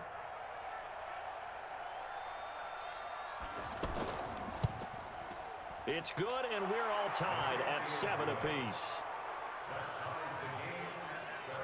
So a nice drive put together there. They go 75 yards in 9 plays. And it ends with a touchdown for the Dolphins.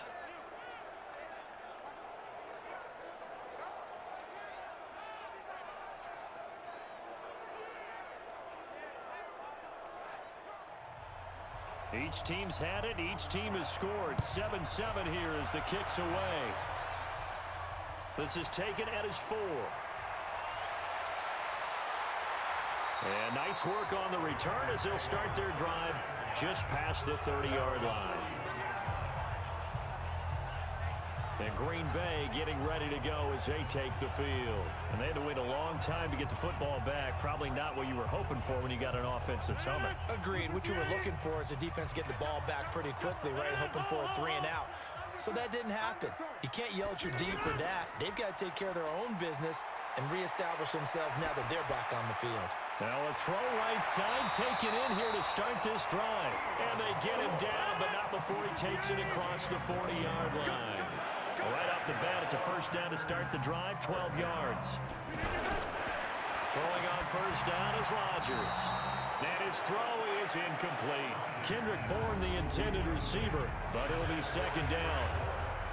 Quickly now, here's a look at the Green Bay offense. It's tough to be an offensive lineman in Green Bay because their quarterback, Aaron Rodgers, knows how to keep plays alive and often extends them for 3, 4, 5, 6 seconds. But David Bakhtiari, his left tackle, he does it as well as anyone could ever expect. Excellent footwork, knows that the plays are going to stay alive for a long time. Often will get 2 or 3 blocks on the same play. That one, a gain of 20 and a first down.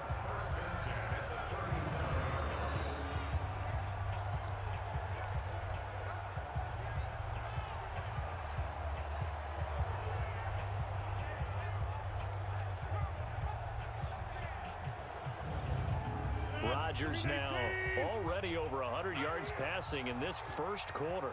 It's 1st and 10. Jones. And he'll snag about 5 yards down to the 32. Look at the starters defensively for the Dolphins. They really played well a week ago in that win over the Jets. If I'm playing quarterback against this team, after what I saw on film where they had 5 picks last week, all I'm thinking about is taking care of the football, being very careful with it, and making sure I see my guys open before I throw it. I might curl up in the fetal position. That's not a bad idea. I don't think he's going to do that. 2nd and 5 now. Rodgers, the left side throw complete to Adams. It's a first down on a gain of 10. I think that's a big pickup for a first down because when you run a drag route against zone, you're sometimes asking for trouble because you might run into a defender. Yeah, well, there they ran into a first down. Executed it to perfection.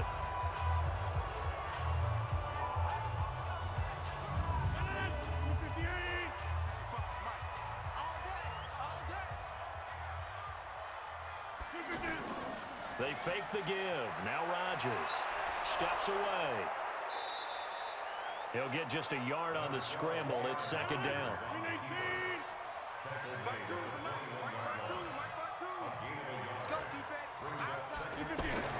Looking to throw again on 2nd down. Rodgers. And he's able to get it back to right around the 27. Well, they thought they were going to break the tie. The defense had other plans. They were already in field goal range, but boom, an interception. I don't know if this was a case of being a little bit too greedy with the opportunity to put points on the board, but give credit to the guys on the defense. Hung in there, battled.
A battle for division supremacy. It's a coach. You're set for... Well, to no one's surprise, Coach, it is a snowy afternoon in upstate New York. Here we go. The final week of the NFL season. Week 17 is underway. This one taken just inside the 10. And a good return as he'll be stopped just shy of the 30-yard line. So here come the Bills on offense for the first time. Commanding the offense will be the 7th overall pick of the 2018 draft. It's Josh Allen. And he made both sides happy last week, didn't he? 3-3. I mean, his guys, they caught 3 touchdown passes, but he threw 3 interceptions. Gotta get off of that schneid and get back to just throwing touchdown passes and taking care of the ball better. Now a first carry for Derrick Henry. Personal foul, face mask, defense. Charles, I know it's hard when live bullets are flying, but you cannot keep your hand up around the face mask area. It is absolutely inexcusable nowadays. We talk about target areas all the time. You have to aim lower so that your hand doesn't get involved in the face mask. And now it's 1st and 10. A big mistake, especially when you factor in the personal foul yardage. Throwing on first down, but this one winds up to be incomplete. He was trying to get it to Hakeem Butler there, and that'll bring up 2nd down. There's some flash on this offense and certainly some flash with Dorsett.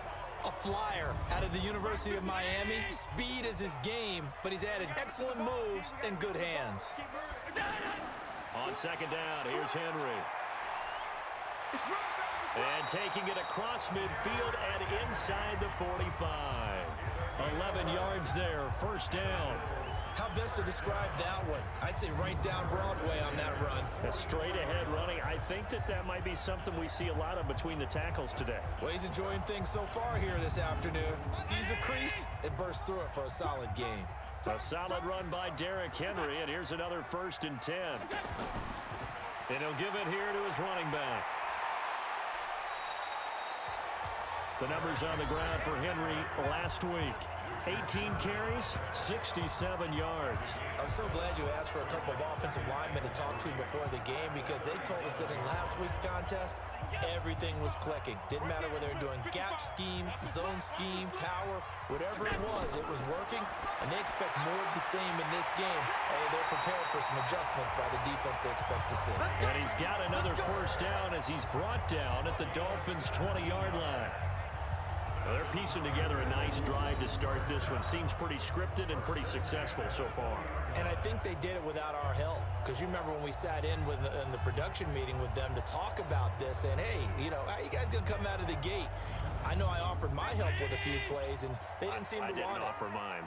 You were the smart one. Whatever they're doing, though, it's working really well. Here's Allen to throw it. Left side, it's Dorsett. And he'll go out of bounds in the red zone just inside the 20. That throw good for 4.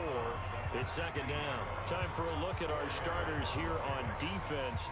Now, they've been a very good unit against the pass, defending at 5th best in the league. And I think you're going to see some changes in the offseason, whether it's through the draft, free agency, maybe even both. They definitely need some help in the secondary. 4 yards on that last completion, so that sets up 2nd and 6.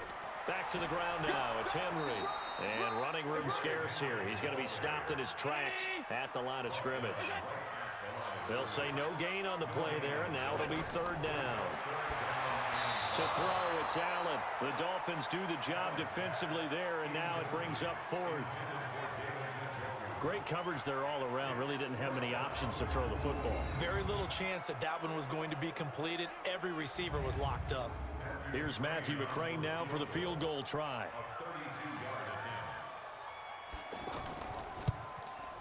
McCrane's kick is good, and the Bills' opening drive yields 3.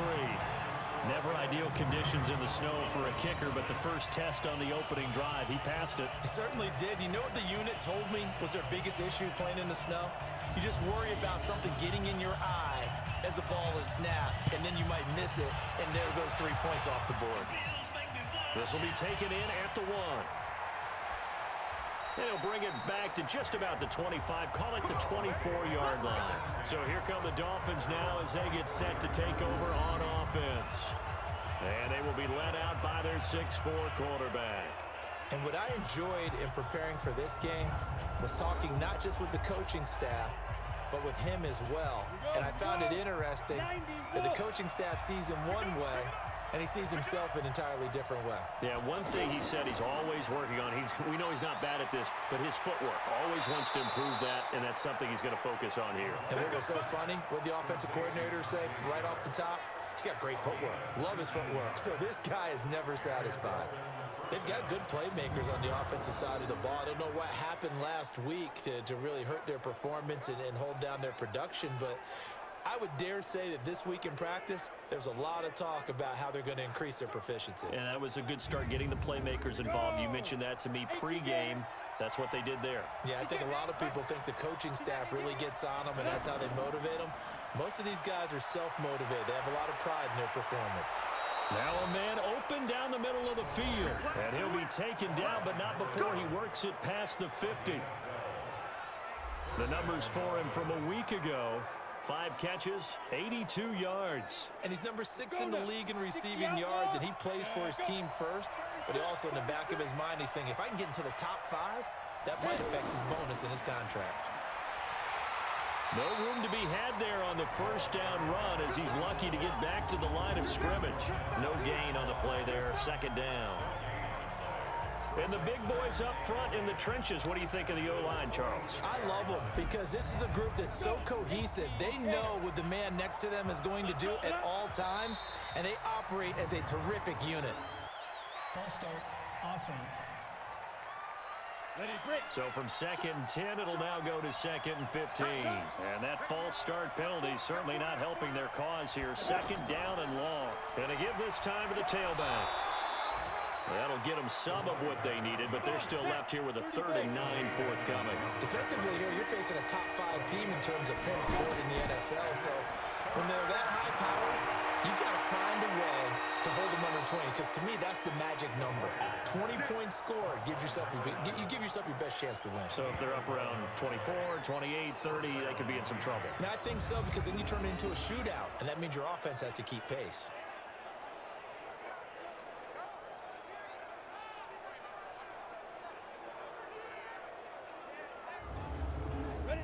From the 34 now, here's 1st and 10.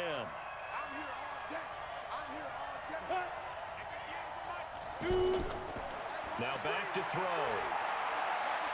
And it's a short one here, complete to his tight end. And he'll be marked down at the 26 with a gain of 7. 7 yards, the pickup on the pitch and catch.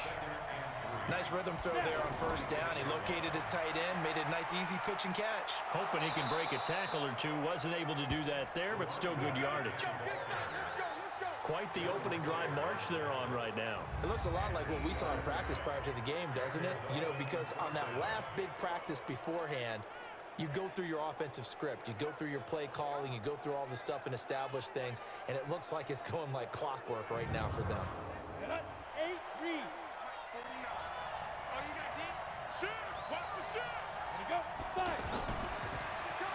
Got a man right side. It's Sharp. And they go the wrong way here. Knocked back to the 20. This will be a 2-yard loss on the play. And it'll be 2nd and 12.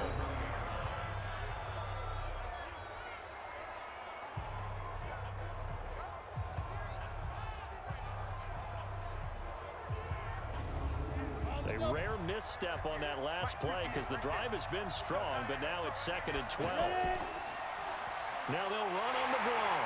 And they see right through that defensively as he'll be hit and taken down to the backfield. It'll go as a loss of a yard, and it'll set up 3rd down. Bear in mind, that wasn't a big lineman back there for the tackle for loss. That was a cornerback. So are you saying the myth has been shattered? That all of them are not just cover corners? Some of them actually will stick their nose in and tackle when necessary? That's what we just saw, isn't it? So 1st and 2nd down went the wrong direction. They'll try to do better here on 3rd and 13. They'll set up to throw. Throwing right, and that's complete. And the tackle made at the 13. He is well short of the first. It'll be a gain of 8, but it'll also lead to a 4th down. He wasn't the primary target, but I think it was almost like a check down situation, wasn't it? Yeah, hoping he can break some tackles, a big tight end, but he couldn't do it. Yeah, get it to that big frame and hope he can scatter some bodies, unable to get it done. On 4th down, Brian Flores going to call on the field goal unit.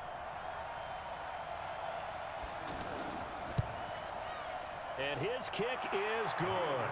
And the Dolphins are going to tie the score at 3.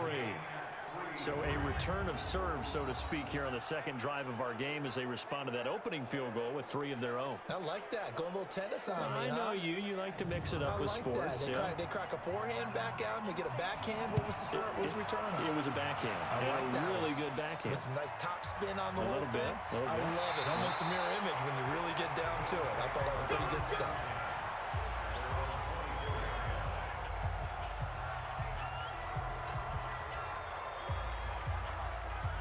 Out come the Bills as we take a look at the playoff race in the AFC. And it's all come down to this, hasn't it? Final week of the regular season. As this year's playoffs play out anything like the regular season has gone, could be in for a wild and fun month of January. And we can break the rules because we can look ahead. All right, there's not a coach out there that's ever said to their team, all right, let's look three weeks down the road. It's always right here, right now. Forget that. Think about what the playoffs are going to look like. The teams that we see that are already in, the teams that are trying to get in, we could have some great matchups. A first down carry for Henry. And he is met in his tracks behind the line of scrimmage. That's going to wind up a loss of a full 3 yards on first down. We know this offense, they're built around passing the football. That time, the running game didn't. And his family as well. Yeah, and that, we've all played a lot of football. That's one of the toughest scenes I think I've ever seen. No question. For him as a brother, getting to spend a few hours with him last night, as happy as I've ever seen him, to see him do that, get knocked out, go limp, whatever it was, and you could just feel it, not just with the fans, but both teams. That was a scary scene, and, as a player, you've got to move on. You got to play the game. As an announcer, analyst, I'm having a tough time right now. No, it makes you emotional. It makes you emotional. And we've played the game for a long time. And you know how hard it is on your family, on your friends, on all the people watching, your parents sitting there at the game, cheering their son on, wishing him to do great. And you see that. It's just devastation. And I think it just brings us back to a sense of the present, of the reality of the violence of this game. And I hope it gives people perspective. These players are out here giving their all, whether they're playing good, whether they're playing bad, you're cheering for your team, you're cheering against them. These are human beings, and they have families, and they have futures, and they're putting it all out on the line to entertain people. And it's just, you hate to see those things. I'm really excited and happy to hear that he's moving all his extremities. I've been on the field 3 times where players got career-ending injuries, and it just changes the whole dynamic of the game. It changes. It sticks in your mind, like it sticks in every player's mind, and every player plays with a different sense. You don't have those crazy collisions that you used to having in a ball game. People play kind of take a bit off. Well, and credit to Teddy Bridgewater, too, with all the emotion out there, for him to come, lead a touchdown drive. I mean, Teddy's with him every single day in that room, and I know his heart was feeling for him, but as professionals, unfortunately, the show must go on. They go out there, and Teddy does a great job for this football team. How do you do that, go into the locker room and then know that you still have a second half of football? Yeah, well, I tell you what's going on in that Miami locker room right now, I'm sure the first thing, coach is probably talking to the players about it. They want to get information. They want to know about their brother. How is he doing? Is he going to be okay? And then you got to wrap your head around, we got to go back out there and play another half. And honestly, it's not like a win one for the get, but let's go out there and let's win this game. Let's do it. The energy you come back with, that kind of it's a different kind of energy I would expect him to come out with. Especially knowing that he's moving at all his extremities. He is your brother, and that's the part of the connection that is built over this game. They're going to come out with a sense of urgency. You saw the way Teddy played. Coming back from the half, these guys are hungry. They're raring to go. it's a sigh of relief in some respects to know that it isn't, at least for now, as serious as we assumed it would be. But it can really motivate a team. And it tests the strength of this football team. It's going to test the leadership. All those guys with the C patches on their chest, they're going to have to get everybody to move forward and focus on getting a win in this game. And that's the responsibility of having that C on the chest. And Miami's got some good ones. And, of course, all that matters is the Dolphins reporting that he has movement of all of his extremities, which is great news. He right now is being tended to at the University of Cincinnati Medical Center. We will continue to keep you updated. More from the Mercedes-Benz halftime show after this.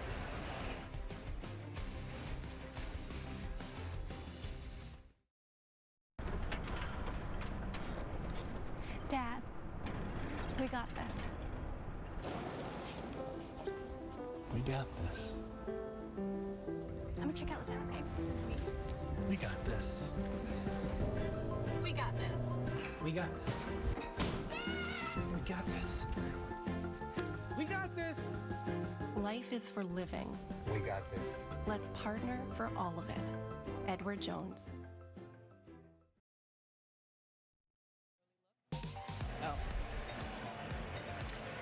Time now for the electric moments presented by Mercedes-Benz. First quarter, Dolphins were driving. Tua looking deep off play action. You can see Bengals safety Von Bell over the top, keeping his depth here, and then brings on the underthrow, throwing ball to get the first interception of the season. The second half is moments away, you guys, but of course, the only thing that matters here is Tua Tagovailoa. He left on his stretcher and he is being tended to right now, but next week we will be in Denver, the Broncos and the Colts, 7 p.m. Eastern, only on Prime Video. So you guys, I know that right now we're focused on Tua, but if you can help me for a second real quickly and sort of what you're looking forward to in that matchup.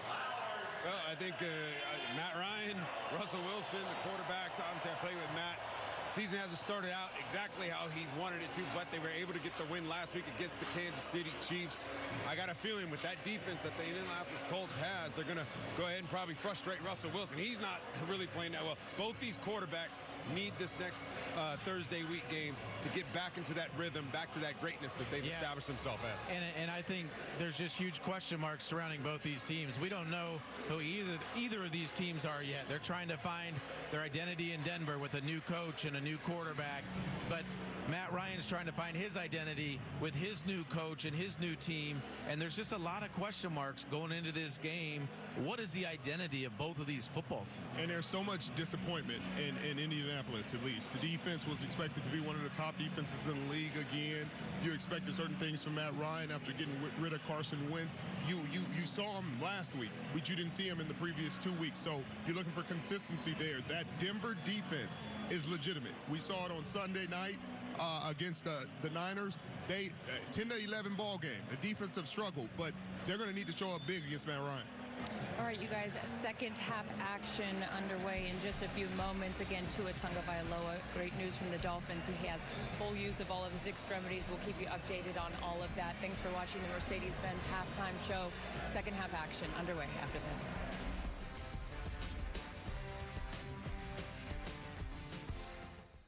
Yogo Canadian Harvest, a rich and creamy yogurt made with 100% Canadian fruit. Like the cherries from Mark and Sophie's farm. Sophie! He's talking about our cherries on TV! Get the kids! Yogo Canadian Harvest, from here, for here. Picky? You? Come on, you're not picky. You just know what matters. Like German steel matters. So does the delicate dance of seasoning. Cooking fish on the right side, on the right Paderno pan, for precisely the right time matters. Getting all the bake with none of the stick matters. So no, you're not picky. You're just a cook. And you know that quality matters. Paderno, it's a cooking thing. Whether someone is across the room, across town, or across the street, you have the power to make them feel right at home. Ritz, a taste of welcome. The heavy hitter. The original. The award winner.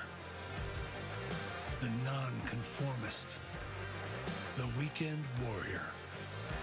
There's an award-winning Ram truck just for you, with a full line of trucks for immediate delivery during Ram Power Days. Ram Classic models now get 0% financing for 60 months or up to $10,000 in total discounts. With Old Spice Sweat Defense Dry Spray, you get ridiculously long-lasting freshness that feels clean and goes on dry. With our patented technology, amazing Old Spice scent releases throughout your day. Old Spice Sweat Defense Dry Spray. Smell ready for anything.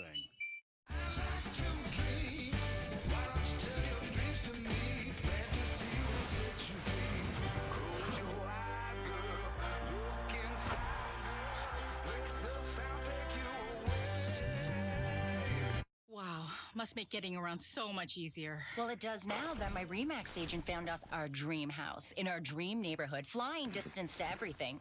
Because someone gets tired. Yes, they do. I think it's all the sugar cubes.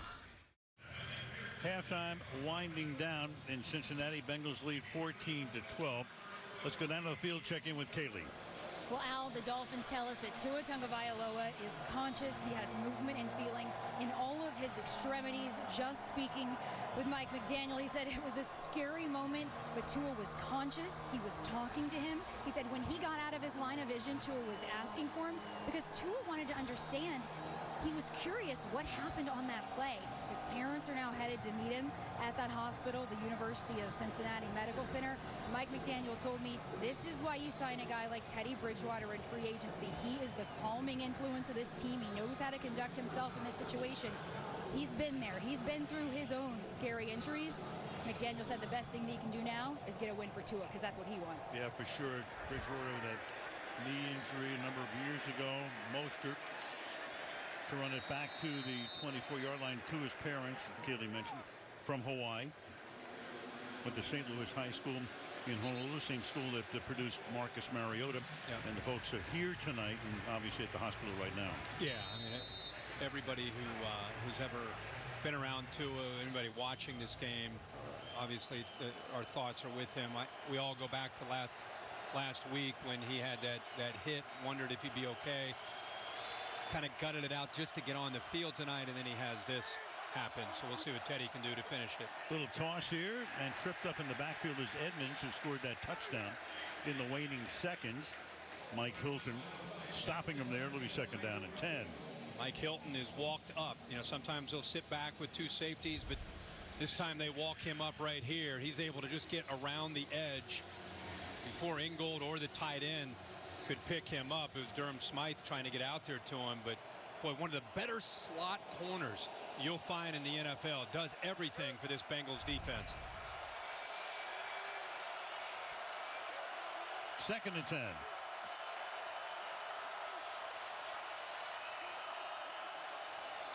Flag is thrown because there was a false start on the left side of the line. False start. Offense. Number 72. Teron Armstead. Second down. So now Armstead becomes the guy protecting the blind side. Yeah. With now, Bridgewater, the right-handed quarterback. Yep, that's right. We talked earlier about that matchup with Trey Hendrickson, them playing together in New Orleans, very familiar with one another, the moves that they have. Gets a little different now with Teddy Bridgewater in there as a right-handed thrower.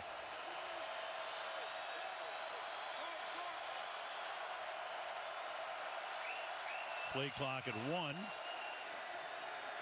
Bridgewater, deep drop, deep throw, and the Bengals are back there with Eli Apple, but he is out of bounds.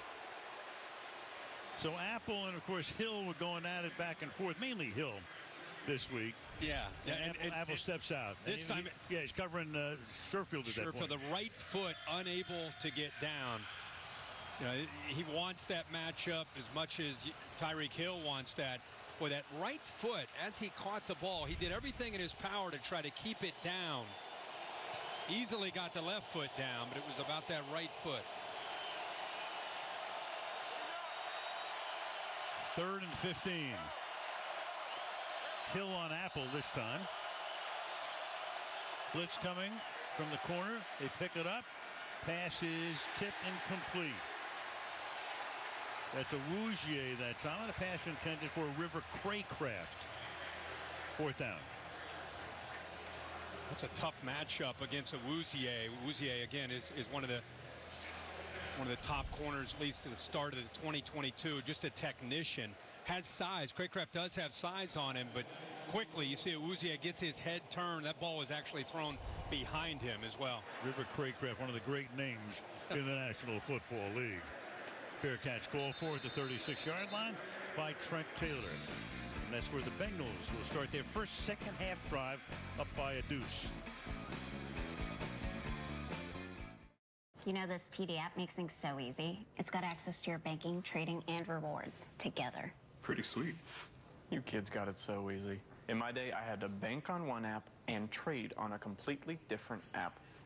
Know what I did for rewards? I'm gonna guess a third app. Third app. It was exhausting. Isn't he like 7 months older than us? We graduated together. It's a whole new world of easy with the TD app. This is an office. Sorry, Gary. TD, ready to help you move forward. Yogo Canadian Harvest, a rich and creamy yogurt made with 100% Canadian fruit. Like the cherries from Mark and Sophie's farm. Sophie! He's talking about our cherries on TV! Get the kids! Yogo Canadian Harvest, from here for here. When you take a corner in a Nissan, there's about 1 billion miles of motorsport history cornering with you. When you put your foot down in a Nissan, you'd better hang on tight. Because any vehicle with one of these stamped on it borrows from what we've learned on the track and delivers thrills at every turn. This is the new Nissan.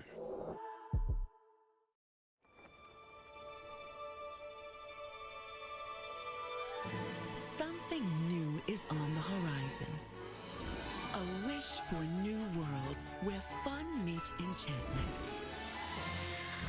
Where heroes meet destiny. Where you splash into new adventures. And where magic meets the sea. With a loaded schedule this fall, keep up with Tim's new loaded bowls and wraps. Packed with tasty grains, your choice of slow-cooked or crispy seasoned chicken, and our flavorful habanero or cilantro lime sauce. It's really good. Try our delicious loaded bowls and wraps. It's time for Tim's. Welcome to the Tigers Den. Burrow to Jamar Chase. Two of them teammates at LSU. Last year, 13 touchdowns, most in 1 year, by players from the same college. Of course, led him to the Super Bowl, 15 career touchdowns. Of course, Burrow was the #1 overall pick. Chase, a first-round pick in 21 and #5 overall. But tonight, Chase has caught just one for 8 yards very early on.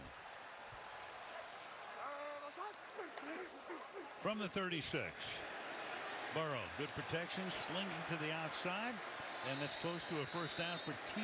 Higgins. Josh Boyer, the defensive coordinator from Miami, one of the plans he had tonight was to try to disrupt the timing with Jamar Chase and these receivers and Joe Burrow. It's worked for the most part. Play.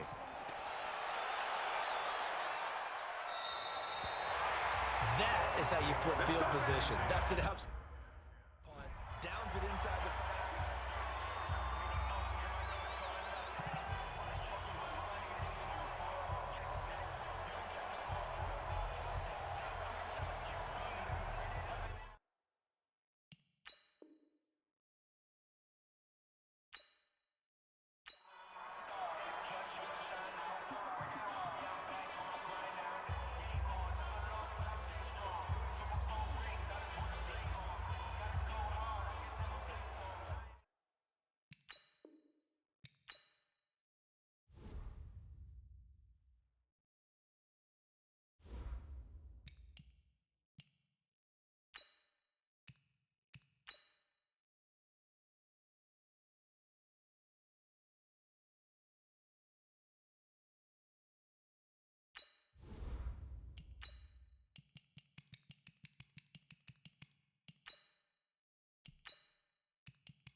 Hey everybody, it's the coach. This is a special edition of Wild Card Weekend on EA Sports. Coach, playoff fever has immersed South Florida as we are at Hard Rock Stadium here in Miami. Today we continue on at Wild Card Weekend with a great AFC matchup between the Kansas City Chiefs and the Miami Dolphins. And no run back here. This will be a touchback, and it comes out to the 25-yard line. So here come the Dolphins now as they get set to take over on offense. And here's a look at their leader, standing 6'4".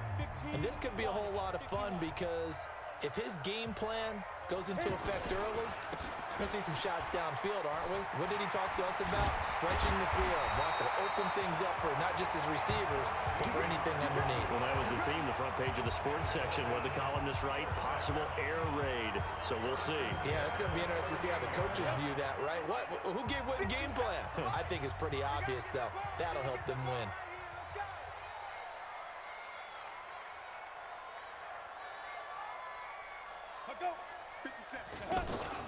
Right back to him on first down.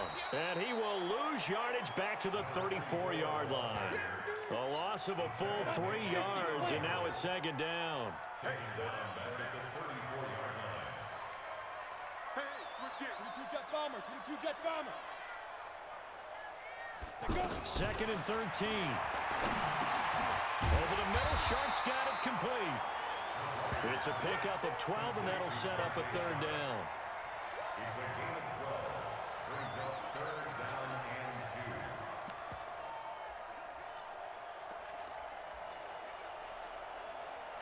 Set. 8-3. Go. Check. On third and short to give it a tight end. And he's got the first down yardage before being taken down at midfield. Just 4 yards on the pickup, but that's good enough to extend the drive. 60 on. You can't block me. They'll run it now out of the gun. And good penetration here. He'll get this down only to about the 49-yard line. Just a yard on the first down carry, so it's second and 9.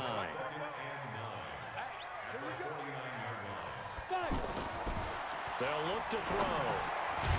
Quick hitter here, it's complete. And a 6-yard gain gets them right around the 43. They gave up the completion there, but this is what zone defenses count on. Catching the ball and not much run after the catch. Back to throw here. That is caught. It's Tajay Sharp.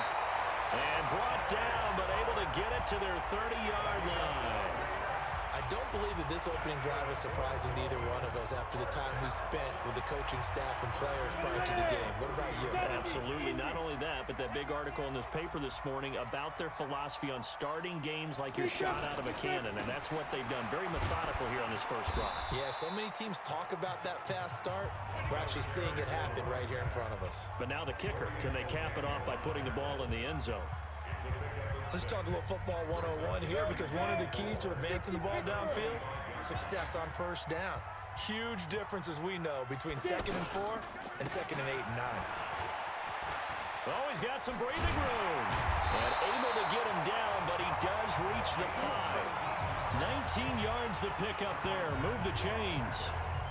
Relatively small sample size, but that's his longest run of the first quarter. Bounced it out to the outside to make it successful. And to get there, you actually need some help. It's not just your pure speed getting to the corner, making sure that the blocking is taken care of inside so the pursuit doesn't get you. And oftentimes, those wide receivers, tight ends that might be flexed out, they've got to control the edge and make sure no one from the outside can spill the play before he gets there. Second and goal from the 1. You go tight. You got tight. You got tight right there. X3. 218. Chop it. Second and 1. Blitz coming, and down he goes.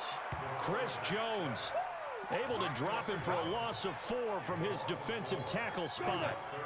This has been a long drive. You got to figure a field goal would be a letdown. Can they convert now on 3rd and goal? And he will take it in for a Dolphins touchdown. A 5-yard touchdown. And they are able to strike first here on their opening drive. So they take the opening kickoff and drive it all the way down the field. And that's the last thing you want defensively. On the road, in the playoffs, and now you're down a touchdown right away. The extra point splits the uprights, and that makes the score 7-0. Out is the kickoff unit as they run up and send this one away. This is taken at the 3. And he'll be brought down at the 23, make it the 24-yard line. So here come the Chiefs for their opening drive. As we get a peek at the former Red Raider and 10th pick in the 2017 draft, Patrick Mahomes. On first down, Mahomes. On target over the middle to Hill. And he's going to be taken down here with a penalty flag on the field. Holding offense. So a decent gain, but all for naught on the penalty. It's too bad, isn't it? They were feeling pretty good about it. Only people celebrating, the guys who just gave up that play. From the gun, it's Mahomes. To the right side, it's Kelsey. And they'll bring him down here right around the 17-yard line. A gain of 4 on the play, and it'll be a 2nd and long.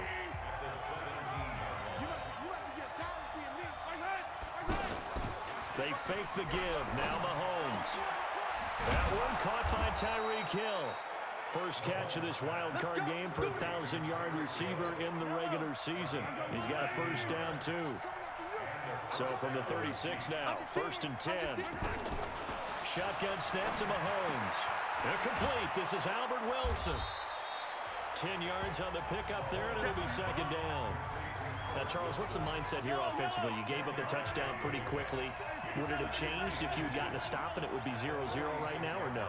I wouldn't think so. I think in most cases, just down a touchdown, you know, I mean, we're just getting started here. It should be a long way to go. You think to yourself, stick with the game plan, all the things you worked on in practice. But you have some teams that when they get down, their natural tendency is to aggressively strike back.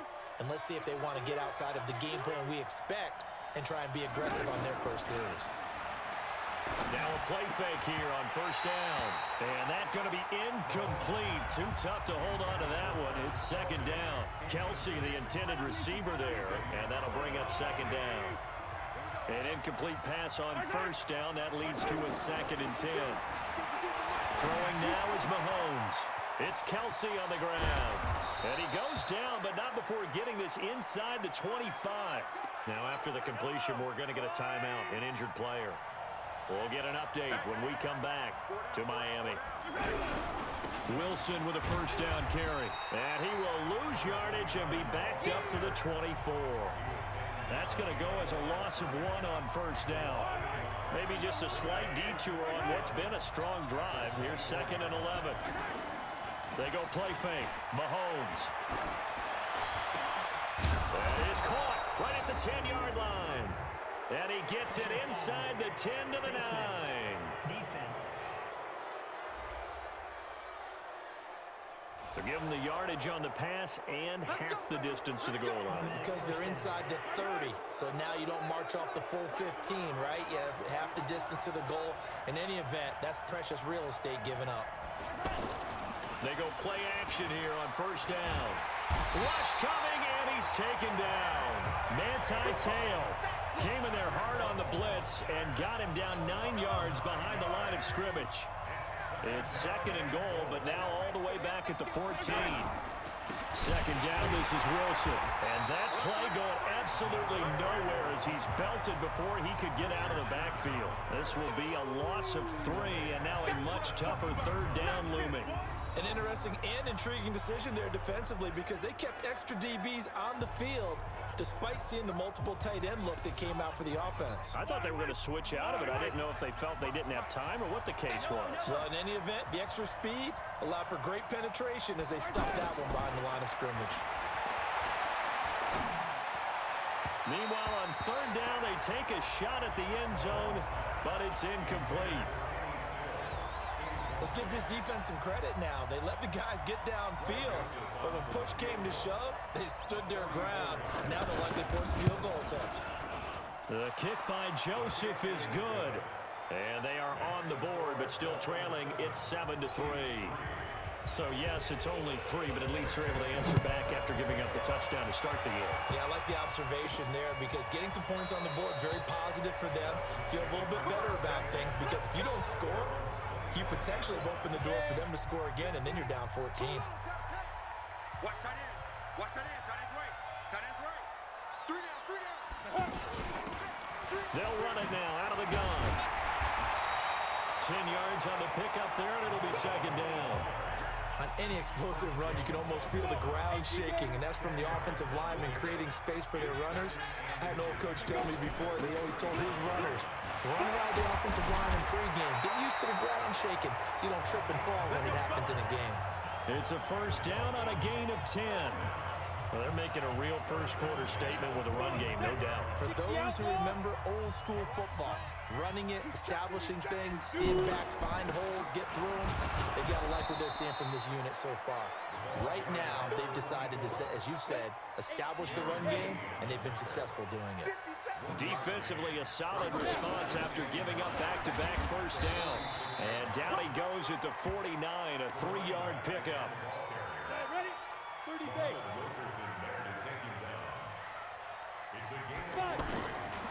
They'll look to throw here. Now he'll dump it underneath to his running back, complete. And he's got the first down yardage before he's brought down at the 42. So now 1st and 10 in Chiefs territory at the 42-yard line. An opening there on that first down run as he gets this forward for about 8 or 9. That looks to be 8 officially, so 2nd and 2. And to give this time to the tailback. And he'll be brought down at the 27-yard line. 7 yards there and a first down. Usually we see runs like this as the defense breaks down later in the game, but this guy's setting the tone early, running through all types of tackles and put the defense back on its heels. And he'll take this into the end zone for a Dolphins touchdown. As his guys are in for 6, the Dolphins are able to extend that advantage. And correct me if I'm wrong, that was just a simple fly route, wasn't it? No, there's nothing to correct at all. You've got it down pat. And I just remember as a player, when I'd be in practice sessions, and I'd hear 9 from the receivers, that meant fly route, go, look out. That was the 9, and he just kept going all the way into the end zone for the touchdown. So that drive goes 8 plays, and it winds up in 6 points for the Dolphins. This is taken at his 4. And a pretty good return here. He'll be stopped just shy of the 25 at the 24-yard line. Here's the Kansas City offense now as they get set to take over. They've been a come-from-behind team all year. They'll need to do it again as they trail early in this wild card game. And now whistles and a flag, and I think we got a jump here.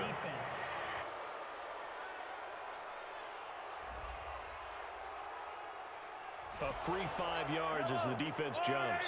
I know it's an anticipation game for them, but it's also a reaction game, and they reacted poorly on that one. Now Mahomes, and that is incomplete. He couldn't hold on through the contact. Brings up 2nd down. So they'll come up after the incompletion for 2nd down. They run the counter. It's Wilson. They'll only get a couple up to about the 30. Brandon, one thing about blitzes, they really confuse offensive linemen at times, and what you have to do is lock in on the guy right in front of you. If you don't, you saw the end result. Defensive tackle ended up making the play. Now a shot taken on 3rd down, but it's going to wind up incomplete. That makes them now 0 for 2 here in the first quarter on 3rd down conversions. And now they'll look to their defense because they need them to step up so they don't fall further behind here in the early going.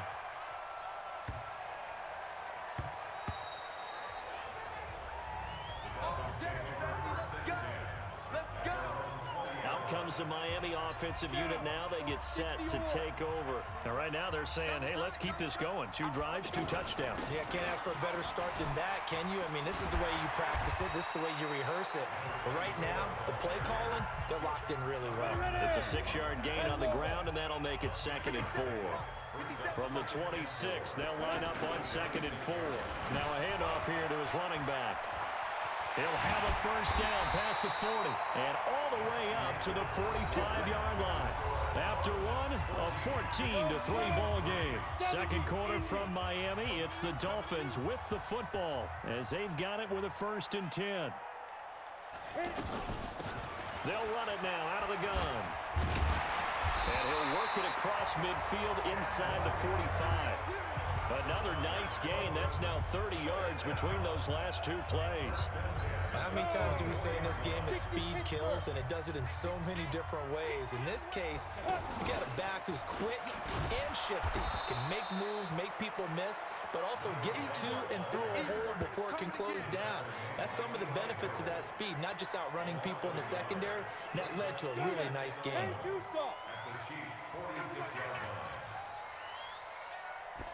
Second and 11. Looking for his running back, and he's got him. And he'll be brought down with a first down as the tackle's made at the Chiefs' 34-yard line. From the 34 now, here's 1st and 10. They'll run it now out of the gun. And inside the 20 before he's brought down. 15 more there, and they're on a roll. It's another first down.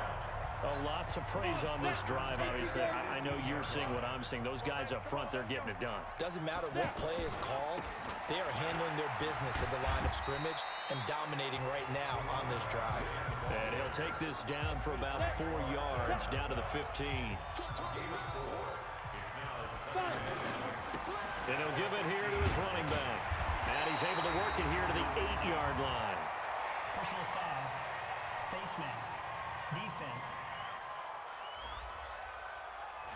And the dreaded face mask penalty, that's going to cost him 15 yards. And it's such a dangerous play. Body going one way, and then your head gets yanked back the other. 15 yards is the right call. And he will push his way forward down to about the 3-yard line. Only a yard that time, 2nd and goal. So the ball position now at the 3. Here's 2nd and goal.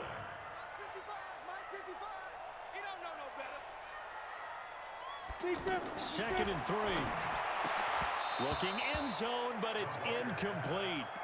When you got your backs in the shadow of your goal line, you've got to be physical in that situation because there's not a whole lot of space, not a lot of wild plays that can be run there. It's put up or shut up time. Defensively, nice job just to make sure they didn't complete it on that play. Yeah, he pushed forward, but I don't think it's enough. He's going to be about a yard short. This is a long drive. Offensively, wouldn't you hate to end this with just 3 points? Doesn't it feel like during a ball game you have certain narratives going on and there's certain drives that seem to take on just a bit more importance than others? This feels like one of those, doesn't it? To me, 3 points here, a major letdown. And he is in. Touchdown, Miami. Punching it in from a yard away. And the Dolphins are able to extend that advantage. So they went for it from the 1 on 4th and goal, and they got it done. Is this the new NFL? This is the new NFL. This is the updated NFL, and I like it. I know that quarterbacks across the league have spent the entire offseason and even during the season lobbying their coaches to go for it more on 4th down. Let's go get it. Because nowadays, you've got to score points to win games in the NFL. You can't just rely on your defense to hold them. I think the quarterbacks want to eliminate field goals inside of 30 yards, probably. Well, listen, they have enough confidence in themselves that they can call plays and make plays that they won't need those field goals inside the 30. Now the Chiefs offense, they get ready to head on the field. And this, let's face it, an important drive if they're going to get back into this ballgame. Think about going into the locker room down 21-10. As opposed to 21-3. 21-10, a little more optimism, a little more bounce around the locker room, a little more discussion about how they're going to finish this thing off. 21-3, I think discouragement clouds that locker room. Yeah, and I think a touchdown much bigger than a field goal on this drive just to get into the end zone and get that momentum. And he's upended after a gain of 2 out to the 27. After getting stuffed on first down, not much better there. 2-yard gain.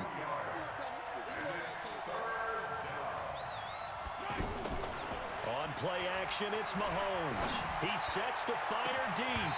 Incomplete. Both players were there offensively and defensively, but it falls incomplete. And attempted a deep ball there. They didn't get it. But, boy, they're going to need a few of those to actually hit in order to get back into this game. Good thing they do have a little bit of time here still left in the contest. Decent-sized deficit, but not one that they can't manage. It's a 43-yard punt, a return of 5, and possession will switch hands, 1st and 10. Getting set to go again as we look at the back, heading onto the field again. He's already cruised past the 100-yard mark. We haven't even gone away for halftime yet. He might not want halftime. All right, why cool off? Keep everybody here. Let's stay out on the field and keep going. But all that being said, everything is really working well for them. The play calling's been excellent. The blocking's been terrific. And obviously his vision and legs have hurdled him to this big number so far. We could be seeing something really special here. And we'll see how much they give him the ball here. It's a gain of 6, moves him to a manageable 3rd and 2 situation. That's a gain of 6. Makes it 3rd and 2. And to give this time to the tailback. And he's got a first down as he's up to the 48. Give him 7 yards on the play as they do pick up the 3rd down conversion.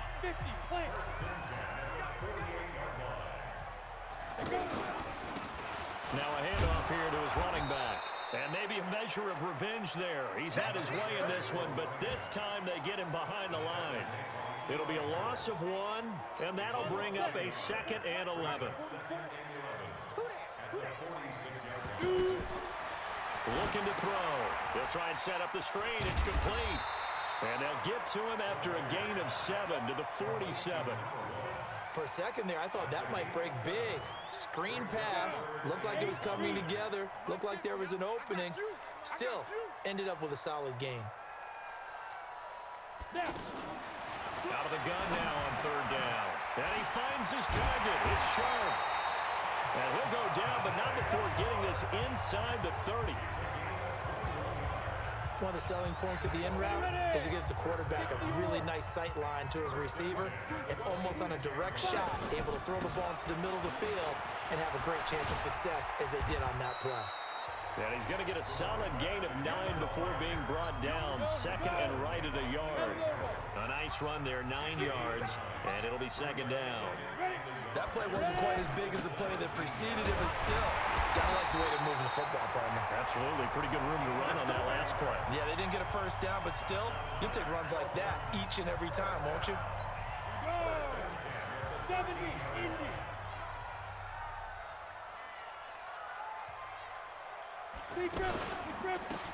And he'll give it here to his running back. And forget about finding a lane. He barely had time to look up before he was planted in the backfield. Partner, I know my grade school teachers never would believe this, but I can absorb a lesson. I think there's a lesson in this one. He's having a great day running the football, but occasionally they're going to find a way to stop you, aren't they? Yeah, this time the defense stepped up in what's been so far a tough game for them. They try to throw on 2nd down, but this one is incomplete. An incomplete pass on that last play, and that means they'll need to come up with something here on 3rd down. They'll set up a throw. This is caught, and he will take it in for a Dolphins touchdown. An 18-yard touchdown Brown. But the Dolphins are able to extend that advantage. Boy, it's nice to have that big, reliable target you can go to. Each and every time. A lot of people see that position as a fallback. Throw it to them when all else fails. Not at all. This guy can make plays, and that's exactly what he just did. Yeah, play here for a touchdown. Set now to kick this one away, and off it goes.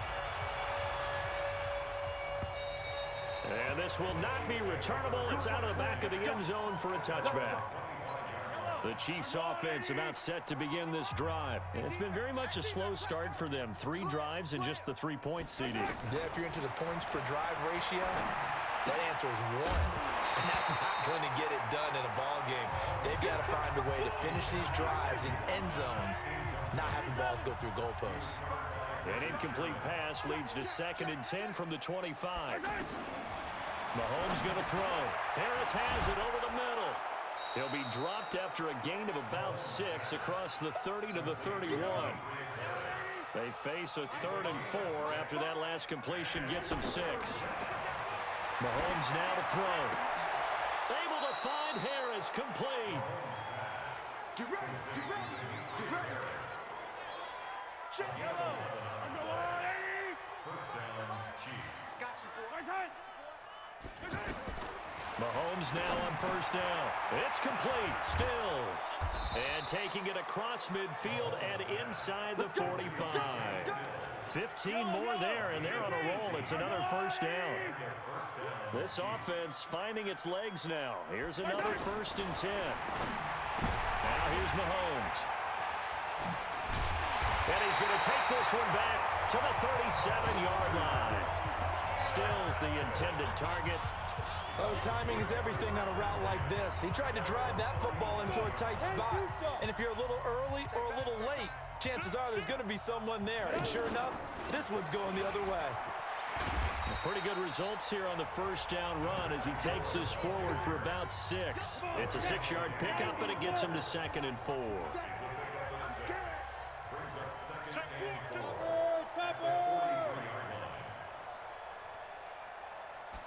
Second and 4. Over the middle, Sharp's got it complete. And he'll get it into enemy territory just across midfield at the 49. That one a first down pickup of 8.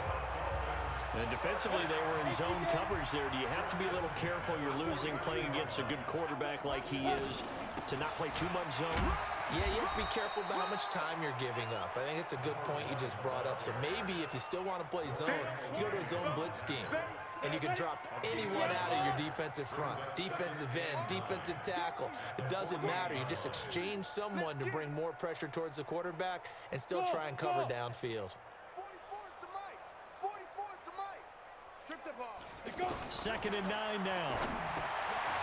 Firing quickly here, and that's complete. And another mistake here defensively as a flag is down on the tackle, and that's going to tack on 15 more. So they'll take the yardage and tack on 15 more for the face mask.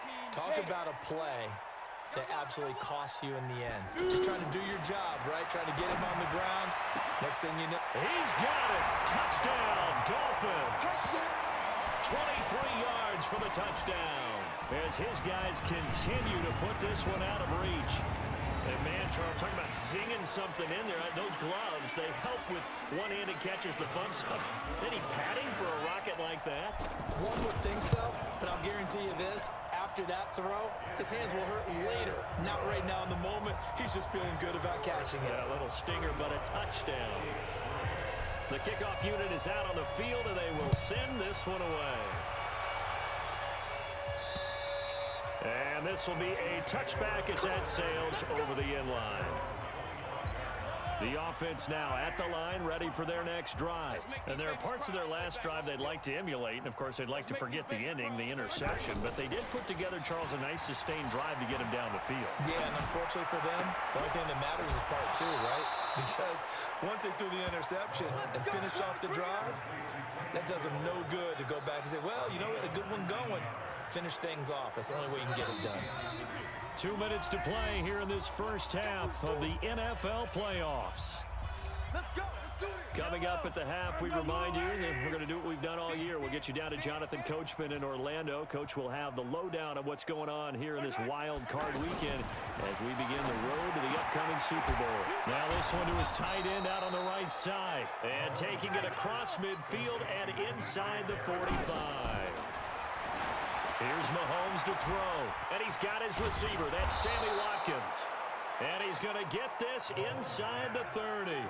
Another nice gain, 16 yards there, and a first down again. Mahomes now, after the pick on the last drive, 3 for 3 to start this drive. It's 1st and 10. And they will eventually get him down, but he's inside the 5 all the way to the 3. A really nice gain of 25 yards. Goal line offense, something they've really been emphasizing in practice. And he will take it on in for a Chiefs touchdown. From 3 yards out, and the Chiefs are able to cut into this lead. Well, that touchdown certainly helps, but they've got to go ahead and convert get to the half and figure out how to keep chopping down this lead in a second, don't they? Yeah, they still need to regroup, and they still need to end the second quarter strong. A little bit of time left. The drive summary that time, 5 plays. And the gadget play gets him into the end zone. This one fielded at the 5. And a good return. He's across the 35-yard line, right around the 36. First down Miami as they get set to start the drive. They are just putting things together so well here, drive after drive. They really have captured the momentum, haven't they? They've taken momentum and pretty much not just give them a jersey, but a seat on the bench as well. Whatever do you need, you've got it, because the way they're stringing things together and creating that distance between them and their opponent is really hard to narrow that gap. And the other part is they're taking their spirit away from them, too. Yeah, now they're just looking to add to that total. A second down pass play there, but it's incomplete. The Dolphins on third down. They've been outstanding. 7 first downs and 8 tries. They're up against a 3rd-and-1 situation. They'll drop the throw. He's got an open man. He completes it to Callaway. Yeah, he will go out right near the 35-yard line. A big 3rd down pickup of 20 yards.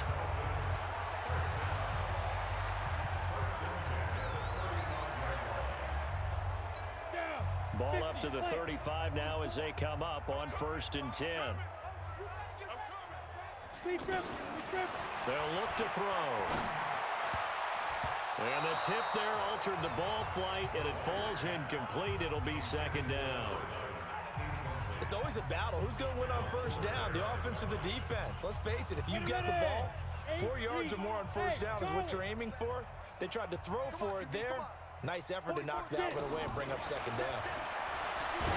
Now he'll look to throw here on 2nd and 10.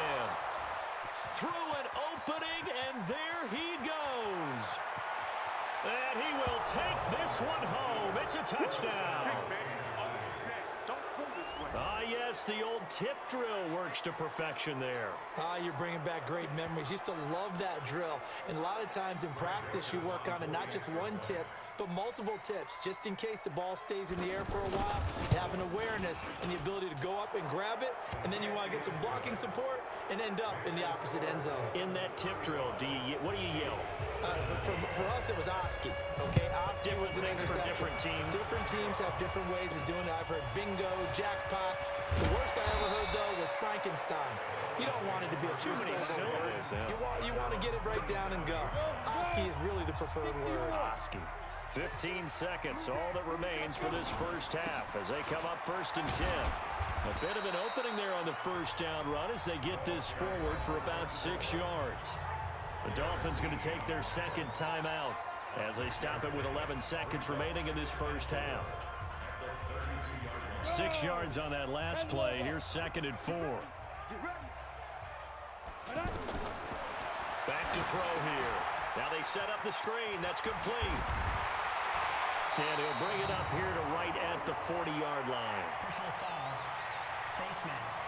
Defense. Well, we looked at each other right away. We knew that flag was coming out. And I always enjoy the conversation post, because officials always tell you, I don't want to throw the flag, but you caused the play. You did it. I had to.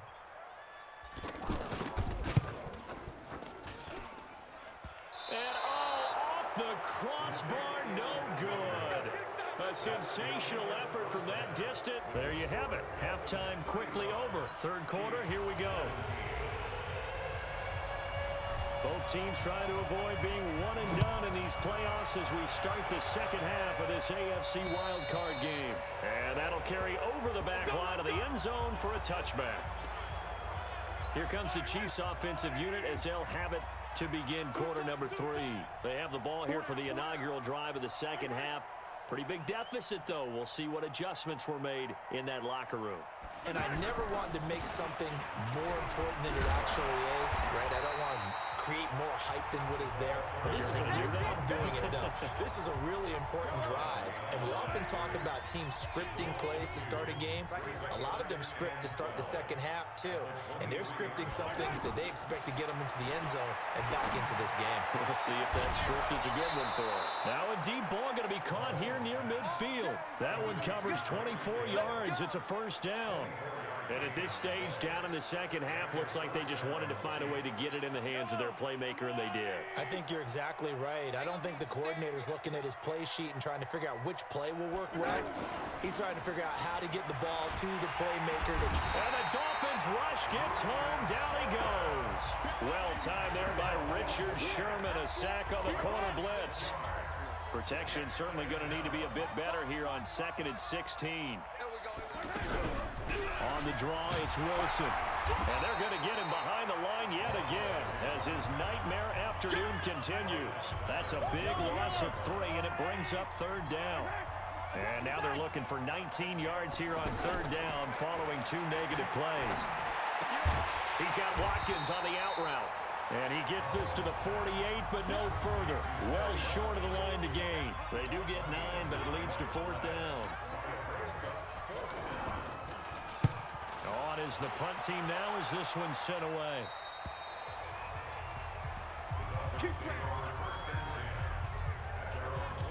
So here are the Dolphins now. They get ready for their first possession of the second half. They were able to get the ball back here, didn't surrender any points. Now they'll look to add to that lead. Hey, how about the boost the defense gave them? Going right out on the field, shutting them down, not giving up any points, and turning the ball back over. They want to do their part now and show them a little respect and some gratitude by scoring some points. And to get a little more cushion. 2nd and 6. A quick throw here, that's complete. His second catch of this wild card game, and it goes for a first down. I got a kick out of that one, partner. You and I talk often about trying to hide receivers in certain situations, but a guy of his size can't really hide him. But the tight end drag route, definitely an effective way to sneak him across the formation for an easy completion and a first down. A 10-yard pickup, and it's enough for a Dolphins first down. And he continues to pile up the yardage. That puts him over $150 now. And this defense has really had its problems trying to keep him contained. 90, Wolf.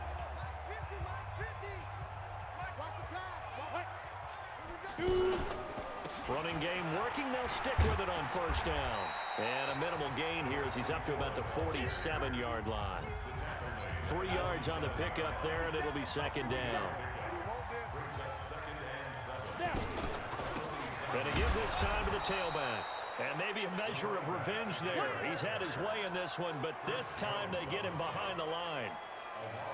You know, it's become cliche, but we have seen it and observed it. When runners have days like what we're seeing right now, they often take their offensive linemen out for steaks afterwards, don't they? They'll go buy them dinner, but after a play like that, he might reduce it, might go to the corner and just grab a hot dog or two, huh? Hey, I mean, they've still been blocking for him well in this game. They don't get one mulligan up front. Okay, so what we're saying then is we're going petite filet instead of porterhouse. 8 ounce. 8 ounce is good. All right, just checking. Now a handoff here to his running back. And he is met quickly in the backfield. Down he goes, folded like a lawn chair. He'll wind up losing a yard on the play, and it'll be 2nd and 11. When this offense gathers to watch the tape, they're going to like a lot of what they saw. They put up big numbers, but they might fast forward through that last play. Oh, there won't be any fast forwarding, partner. I've sat in those sessions before. You end up spending more time on the bad plays than you do on the good ones. It's just the nature of coaches. But I know sitting in that room, when you've had a big game, the night that they've had, you don't want to hear that. You just want to focus on the good stuff.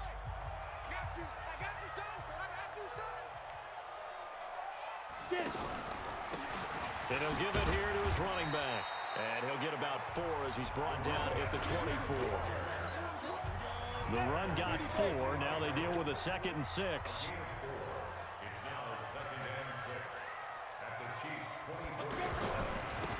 Gonna give this time to the tailback. And he'll be brought down inside the 20 at the 19.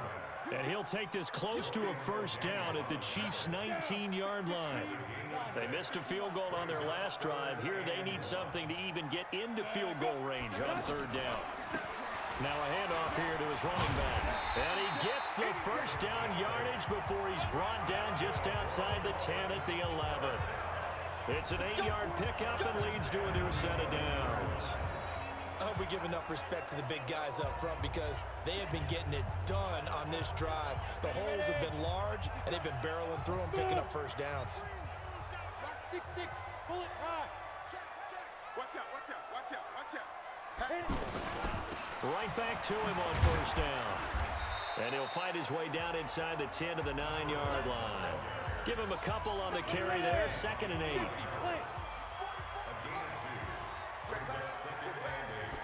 Here's 2nd and 8. Into heavy traffic, and it's intercepted. Darren Lee picks it, and he'll be stopped shy of the 15 at the 14-yard line on the return. Offensively, when you see cover 2, the thought has to go through the quarterback's head. Drive the football when making throws. It's not just the deep guys covering. It's the guys underneath you have to be careful of. Drive your throw. Otherwise, you see what results? Interceptions. They'll start the drive with Wilson, and he'll go down after losing yardage at the 10. Call it a full 3 yards in the wrong direction there. Brings up 2nd down. So now they have to contend with 2nd and 13 after the first down run goes backwards. Now Mahomes into a double team, and it's intercepted.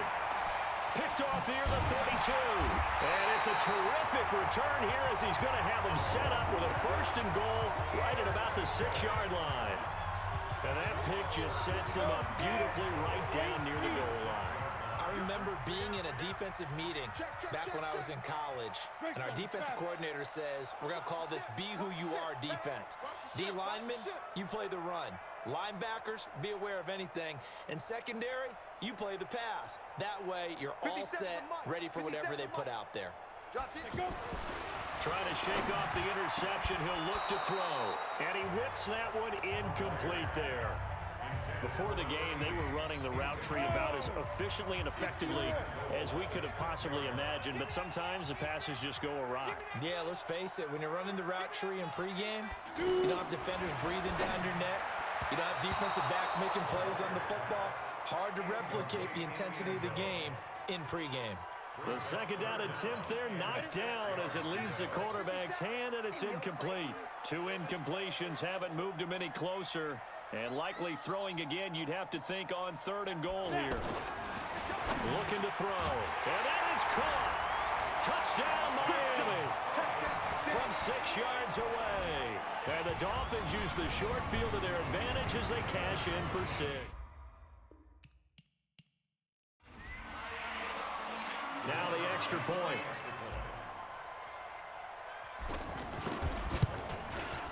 And they open the lead up now to 25 points.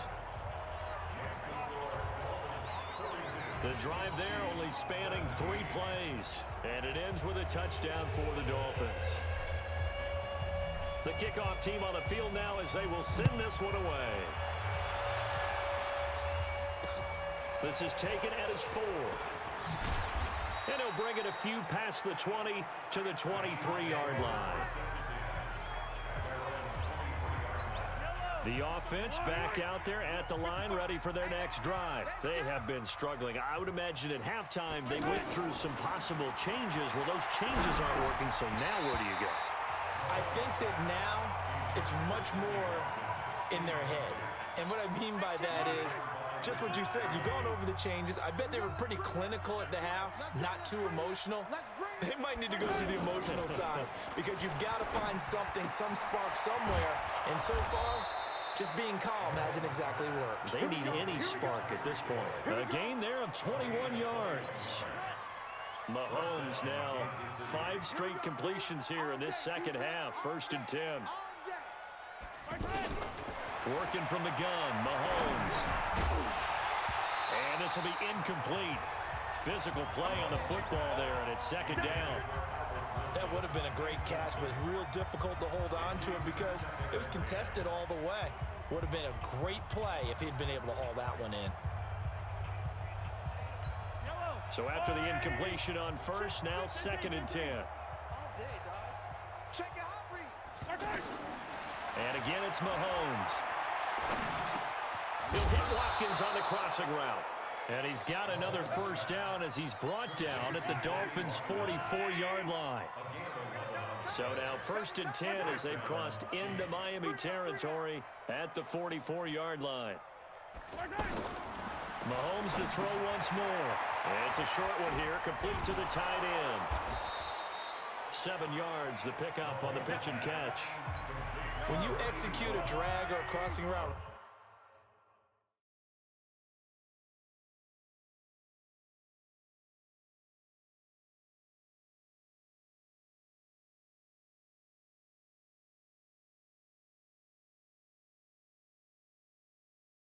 really well and give them a chance to let it develop a little bit, you can gain some significant yardage hitting your tight end on that one. He's going to air one out. And this is going to wind up incomplete. The coverage there too strong on the deep ball, and now they face a 3rd down. So the incomplete pass on the last play, and that leads us to a 3rd and 3. To throw, it's Mahomes. Fighting Harris over the middle. And he will have the first down, but he winds up paying for it pretty good. 5th catch of the game for him there. Yeah, and the tight end position is now becoming a volume pass catcher. It used to be occasional, right? Safety valve. Throw one to him every so often, but mainly they want him out there to block. Nowadays, an integral part of the passing game, and they create such great mismatches that they often become the leading receiver. Now, after the completion, we're going to get a timeout, an injured player. We'll get an update when we come back to Hard Rock Stadium. Mahomes now on 1st down. And he's got it. Touchdown, Chiefs. Demetrius Harris, a beast in the red zone with his 2nd touchdown of the game. And the Chiefs are able to draw a bit closer. Well, look, this is a team, Charles, they faced adversity all year long. They had to fight and claw to win that division. But they're putting it all together here in the wild card game. Feels like a statement, doesn't it? An absolute statement game, a message to the top seeds. Overlook us at your own peril. We're pretty darn good. That'll be taken in the end zone. And no run back here. This will be a touchback, and it comes out to the 25-yard line. The Dolphins at the line ready for their next drive. And they're hoping to redo their efforts in the last drive when they got into the end zone. And just think of what it's like now on the sideline. Because when you score a touchdown, you have to go over and look at the tablet and see what you did on the last drive. When you scored points, it's a whole lot better view than when you're trying to figure out how to fix things there. Well, it's time for them to be good teammates right here. And what I mean by that is possess the ball for a little while. Get at least 2 first downs. Give their defense a chance to settle down a little bit after they give up a touchdown. They had 3 yards on first down, just 1 yard there. He'll drop to throw. Oh, he's got a man wide open, complete. And they'll get this well past midfield before being stopped just before the 35. A great pickup there, 35 yards, and obviously the first down to go along with it. So how about that for a chain mover? They're all the way down inside the 40 now for 1st and 10. He's going to float this one deep right side. And that is incomplete.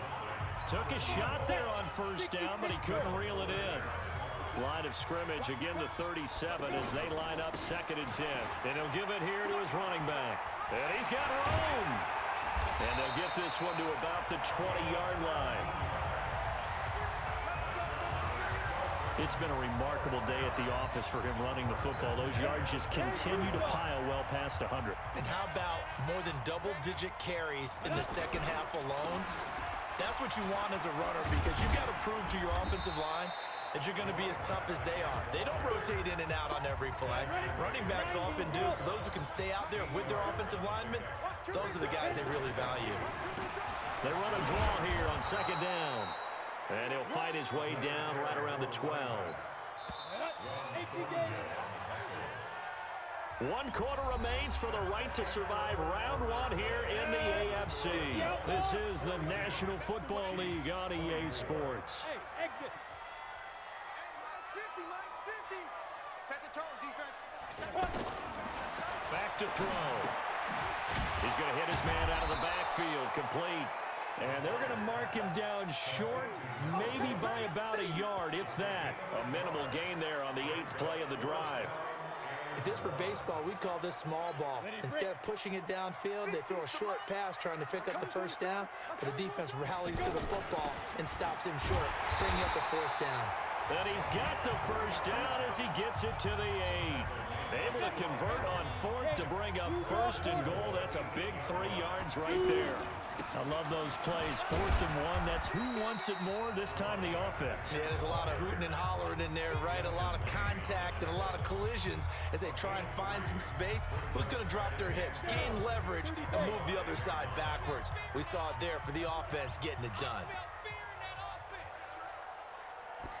2nd and 5.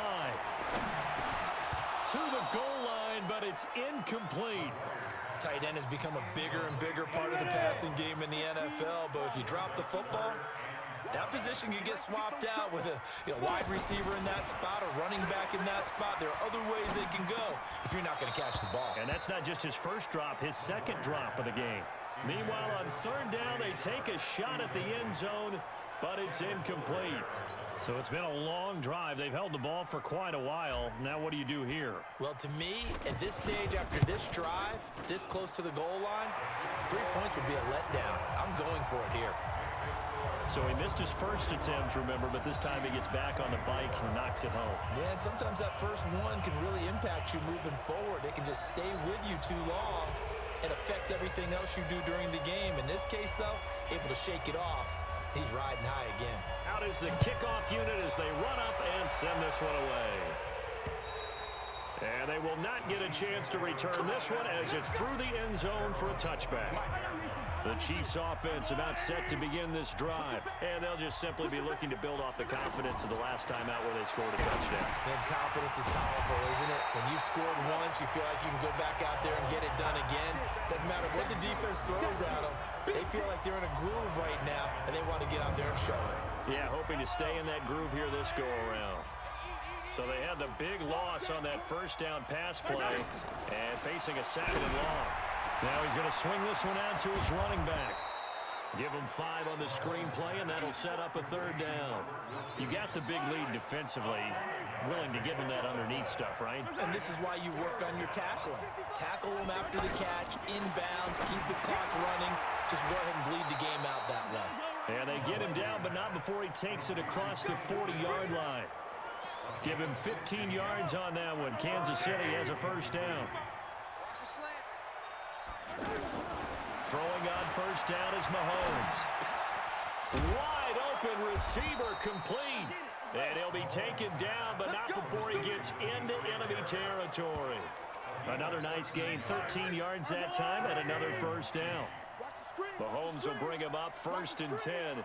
And he's 4 for 4 now, throwing the ball to start the drive. Throwing now is Mahomes. And he's going to go down. Back near midfield at the 49. And we say it all the time, have to be able to get rid of the ball sooner than that. You have to help your offensive line out. They're going to protect you as best they can. And if you're getting 3 to 5 seconds to throw the ball, they're doing a really nice job.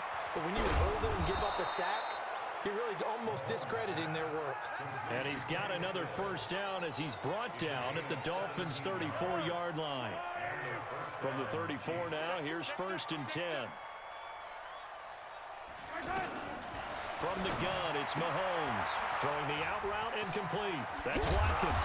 And taking it to the 15-yard line before he's brought down. 19 yards there on the catch and run.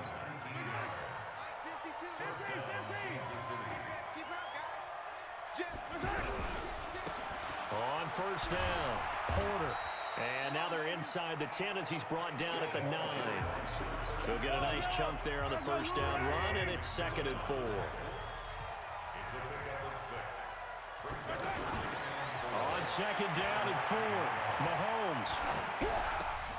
And that is caught for the touchdown, Kansas City. Doris Felton there to make the grab. And the Chiefs are able to cut into this lead. Joseph on for the extra point.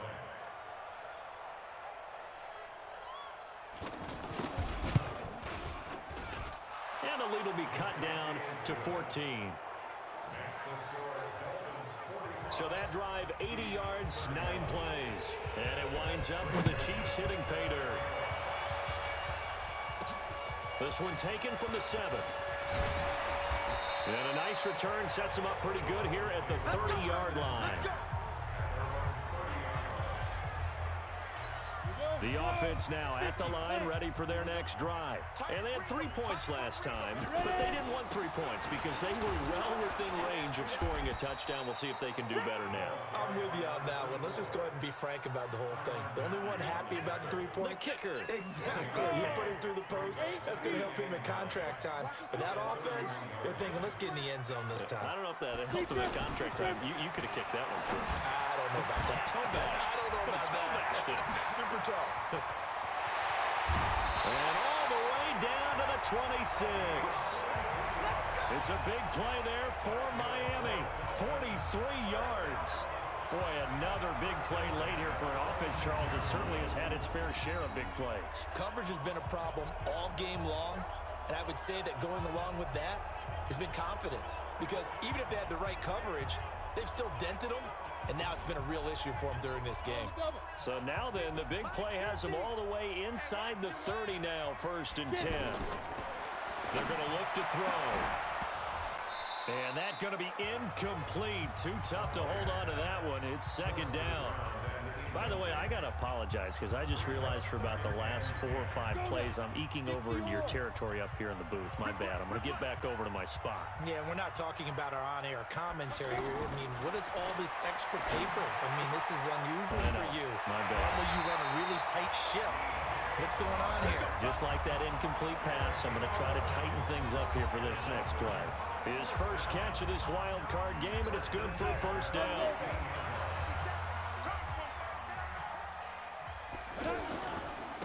And a give this time to the tailback. He will push his way down to about the 14. Just a yard on the pickup there, and it'll bring up a 2nd and 9.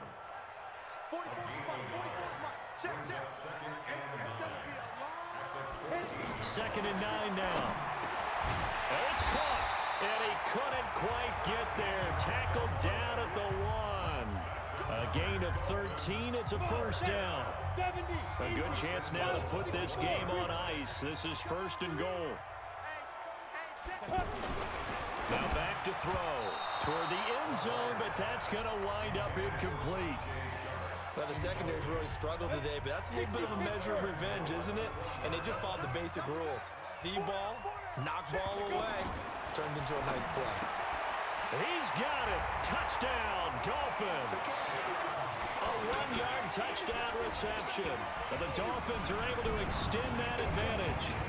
They have the lead in the 4th, but still passing. Finally, the big touchdown. Now that lead grows even more. Extra point attempt to follow here. And oh my goodness, this is nowhere close. Well to the right and no good.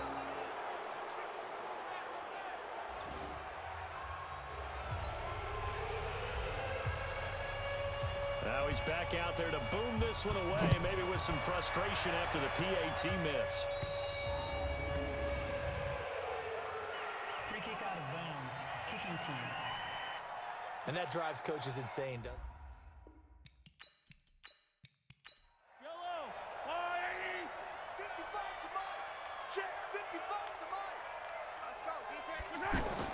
On 1st down, Mahomes. Oh, there's that man again. It's complete. And they get to him after a gain of 6 to the 46.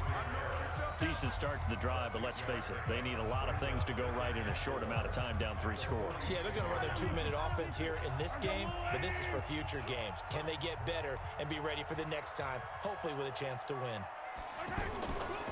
On 2nd down now, it's Wilson, and he'll get it down to the 47 here. 6 yards the pickup, and that's a 1st down. On 1st and 10, here's Mahomes. And to the left side here, Wilson. And he is going to lose yardage here. It's a loss of a yard there, and it's second down. Well, they tried to swing it out left into the flat, complete, but really nice open field tackling. And they played that one like a great boxer. They were on their toes on that one. They weren't back on their heels reacting to the play. No, they saw it, came right for it, and made a nice tackle for lost yardage.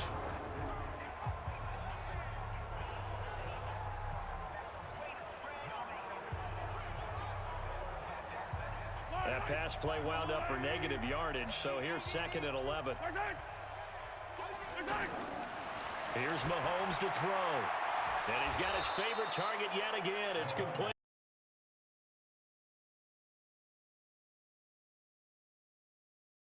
.30 Eastern time. And then the Bears and the Giants, the Fox game in the early window on Sunday. New England and Green Bay, big one, the late window on CBS. Kneel down will end it. Sunday night game will be played in Tampa. There was some question about that until today. KC against the Buccaneers. Joe Burrow has guided his team to a 2-2 start. Teddy Bridgewater. Of course, we'll see about Tua and what happens to him down the line. Teddy for the moment is the Miami quarterback. 27-15. Game a little lower scoring than we might have thought. You know what I mean? And I'm sure you do, right? Yeah, oh yeah. Of course I think I have an idea what you're talking about. Yeah. All right. Like a lot of people know. Yes, of course they do. Don't go anywhere. Post-game show with Chris and the boys coming up next.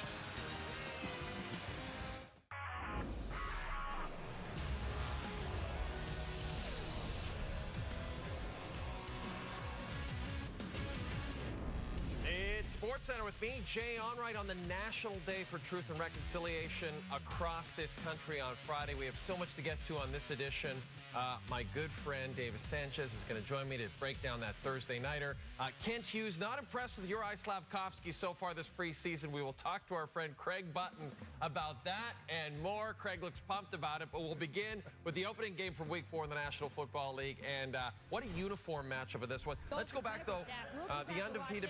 There you go. There's Tua Tagovailoa. Remember, last week.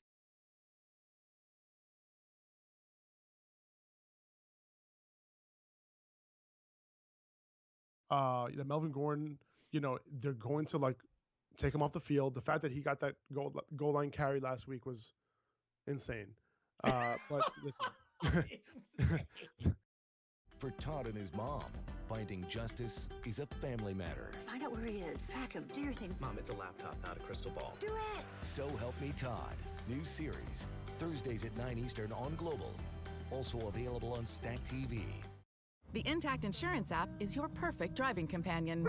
It's got crash assist, proof of insurance, and you can even add roadside assistance. Oh, and it won't complain if you miss the high notes. Count on the Intact Insurance app to make it intact. Restrictions apply. Javonte Williams is that dude, and it's a coin flip who they're going to give the ball to. It's so a bummer, man. But and that's part of Javonte is awesome. I think they're gonna find their bearings eventually. It's a very difficult league for Oz. So this is something I want to remind people. It's very difficult to win in the NFL. It's a hard thing to do, and this is why the sort of yawning indifference of a hire like Lovie Smith makes me crazy, because I'm like, that's a good hire. That's a great hire for the Texans. That's great. And then he comes out with his giant beard, and you're like, well, I don't know. Maybe he is rusty. I don't know. Sure enough, no. He's actually been there before. He knows how to manage a team. He understands. You take these guys, you pluck them off these other teams, and they were an offensive specialist with some other team, and you actually put them in the head coaching chair, and then they have to know all the different pieces they need to have in place and get this machine working efficiently, fluidly. There's so many moving pieces with an NFL organization like that. Just give it to some young guy and just hope. I mean, it really is a low probability bet, right? You're hoping you're getting a Mike McDaniel, but more often than not, it's an Eberfluss, it's a Hackett. Yep. And especially if you're not in a win now mode, Lovie Smith is the perfect guy to go get. So Are you excited, by the way? We talked about weaponry being important. Another quarterback that we can't forget got a significant weaponry upgrade. We talked about Garrett Wilson already. Zach Wilson. Zach Wilson's supposed to be back this week. He's interesting. I'm a Jets fan, right? And I'm excited to see him. I was at Jets camp a ton this summer. I had a bunch of conversations with him. I had a bunch of conversations with all his receivers. And to be honest with you, like all of that Joe Flacco talk, like during camp, there was reports coming out that Joe Flacco was looking better than Wilson, way overblown, right? Wilson had some really, really good days in camp, and he has the weapons, like you said. So the Jets are running 74 offensive plays per game right now through 3 weeks. I'm excited to see Elijah Moore. Robert Saleh, love it. Love to see it. Keep it up. Get some damn targets.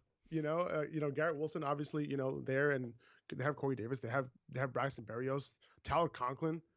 He's running a route. Like the usage that Tyler Conklin is getting, running a route at like 85-90% of dropbacks is exactly what you want to see for guys like Albert O and those type of guys. But we talked about on the Waiver Wire show 2 weeks ago, Tyler Conklin. I went and picked him up in these high stakes leagues where I had a Kuik Boonham. The clear and obvious ad was Tyler Conklin. He's getting the targets, and then you see, Uzoma's not healthy. Even more targets for Tyler Conklin. I do believe that Elijah Moore is a buy, given the volume. He's still getting targets. It's just that he's not getting the touchdowns. They're throwing the ball so much. His target share is down, but he's getting targets because it's such a high-volume offense. There's no reason to think that's going to change. He is one of the great route runners and all-around talents at the wide receiver position, and I'm going to bet on that. And just bet on the growing pie in New York, sustaining him. So I think he is a buy low. I think you could go and you could buy low on Elijah Moore, buy low on Treylon Burks. We talked about buying low on a J.K. Dobbins. What about buying low on a Cam Akers? Cam Akers is still at a low point. He got the touchdown, but I still think that he's been diminished and by this, tarnished by the benching that happened in week 1. It still hasn't worn off. It's still affecting his reputation. Yeah, it is. And, it's going to leave everybody who drafted Cam Akers where they did. They were extremely disappointed by that. And I think they're still going to be butthurt over that. So, at this point, you can scoop him and grab him. We know that Sean McVay likes him, right? He loves him, right? And he's going to be force-fed. So, I have a feeling that this share is going to get to a point where all of the important situations is going to be Cam Akers. Right now, Dal Henderson is playing the passing down role, but I think Cam Akers is going to be that goal line guy, eventually the clear goal line guy whenever they get there within the 5-yard line. I think he's going to be that dude. I think he's going to be used more in passing situations. It's just that right now, they kind of want to kind of ease him in, right? He is coming off the Achilles, so we shouldn't expect him to see, 80% of snaps off the bat, but it's increasing every single week. And I do think that while this can remain a timeshare, this is going to be a good offense. They started extremely slow to the year. Matt Stafford isn't looking that good right now. I think it's gonna come down to this offense getting better, getting a lot closer to what we've seen over the last couple of years, and Akers is going to start having some serious value. Snap share goes up from 16 to 42 to 50. So you're right. The chart is moving up. So if he goes up by a similar percentage this week, we up to 60, right? Boom. There we go. If we get to 60% snap share for Cam Akers, that's all it is.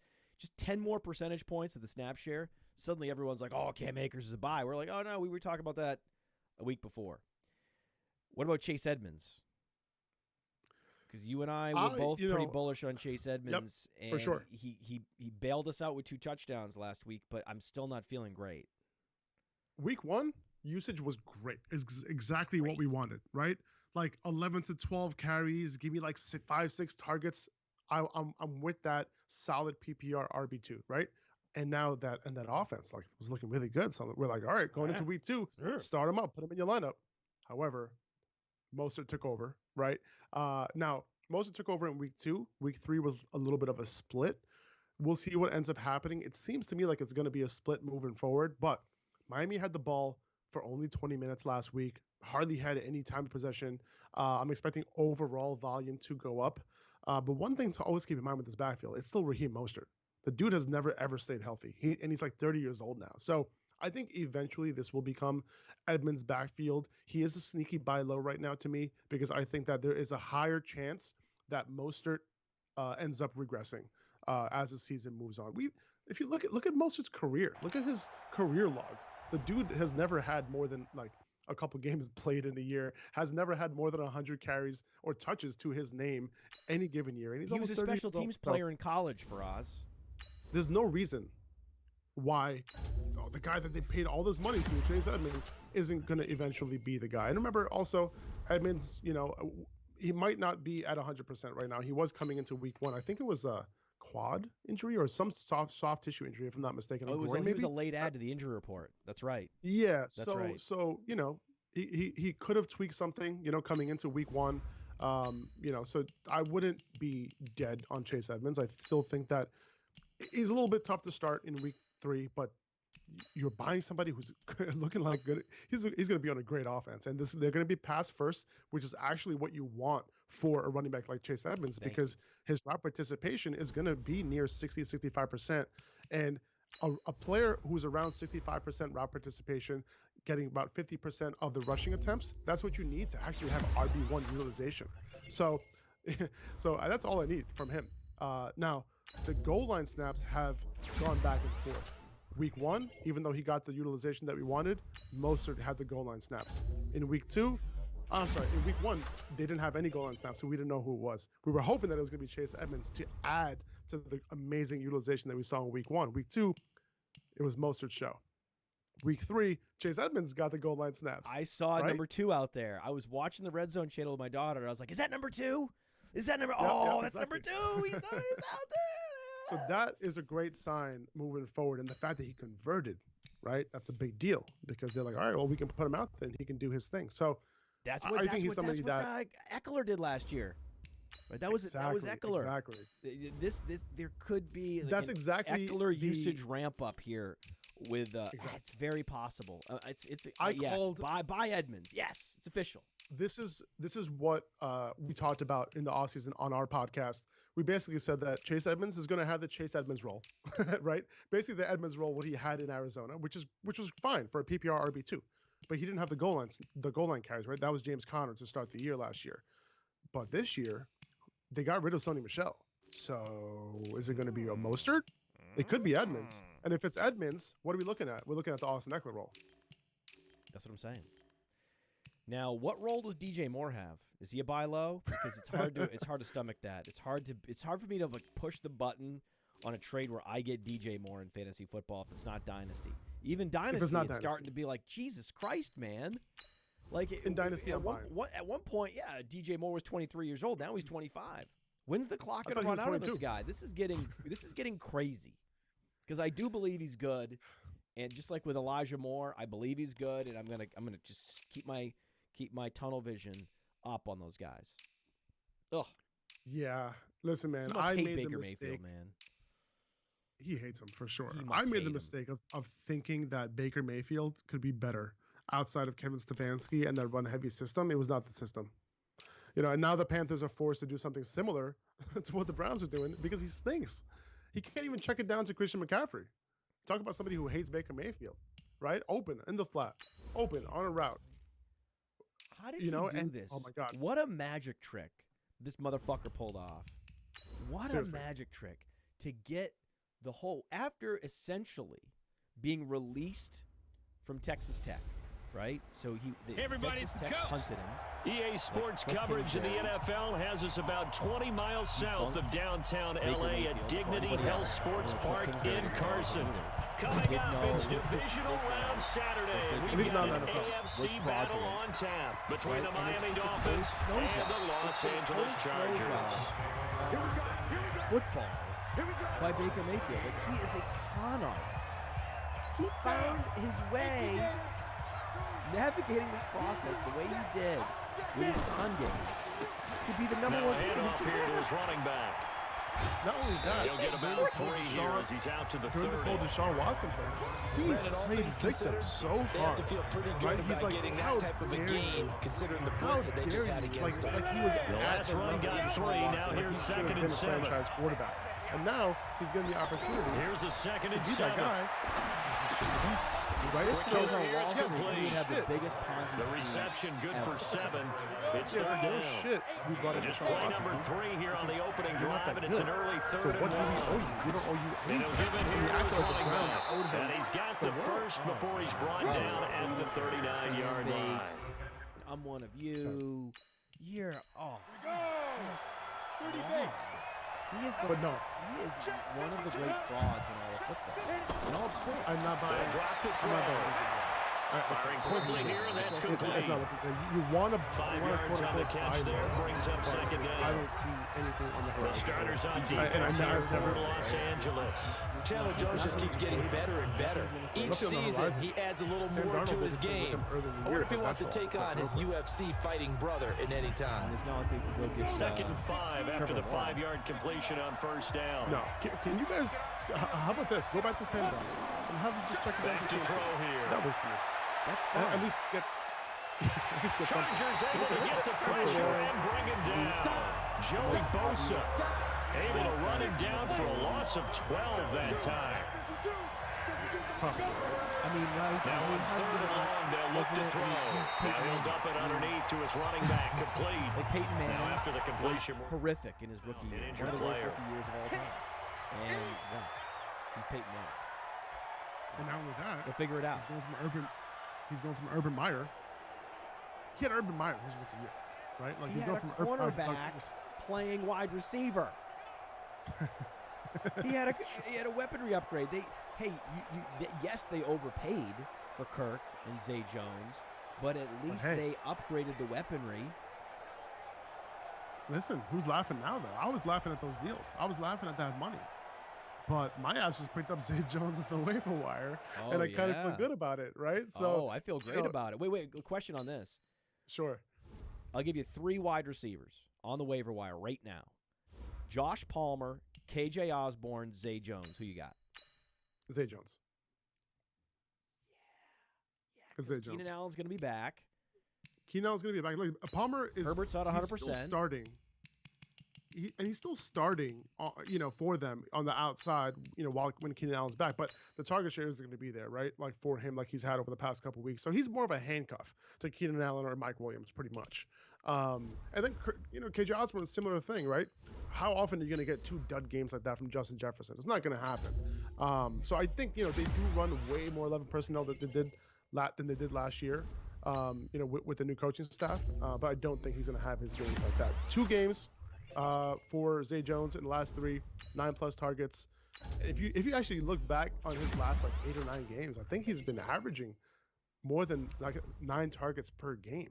So if you look at the toughest ability as a wide receiver, the toughest thing for a wide receiver to do is earn targets, and he's been doing that lately, kind of on the low. 6 red zone targets. Oh wow.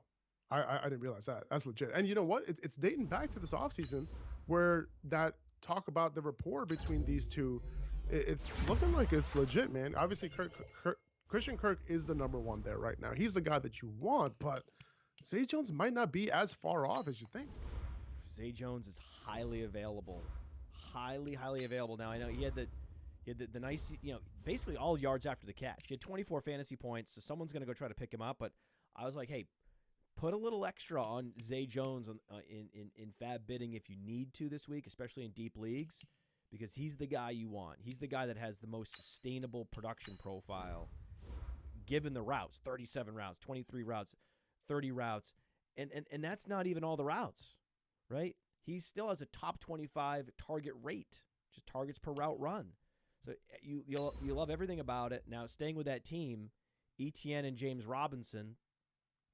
It's James Robinson that's getting the touches. And hello, James everybody. Robinson, it's the give a guy coach. enough touches. Coach, playoff fever has immersed South Florida as we are at Hard Rock. And it could have been Etienne. But if James Robinson's getting the touches, he's more likely to The winner here goes to the experience Super those big plays. It all starts with touches. And if they're going to give them to James Robinson, I mean, it was a surreal.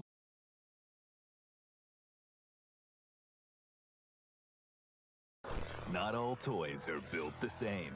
Some spend their lives trapped in boxes, doomed to strike poses on a shelf. But these aren't just any toys.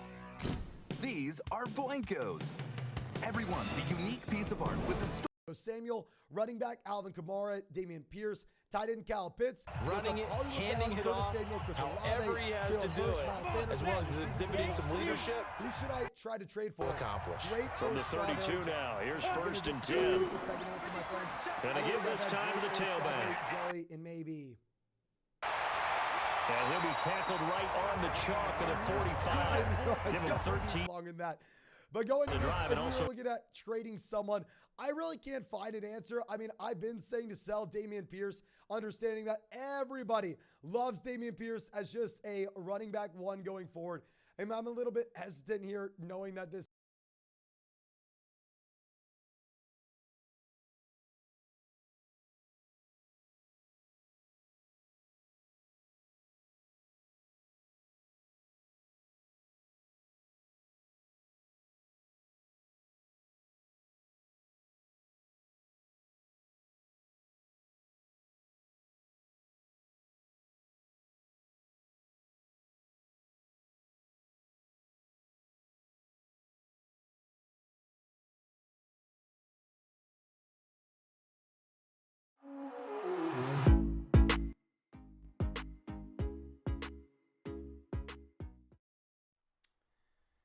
Hey guys, Dr. Morris Fantasy Doctors.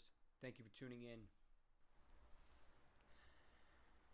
This is a tough video to watch. Now, if you haven't seen any of my content before, I am a sports medicine physician who is fellowship trained to treat concussions. I know what I'm talking about as it pertains to this. The injury that he sustained on Sunday was a concussion. Call it what they want to call it. I live about 20 minutes away from the stadium. Everybody who watched that game knew that that was a concussion. I was astonished that he was able to come back in the second half. That means it had to clear not one, but 2 concussion protocol doctors. The video replay was obvious. But if you grease enough wheels, sometimes things can happen. If he wasn't playing the Bills, he wouldn't have came back, in my opinion. This is a big deal to me. We just regressed 20 years in NFL concussions. That's how important this was. So then they call it a back injury. Whatever. But then he plays again in 4 days. And it didn't even take a significant hit. That was a subconcussive hit. Just like the first one. When he got hit by Milano and he went down and he slammed his head on the ground. You saw immediate posturing. You can see a photo up there, what it looks like. Could it be fencing? Yes, it could also be fencing. But here's my concern. And this is why it gets me so fired up, because protocols are meant to be followed. The fastest that you can technically recover from a concussion in the NFL concussion protocol is 5 days. Sunday was 4 days ago. It's not possible for him to technically be able to play in this game. And maybe that's why they made the call on Sunday. I don't care why they made it, but they made it. He took a shot tonight, got another head injury, and you see the immediate concerning response when he goes like this You see him get stretchered off and immediately carted to the hospital, presumably University of Cincinnati, for a stat CT of the head and neck. There's reportedly movement in all extremities. It's halftime right now, so I don't have any other updates. Best case scenario, this is only a concussion. There are so many worse things, it's not even funny.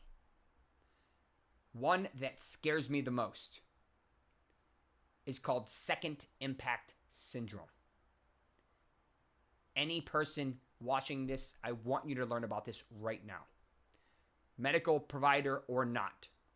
That means that after you sustain a head injury and you do not allow it to fully heal, which there's no way it could be, you then sustain another concussive blow, which causes swelling in the brainstem, and you die. Yes, it's that serious. This is really, really serious. Is he out of the woods yet? No. Is that likely to happen? Probably not. Let's hope not. But that's why this is so important.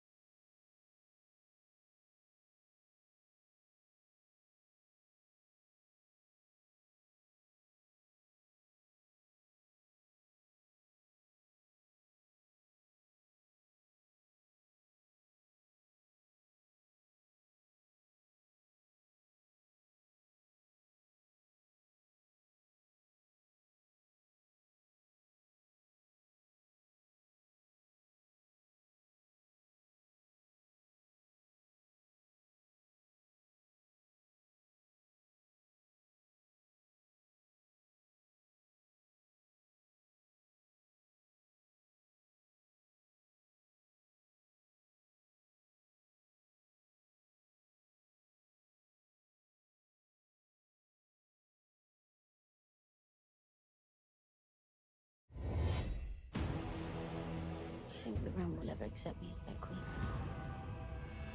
Are we sure Anthony Davis wouldn't be one of the moves if LeBron knows he's going to be here this year and next? How close is the AD LeBron combination? Do you feel like that's like Tubbs and Crockett, that's Batman and Robin, that those guys are just tied? Or if they got a really good offer for Davis that allowed them to rebuild a little bit, get some stuff, open things up, and maybe potentially make themselves a better team for somebody who's had just an incredible amount of trouble staying on the court, that they wouldn't think about that. So here's the thing. We've just been talking about how much talent there is. We're going to get to mid-season and there's going to be, we're going to have a game of musical chairs. Yes. We're going to have teams that are like, wait a minute, we're near the tax, or maybe we're looking at being in the tax, and my stars are older, and look at these stud, because this draft class is exciting, and we're in 12th place or we're in 9th place, and even if we do great, we're not even getting out of the play-in. And so the league is top heavy right now, and that's why, like, make fun of the Thunder all you want. Like, the Thunder are doing exactly what they should be doing, because they can't compete in that level. And like, this is like the Jazz. Like, I keep laughing out loud every time Danny Ainge or Justin Zanuck, two people I respect, are acting like, oh, we're not tanking. Oh my gosh. I mean, we're going to still try to compete. No, you should be losing as much as you possibly can. Every win should be disappointing. And Danny used to agonize when Brad Stevens would pull these wins out during his 2-year tanking session. That was never happened because Brad Stevens was too good. He fought it off. I've been a little connected to the Jazz for the last few months. Yeah. Like, almost nothing that the Jazz have said publicly for 4 or 5 months has actually been true. We're not going to trade Gobert. No, we're going to build around Donovan. The Mitchell thing was the best. Yeah, no, Mitchell's here. It's like, no, he's not. We're going to build around here. We don't have to trade Bogdanovich before camp. That's not important. Like, And I just saw, at media day, they're like, we've got good veterans. Like, we're Yeah. going to try to win these games. It's like, don't judge their words, judge their actions. But so my point is, like, what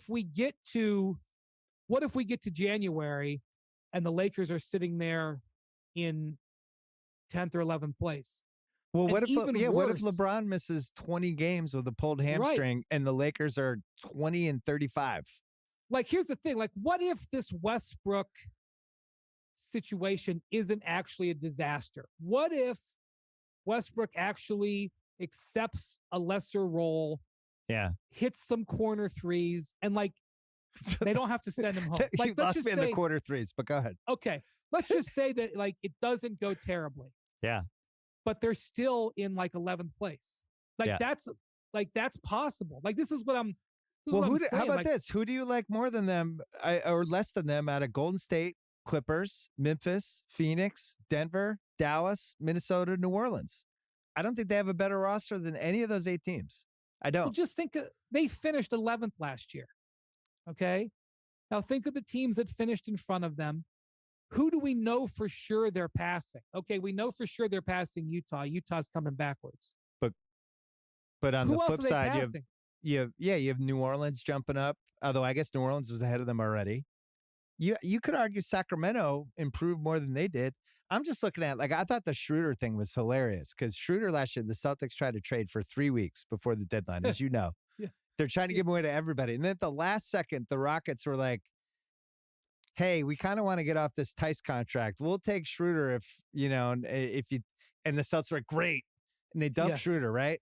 No playoff team wanted him. And then the Lakers get him 3 weeks ago, and everybody's like, Schroeder, great deal, savvy, minimum. And it's like, what are you guys talking about? No playoff team wanted him 6 months ago.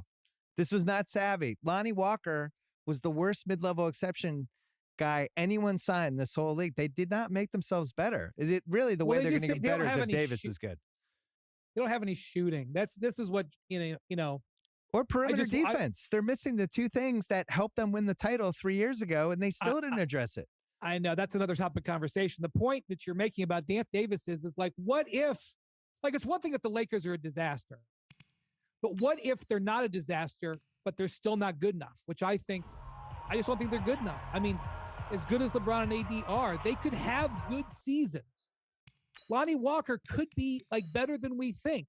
Russell Westbrook could not have to be sent home in November, and they could still be in 10th place. Like this is what I keep saying. Like I was in Cleveland 2 weeks ago when Donovan Mitchell arrived.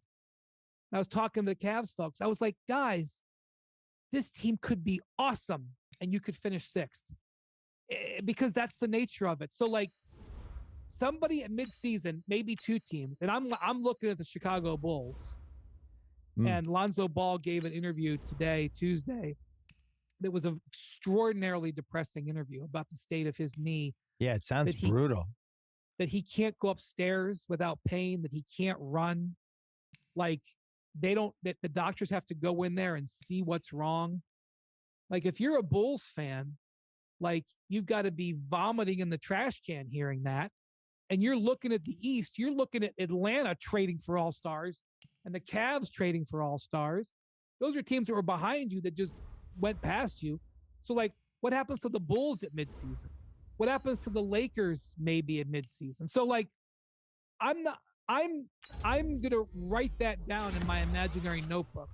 Yeah. Which you just brought up. Now the Lakers are thinking thanks for the not exact mentioning opposite. the Celtics. Thanks for not mentioning the Celtics and what happens to them But why midseason. I would they? appreciate But that. why would the Celtics be that way? I think the Celtics are awesome. Okay, great.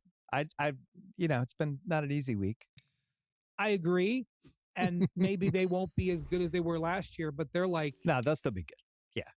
They'll still be I mean- defensively, but yeah, it hasn't been an awesome offseason. well, it was a good offseason. Like Well, Tim Gallo Bontemps got from our hurt. staff. Right. Like 3 weeks ago, Tim Bontemps from our staff, he surveyed like a couple dozen NBA executives. They said, who had the best offseason? Celtics finished first.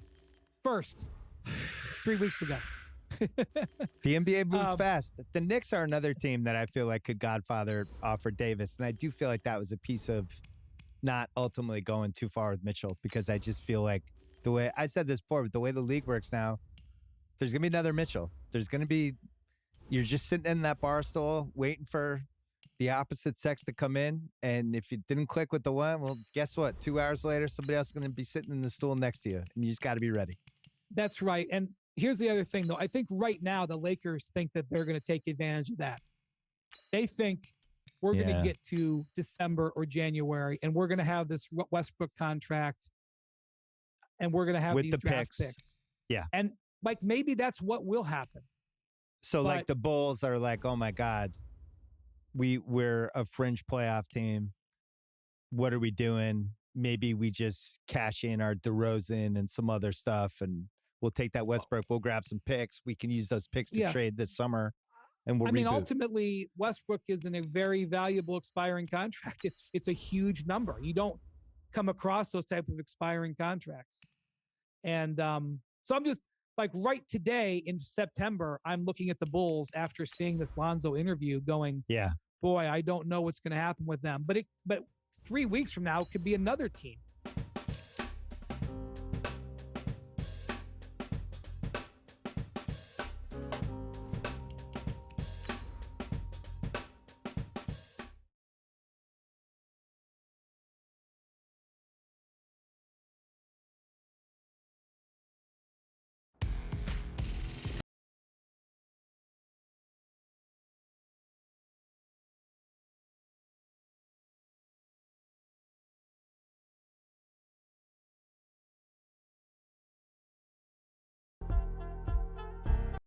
Show. I think that's it, man. A busy man, a busy fan of Cordell Stewart as Very much. It's the National Football League presented by EA Sports. Tonight, it's all on the line. We play for a trophy. Alongside my good friend Charles Davis, I'm Brandon Gaudin. We are honored to be here for the biggest spectacle in sports, the Super Bowl. Are you ready, partner? I am more than ready, and I love the word you used, honored, because it is an honor to be here. It's a privilege to be here. My excitement is just about to burst through the booth. I can't wait to do this. Well, and sitting with both of these teams and talking in the meetings and media day and all the hoopla that goes into this, there was one common theme. They're ready to stop the talking and start playing football. Yeah, they were probably ready a while ago. Now they can just focus on it. It's done. The only talking they have to worry about now is post-game, and they hope that they'll be talking as the winning team. And we'll see. You know, both sides come in with a game plan to start. We'll see how the adjustments are made throughout, because there are always adjustments in this game. I want to see if they come out conservative, trying to minimize errors, or if they have enough confidence to attack early and try and take advantage of the other team's nervousness. One thing we do know, he's going to get his catches. So as they move forward defensively, got to continue to focus on not giving up the big play when he does catch the ball in the secondary. On third and short, going with their tight end. And he's going to have the first down at about the 38. Give him the third down conversion, 5 yards on the play.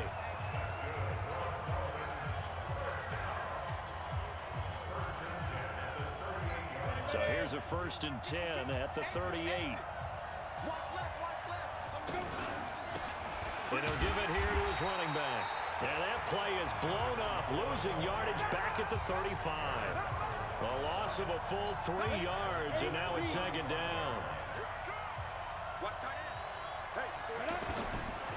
Back to throw. Throw left side, complete to Sharp. His first catch of this Super Bowl, and it'll be good for a 1st down. So from Rams territory now, it's 1st and 10 at the 47. And to give this time to the tailback. And this will leave him a yard short. Nice pickup of 9 yards on 1st down.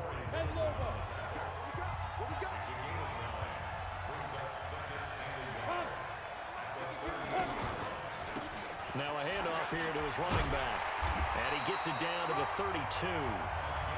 Couple of nice carries back-to-back here, establishing the ground game a bit. Yeah, these aren't bare-bones runs now. I mean, they're getting substantial yardage, the kind of yards you're looking for, right? Let's go ahead and use a cliche. Stay ahead of the change, right? 5 or more yards each time. That's what you're looking for in setting a tone and getting your offensive line going. Good sign on the opening drive. Give him 12 yards there, and the Dolphins have a 1st down. The impressive opening drive continues and just space being created by those guys up front. We're seeing this the same way, aren't we? We are seeing an offensive line, as this game gets started, as it starts to unfold, and they are dominating the line of scrimmage. That is caught inside the 5. And stopped a few yards shy of the goal line at the 3. 17 more yards on that one as they keep the drive rolling. A chance for the first score of this Super Bowl. Here's 1st and goal. Check 13. Check 26. Check 26. He'll try to run this one in. Fights free yet again. And he's going to get this back to the 3-yard line and no further. No gain on the play that time, and it sets up 2nd and goal. They'll go again from the 3 here on 2nd and goal.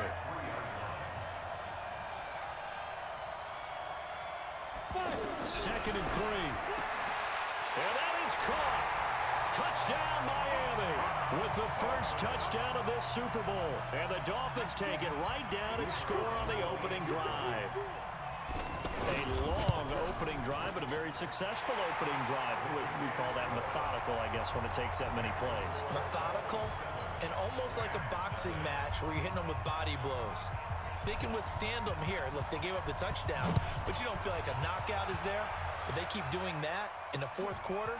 That's when the knockout occurs. And it becomes tough for that defense if they're on the field that long. We'll see if they can continue that in future drives.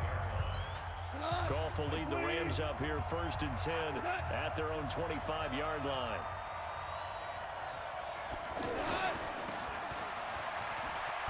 And he'll be upended at the 28-yard line. Just a 3-yard gain there.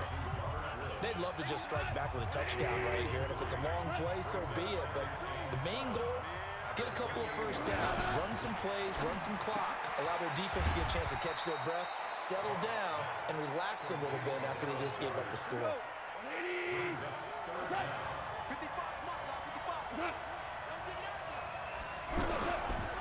They'll run. This is Darrell Henderson. Boy, no chance as he was met and dropped behind the line there. Tough sledding. They lose a yard there on 3rd. An ideal start defensively. They already have the touchdown. Now they get the stop. Just like they drew it up on the chalkboard. Does that sound dated? Right? Am I out of touch a little bit? It's all right. All right, grease board, heck, computer, exactly what you want there. Score on your first drive, stop them on the first drive defensively.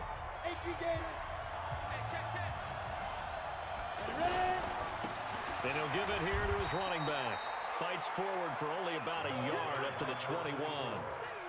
One thing to keep in mind, partner, especially in the second half, when you've got a running back of this size, of these dimensions, I can just tell you, attrition does set in for a defense because you're excited about hitting him in the first half, maybe not so much in the second half, and some of these shorter gains turn into bigger runs later. A 2nd down pass play there, but it's incomplete.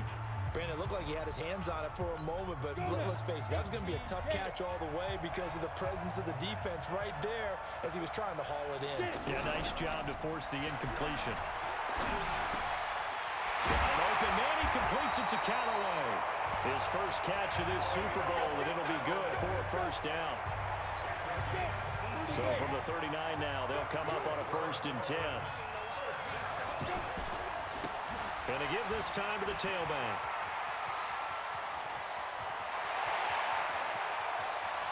And he'll take this into the end zone for a Dolphins touchdown. A great effort there. 61 yards. And the Dolphins are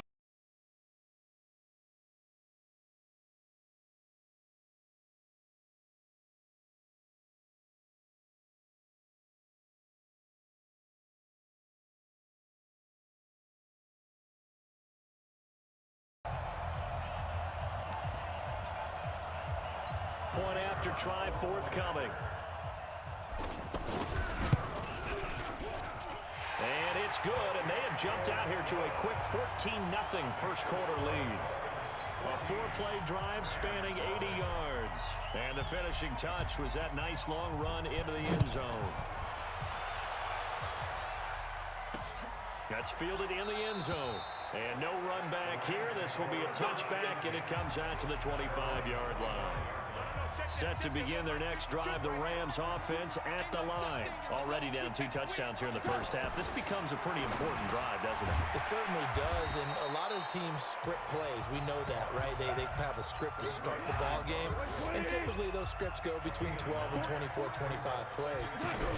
Down 2 touchdowns early, probably not very deep into their script. I think that they'll stay with it. I don't think they'll abandon it just yet and try and generate some offense on this drive. Anything. At least 3 points, get that 0 off the board. 11 yards there, first down. Back-to-back good plays have them on the move on first down. Throw complete right side to Cooks. 7 yards, the pickup on the pitch and catch.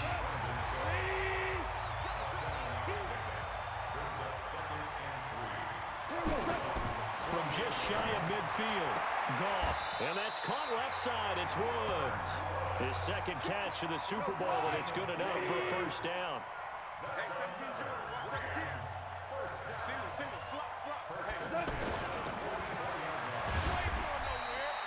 It's a pickup of 5. Brings up second down.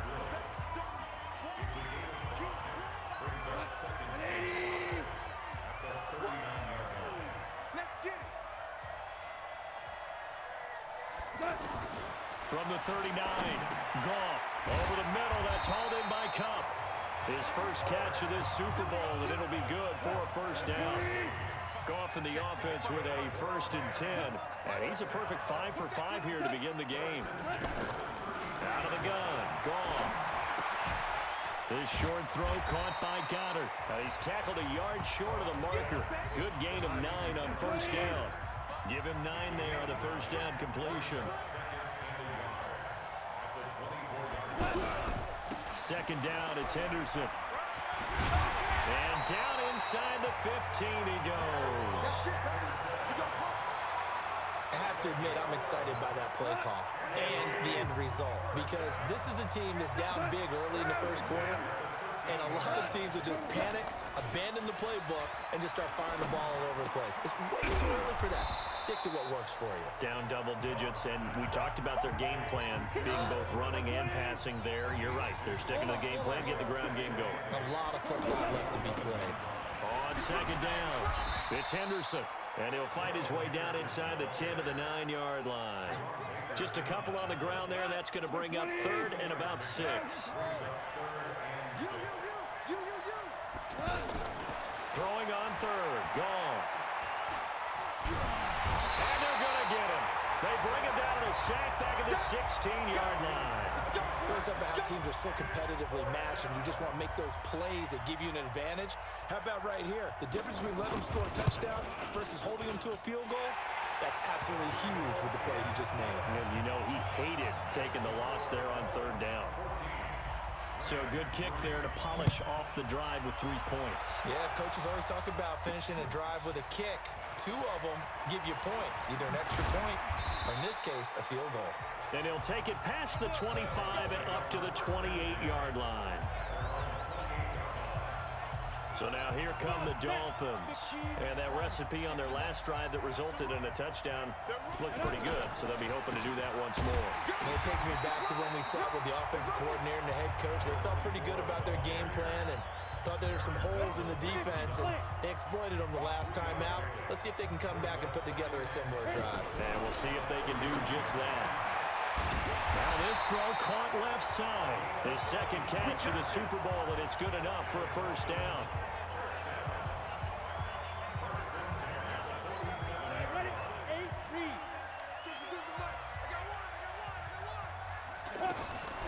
Back to throw now on first down.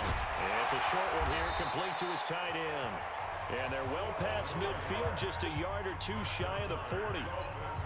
12 more yards there and another first down. After one, a 14-3 ball game. It's Dolphins football here as we begin the second quarter, as they've got it with a 1st and 10. Now a handoff here to his running back. Now the ball comes loose, and now the Rams have got it going the other way. And his guys will take over at the 25-yard line. Goff will lead the Rams up here 1st and 10 at their 25-yard line. Following the fumble recovery, Goff He's letting it fly for Cooks. And incomplete there, almost picked off. That's one you maybe expect your roaming free safety to come up with. But it's second down. One of the toughest things about playing defensive back is pattern reading, trying to figure out what they're doing. And on that one, they had the fly, just sending a guy downfield with the in route accompanying it, what people call a dagger route, trying to hit the guy underneath after the clear out. In this case, though, they're not able to get it done. Yeah, they said forget the hit from behind, and he's going to be driven down. Pressure can come from all over when you're plotting a defensive strategy. On that particular play, it just came from the outside. And he gets this away, and look at this. This is a good one. This is taken at the 23.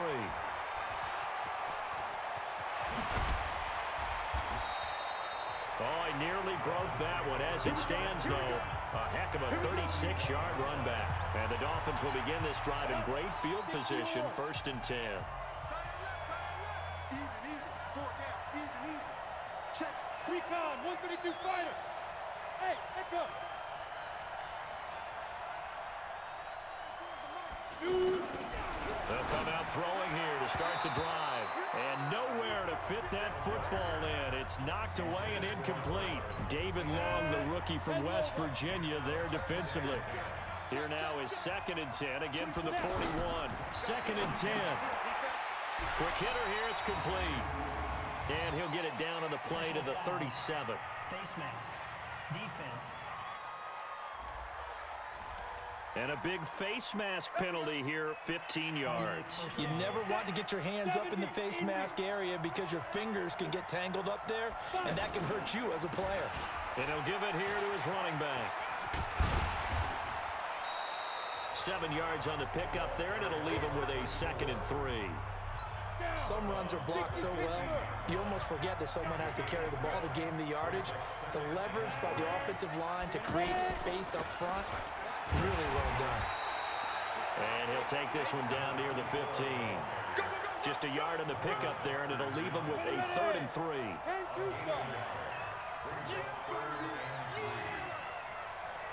They'll set up to throw. Firing quickly here, and that's complete. 4 catches already here in this Super Bowl. He's got another 1st down. So how would you describe that one, partner? Workman-like right there, getting that 1st down, blue-collar type football? Yeah, only needed 3, got 4, just enough. I like workman-like. Now, I think it's pretty cool myself. Everything doesn't have to be high glamour in this game. He lost 6 there on the 1st down play. Got to give some credit there defensively. They snuffed out that screen early on 1st down. Really read it well, didn't they? Because they didn't bring the pressure that they expected. They covered all the passing lanes. So once you see it break down as the passer, I think in this situation, you're throwing it at the feet of your back to make sure no one picks it off, or you throw it away, throw it over the sideline. Don't try and freelance and try and make a bigger play. There's really no one else running a pattern that should be open. Protein spill. Hey, dude. 58, right over there, right over there. Yeah, yeah. Mike, 58, right there. They'll look to throw. He's got it. Touchdown, Dolphins. A 2-yard touchdown grab. And the Dolphins are able to extend that advantage. Well, it was 3rd and 1. I was expecting run, so much for that. They pass it, they score it. That had the feel of the head coach telling the offensive coordinator, you've got 4 downs here. We're going to go for it on 4th down unless there's a disaster on 3rd. Go ahead and take a shot if you want to. And he gratefully accepted the opportunity and did exactly that. If they didn't get it there, that had the feel that they would come back and try it on 4th down. Set now to kick this one away, and off it goes. That's fielded in the end zone. And no run back here. This will be a touchback, and it comes out to the 25-yard line. The offense back out there at the line, ready for their next drive. And on the last go-around, they really couldn't get anything going. They had to punt from deep inside their own territory, which means you're going to lose the field position battle as a general rule. What they're looking for now is a little more consistency, move the ball at least a few times on offense, get a couple of 1st downs, and hopefully flip the field. Yeah, just something to build off of. That's what they're looking for here. On 2nd down now, it's Henderson. It's a gain of maybe 3, but it's going to leave them with still about 8 or 9 to go on 3rd down.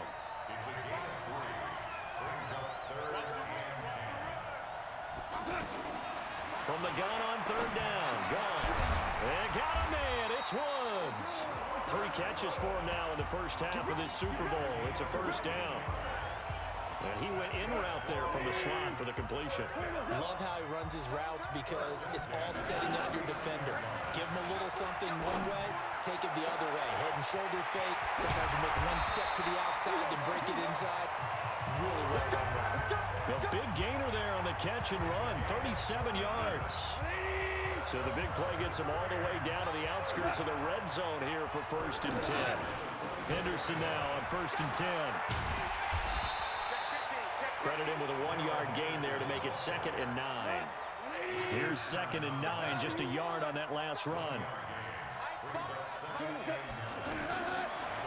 the gun, here's Goff. And a quick throw here, that's complete. And he'll get into the end zone. Touchdown, Rams. A 22-yard touchdown grab.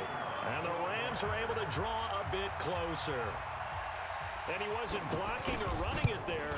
They tossed it to him. And you remember the good old days when the 49ers were riding roughshod in the league? They used their fullback in pass plays all the time. Roger Craig, Tom Rathman, those guys were terrific at running these types of plays. That'll be taken in the end zone. And he'll take this up past the 20 and down at the 22-yard line. The Dolphins at the line ready for their next drive. And they will simply, Charles, be looking to duplicate what they did last drive when they were able to push it in for 6. He rifles one that's intercepted. Picked off by John Johnson. And they will finally stop him, but a great return. Gets that football all the way down to the 16-yard line.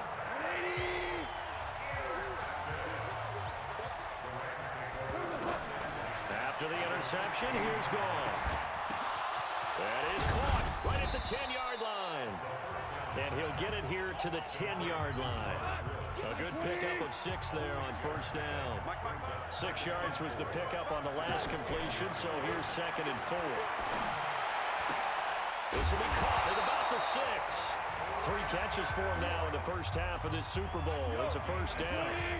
1st and goal, and they got to be thinking a chance to get right back into this football game. Goff now looking to throw. His pass caught at the 4. And he'll be brought down here at the 3-yard line. He'll get only 2 there, and it's 2nd and goal. Looking to throw again on 2nd down. Goff. And this is caught. He's got it. Touchdown, L.A. From 3 yards out as his guys are back within a single score. Point after here coming up.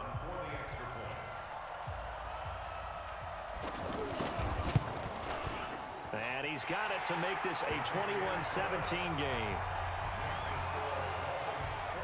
Just a 4-play drive that time. And it winds up with a touchdown for Los Angeles. This is fielded at the goal line. And he'll take this one near the 25, call it the 26-yard line.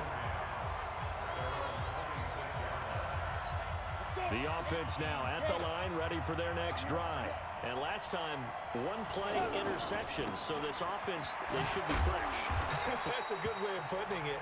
And I can't wait to see what they decide to do with play calling, because a 1-play drive where you throw an interception, a lot of people think the very next time out, run the football, don't give them a chance. Maybe play action. I think maybe you go play action, show your quarterback, get a little confidence in it, and let him fling another one. That one good for a 1st down pickup of 18 yards. This quarterback now 12 of 15 throwing the ball, 80% so far, and it's 1st and 10. And he's going to take this one across midfield and into Ram territory. It's a 6-yard gain on the ground, and that'll make it 2nd and 4. I think we can safely say that those types of plays are the backbone of this offense. We know not every run's going to be a big hitter, but you know they'll take that type of result on each and every attempt. Off the play fake, he'll look to throw. He's going to sling this deep down. This is caught inside the 15. A very nice pickup of 33 yards. Back in the first quarter, you said it. They need to avoid the big play, but he just got a big one right there. You can't relax. You know, we talked about it in the first quarter, but as the game progresses, still opportunities, and he took advantage of one there. Here's a play fake as they set up to throw. This will be caught at about the 5. 7 yards, the pickup on the pitch and catch. Able to get 7 on that first down pass play. 2nd and 3. They're going to look to throw. To the goal line, but it's incomplete. Tajay Sharp, the intended receiver. And it's 3rd and short. Tell you what, Brandon, if I see a dime look, if I see 6 defensive backs near the goal line, I'm changing to a running play every time. And they had 6 there. Surprised he didn't audible at the line? Very much so. I'm going to count on my offensive line in this situation against the lighter defensive backs and try and push it across the end zone that way. Meanwhile, on 3rd down, they take a shot at the end zone, but it's incomplete. Once you get into the red zone and the safeties have less ground to cover, you'd better be quick with your delivery. Not much space to get a ball in there. Yeah, when that field shrinks with those safeties, it's almost like there's a couple extra defenders out there, right? It certainly is. They end up taking up extra space just because there's not enough space for receivers to run through. A good drive gets them inside the 5, but they could not punch it in. And credit the defense, too. Make sure that happens because that's the old bend but don't break approach. Made sure they contained them when they absolutely had to and forced the field goal attempt that went through. Goff will lead the Rams up here 1st and 10 at their own 25-yard line. They throw right away, and that's complete out on the right side. And he's going to be dropped following a pickup of 7 past the 30 to the 32. They'll operate from the 32-yard line here, 2nd and 3. Here's Goff. And this will be incomplete. Physical play on the football there, and it's 2nd down. So the incomplete pass on the last play, and that leads us to a 3rd and 3. A shotgun snap for Goff. Man open, it's Kupp. He's got it. And he will be knocked down hard, but he will have the first down. So from the 39 now, they'll come up on a 1st and 10. Goff going to give this one to Henderson. He'll get about 3 as he's brought down right around the 42. 3 yards on that last carry. Here's 2nd and 7. Now a play fake, and it's gone. They got a man over the middle. It's Woods. Touchdown, LA! Robert Woods, 58 yards, as they are an extra point away now from tying this football game. These two teams in this first half, it's been fun. Back and forth, back and forth. Well, it's not fun for the defensive coordinators, but offensive coordinators are enjoying it. Yeah, they're having streaks here, aren't they? Being able to put scores together and really bunch them up, and we have a tight game here. You know, we often talk about having the right shoes for the right turf. Today it's track shoes. That's what we've seen with these offenses. Yeah, it's been an absolute track meet so far and fun to watch. Let's go! Let's go! And out come the Dolphins now. And last time able to get 3. It's not what they wanted. They wanted 6, but they got at least something. They mustered something out of the drive. They'll take it. I like the way you've described it. Not ideal, but they'll take it. Anything to put some points on the board. But this time on offense, they don't even want to see the field goal kicker trot on the field. They want that ball in the end zone. Yeah, they'll be going for 6. He'll look to throw. And that is incomplete. Showed off the arm strength there, but to no avail. 2nd down. After the incomplete pass, here now is 2nd and 10.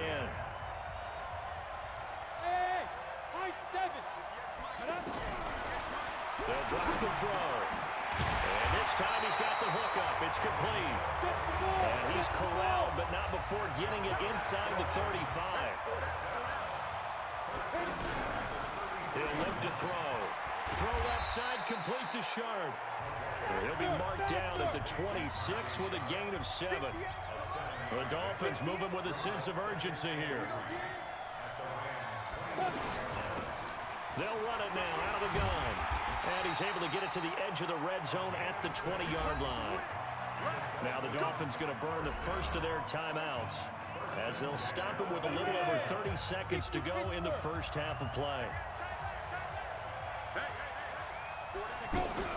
From the red zone now, they'll look to throw. Nowhere to turn this time, and he goes down. Sacked back at the 29. The Dolphins going to take their second timeout as they'll stop the clock with 24 seconds to go in this first half. So that complicates things a bit here. 18 yards to go now on second down. A second down pass play there, but it's incomplete. Looked like he had a couple of different options as far as who to throw to on that play. And who am I to say this, but I'm not sure he made the right decision. Well, the window of opportunity is always going to be small in the NFL. That's why those quarterbacks who make quick decisions and have quick releases have the most success in this league. Now, here's a look for the end zone, but that one's going to wind up incomplete. Well, he's been the guy already over 100 yards here in the first half. Could have had a lot more if he would have been able to haul that one in. Yeah, in fact, our statistician Marvin was already handing me a piece of paper with that yardage totaled on it. He thought that catch was going to happen just as you and I did as well. Now, the drive ends in just 3, but they'll take it. Looks like they'll head to the locker room, barring something unfortunate in front on the scoreboard. Yeah, they may not be jumping up and down and celebrating because they have the lead, but still, any little momentum in a game like this is important to a team, and they'll feel real good about going in and regrouping, knowing that they are out in front. And this one goes nowhere. Losing yardage back at the 22. Call it a full 3 yards in the wrong direction there. Brings up second down. So the halftime show of the Super Bowl abbreviated, ready to go for the second half. These two teams sat through a longer than usual 30-minute wait, but we're back in action here in this Super Bowl. That'll be taken in the end zone. And no run back here. This will be a touchback, and it comes out to the 25-yard line. And now out on the field, here comes Los Angeles. They're down here, but very much in this game. What's the tonality of a coach's talk when a game is within striking distance like this at intermission? Typically, what they're doing is emphasizing the things that went well in the first half and wanting more of that. Sure, you've got to go over some of the errors and clean up some things because there's a reason you're down. But overall, I think they want to stay positive, stay up with this team. We're just starting the second half, and we've got the football. Let's go ahead and punch it in, and then we'll take it from there. See how that recipe works. Now here's a pass on first down that's knocked away and incomplete. Goff on the draw play to Henderson. And they see right through that defensively as he'll be hit and taken down to the backfield. It'll be a loss of a yard, and that'll bring up a 3rd and 11 situation. Throwing on third. Goff. And this is caught. I think he got that with one hand. 12 yards there as they keep this drive rolling. It's another first down.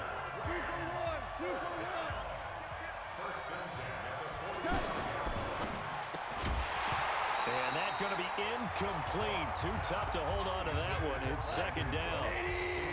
So now 2nd and 10 after the incompletion on first down. Here's Henderson.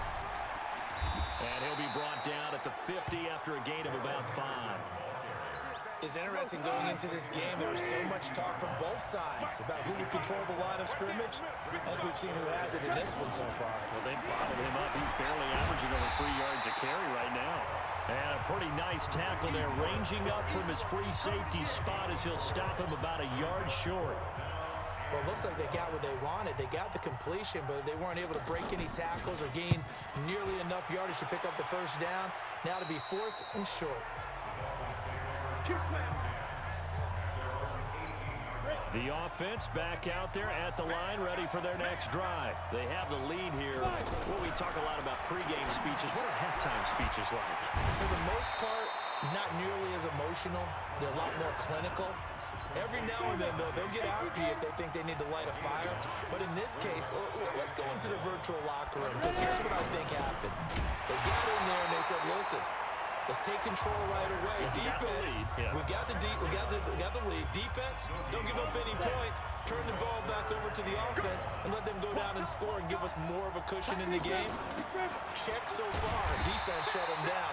Let's see what the offense gets done. And he's going to get to the 31, enough for the first down. Give him 3 yards and a fresh set of downs.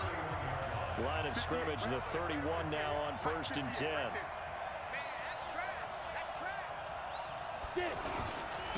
Going to give this time to the tailback. And they get him down, but not before he takes it across the 40-yard line. Give him 12 yards there, and the Dolphins have a first down.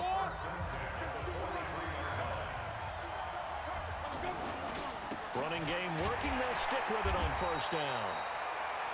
Just a yard on the first down carry, so it's 2nd and 9.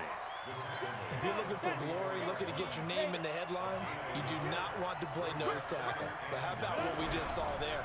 The ability to hold people up, take on extra blocks, and actually slip them and make a tackle on that play. That's big time. And this is going to be another first down as the tackle is going to be made at the Rams' 33. And that last reception puts him over 150 yards now on the game, Charles. And now it's not just execution. It's not just performance. It's a mental aspect that's going on. Because right now, he has kept the defense so much on their heels, got them looking at each other. Who's going to cover this guy, and what type of coverage can we put out there to try and slow him down? Now a handoff here to his running back. And for one of the first times all night, he is going to go nowhere as they bury him behind the line. And here comes the 8th play of the drive, and they need a full 10 yards on 3rd down. Back to throw here. And he finds his target. It's sharp. And this is going to be another first down as the tackle is going to be made at the Rams' 15-yard line.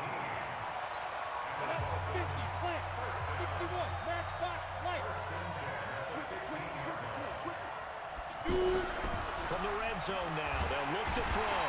Under a heavy rush, and down he goes.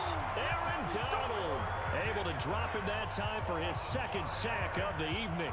How about that, partner? His 2nd sack of the game, and that puts him in some pretty good company. 17 guys have had 2 sacks in the previous 52 Super Bowls, but only 3 have had the record number of 3 sacks in this game. And we've got the list here. If he gets another one and everyone behaves nicely, we might just list those out for him. 2nd and 15. Flushed out right. Pretty nice gain on the scramble. Gets him 12 yards. I thought they were going to sack him there like they did on first down. Great coverage, but he found a way to move with his legs. Yeah, his ability to take off. Not only did he get some yardage back, he got a little bit extra. Really helps him on 3rd down. Makes him manageable now.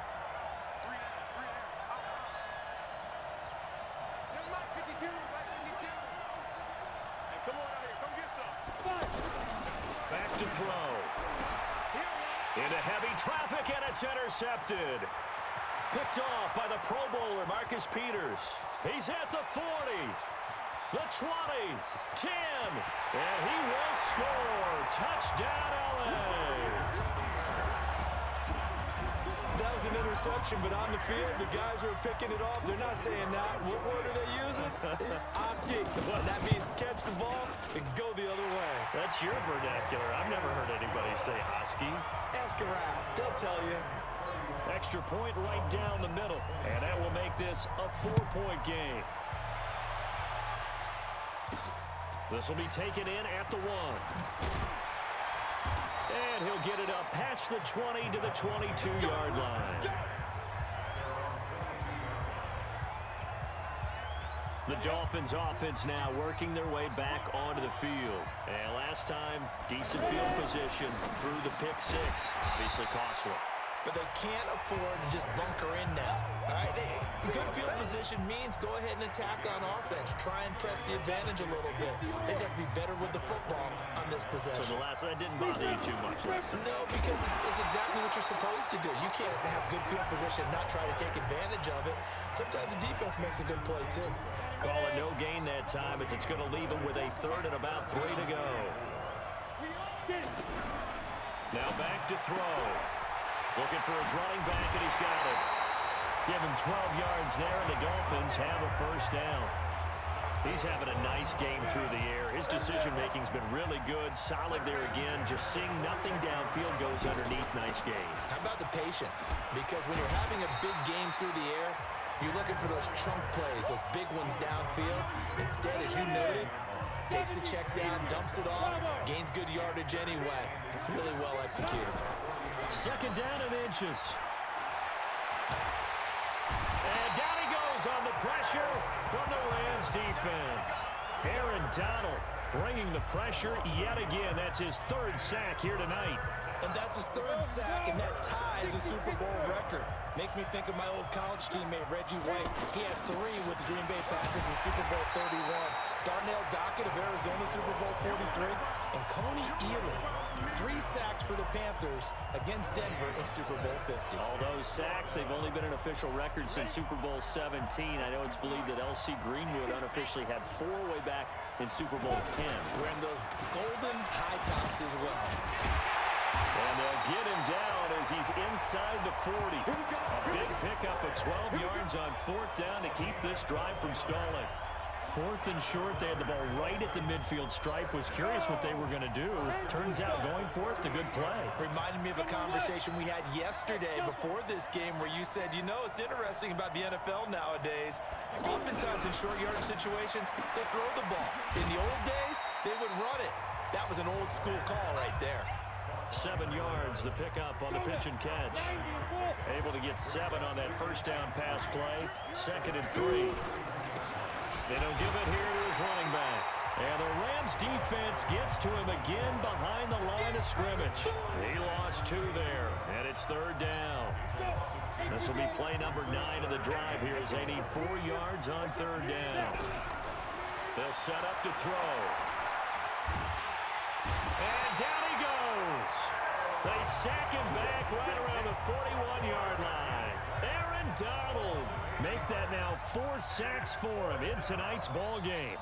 And no matter what the situation, the O-line just hates that because they feel like they didn't protect little brother back there, right? Man, that's just so difficult for them because just think about every single play. When you decide to throw the football, you're dealing with some of the best athletes on the planet. You talk about guys, if they weren't playing football, they'd be starring in the NBA at power forward. It's a really difficult task. All that, and it only nets him a yard. It's 2nd down.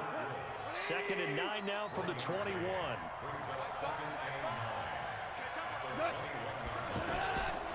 Out of the gun. Goff. And that is incomplete. He couldn't hold on through the contact. Brings up 2nd down. After an incomplete pass on 2nd down, that'll leave him trying to convert on 3rd and 9.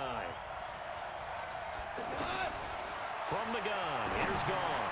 Now he'll dump it underneath to his running back, complete. And he's going to have the first down yardage as he's down at about the 30-yard line. Goff now perfect since the second half started, 7 of 7. It's 1st and 10. They run with Henderson.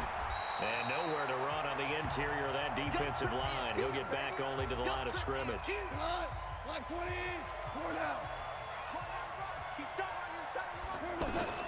Throwing on 2nd down. Goff. This short throw caught by Goddard. The reception good for 7. It's 3rd down. Trying to get one more in here before the quarter breaks. Back now here on EA Sports. It's the Rams out in front here. They've got control of the football as well as we get set for the 4th quarter. Here's Goff. And that is incomplete. Really good, smart play by the defense, understanding 3rd and short, guarding the first down sticks, and being able to make a play on the football and bat it down. Averaging over 50 yards a punt so far as this one's away. And this one hits at the 1, continues on into the end zone for a touchback. Out comes the Dolphin offense now as they get set to take over here. And a tight game after punting last time. See if they can get something going on this drive. As they head to the field now, with the game this close, you've got to feel there's a sense of urgency for them going on offense right now. But they have to do it without letting panic creep in and affect their play. Now a nice play defensively on 1st down as this is knocked away and incomplete. After the incompletion, here's 2nd and 10 from the 20. 2nd and 10. And they're not able to hook up there. Incomplete. The goal of anyone running a curl route is to make sure you try and get defenders on your back and shield them away from the football.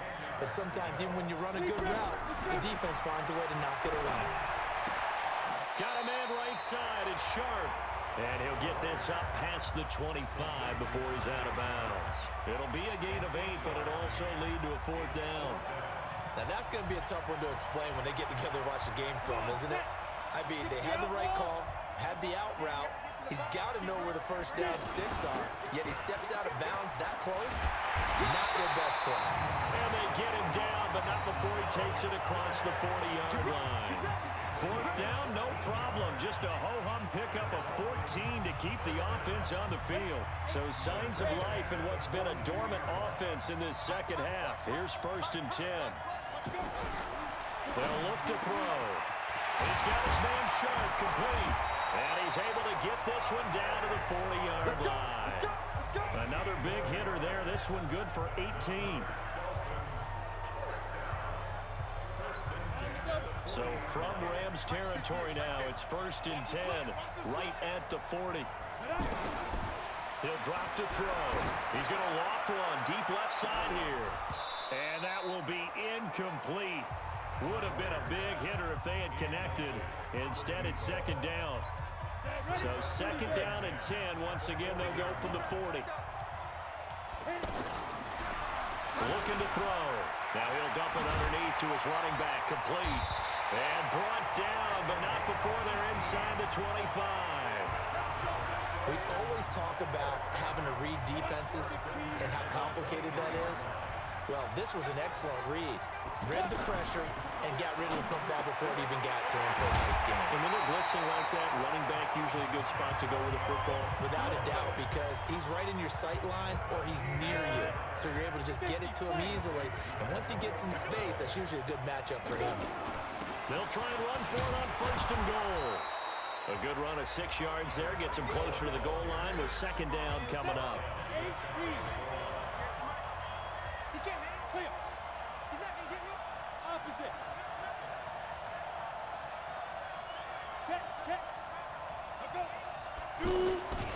They'll try to run this one in. And maybe a measure of revenge there. He's had his way in this one, but this time they get him behind the line. They'll wind up losing 3 yards here. And that's going to bring up an interesting 3rd and goal. They'll set up the throw. And this is going to be intercepted. Able to get there and pick it. Well, I don't think we'll have to look very hard to find out play of the game. That was an absolutely monstrous big play right there. Backs to the wall. The offense has it in the red zone, driving for the winning score. And he says, not on my watch. And that is one happy bunch on the sidelines. That's going to go as a loss of a yard, and it'll be 2nd down. After the loss to start out, here's 2nd and 11. A shotgun snap for Goff. Going up top. And that'll be incomplete.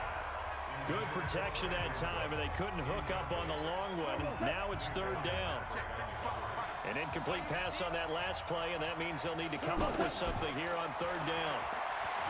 Goff. And he spots Henderson open left side. I hate to surrender the football when you're nursing a slim lead, but they're going to have to punt it away. Trust that defense. It's the right play at this stage of the game as well. You don't need to press it here because you do have that little bit of a cushion, and you count on your D to make it stand up. Now a late flag comes in as they got him down via the face mask, and that'll give him even better starting position. Well, when you're leading in the 4th quarter, that's not the penalty you want. Not at all, and now your discipline comes into question. Having poise this stage of the game, you can't have those kind of plays. And now a throw on 1st down there, but it's incomplete. In the early days of the NFL, you could easily blame these drops on maybe some uneven or uncertain lighting in a stadium. Not anymore. The lights are pretty good. Yeah, they're great here at night, but his 2nd drop and the Rams got it. They bring him down. Aaron Donald, my goodness, make that now 5 sacks for him in this ball game. Really turning in an incredible performance. Now on 3rd and long, they'll look to throw. receiving form now in the Super Bowl. They were in zone defensively, went with a crossing route. It's always interesting to watch that chess match. Yeah, and I think safeties don't mind crossing routes against zone because eventually you're going to run into their territory, and that's when they lift their chops in order to get the big hit or playing the ball. Offensively, nice execution to find a hole, make the catch. Back-to-back nice gains. That one for 14 yards and another first. Only way to get the lead here, of course, with a touchdown, and that's what they're gunning for on 1st and goal. Gonna give this time to the tailback. And just no chance of turning the corner. He can only get back to the line of scrimmage. 2nd and 10 coming up. That time they're able to bottle him up, but he's having a really nice game. I agree with that. Let's just go big picture, right? Every back that's in the Hall of Fame had carries where they didn't gain yardage or they lost yardage, but you stick with them, don't you? And that is caught. Touchdown, Miami. Antonio Callaway there to make the grab. And the Dolphins are going to jump back in front. And he's a little bit on the shorter side as a receiver. Maybe sometimes for the defense, tough to find the little guys, right? Yeah, sometimes they get lost in the traffic, but usually what it means is that rather than just winning with height or even speed, they use their quickness to find a way to get open. Well, tall, short, wide, skinny, whatever, there it results in a touchdown. So with the missed PAT in his rearview mirror, he goes back out to kick this one off. This fielded a few yards into the end zone. And no run back here. This will be a touchback, and it comes out to the 25-yard line. Set to begin their next drive, the Rams offense at the line. These guys had to punt their last possession, and that's become too familiar of a refrain. Too many of these drives just wound up going nowhere. Well, you know how in baseball, when the pitcher gets a base hit and he's on base, they bring his jacket out to him to keep him warm? A lot of times the punter goes to the sideline, puts on sweatpants or a wrap over his leg to keep it warm. He might need a massage from the trainer right now from all the work he's getting. To throw again on 2nd down. Goff. Looking left side, and he's got a man. That's Henderson. 7 yards there and a 1st down. So from the 36 now, 1st and 10. To throw is gone. He's letting it fly for Cooks. It's caught inside the 25. And he'll be marked down deep on Miami's side of the field. Goff finding Cooks on a big play. 44 yards. Our offense just continues to reign supreme. Big plays, both sides, back and forth. Tough to keep track of. It certainly is, and I'm over here just marveling at what I'm seeing.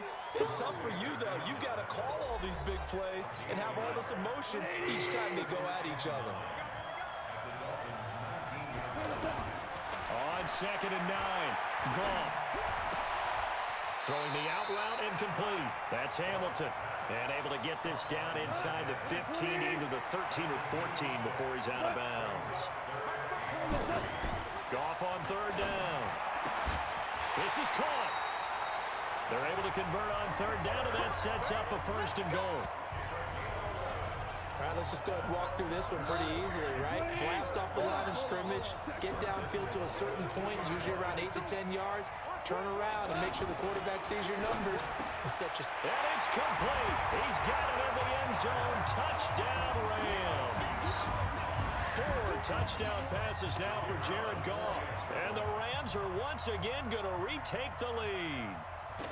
So from 3 scores down, these guys have fought all the way back to grab the lead, and I'll just tell people what happened when they went up 3 scores. I wrote on your paper 2 words, game over, and now I'm eating those words. I was wrong. A little salt, a little pepper, goes down pretty easily. I will admit when I make a mistake. Well, it looked like it was going that way. This is one of those paging Frank Reich moments, and I can't believe I just brought that up, because Frank Reich at Maryland in college did it to my Tennessee Volunteers, and that was a big reason why my team lost. Sounds like he still harbors some pain from that game. You know, we still got a little time to work it out with the doctor. A pass there over the middle to start things out. Give him 9 there on the 1st down completion. Let's just break this down and make it pretty simple. Key to the drag route, letting the play develop, finding the hole in the defense, and giving your athlete, yes, athlete, a chance to make something happen once he has the ball in his hands.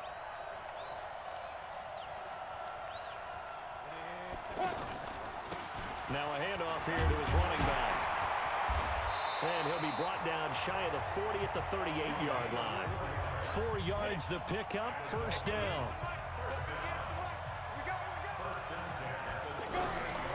Now on first down, he'll drop to throw it. It's a short one here, complete to the tight end. 5 yards on the catch there, brings up second down. Well, they were unable to make anything really big out of that, but it's not a bad idea to find your tight end and give him an easy completion and keep moving things forward. Almost as bread and butter as a good running back dive play.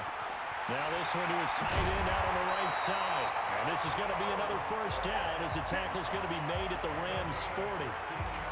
Nice idea, nice concept there. Line him up on the left side of the formation, let him sneak his way across, coming back underneath, put it in his hands, let him get a few more yards after the catch, too. Great way to utilize a tight end. And, a crusher there as it's intercepted. Taylor Rapp with a pick. And his guys are going to get the football at the 37-yard line. Good starting field position for them here as they come up first and 10. A carry by Henderson to start the drive. And I think this defense knew what was coming as he is smothered behind the line. And now defensively they're going to burn their first time out. Remember, they get an extra time built in coming up here shortly at the 2-minute warning. On second and 12, Goff. Open man right side is Cup, complete. And able to get this one across the 45 before he's brought down. 12 yards there and a first down. Fourth quarter, down to the final 2 minutes. And we've got a one-score game. On first down, Henderson. And he'll lose yardage here. Back at the 47. And now right out of the 2-minute break.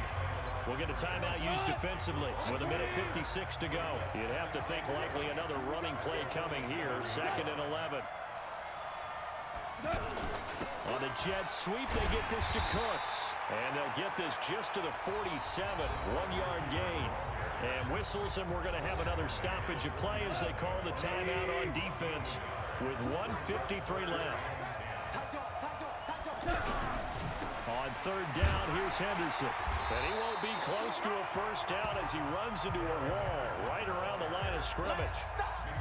He continues to struggle to find a crease to break off a big one and might need to just put that aside and just try and ram his way forward and get what he can.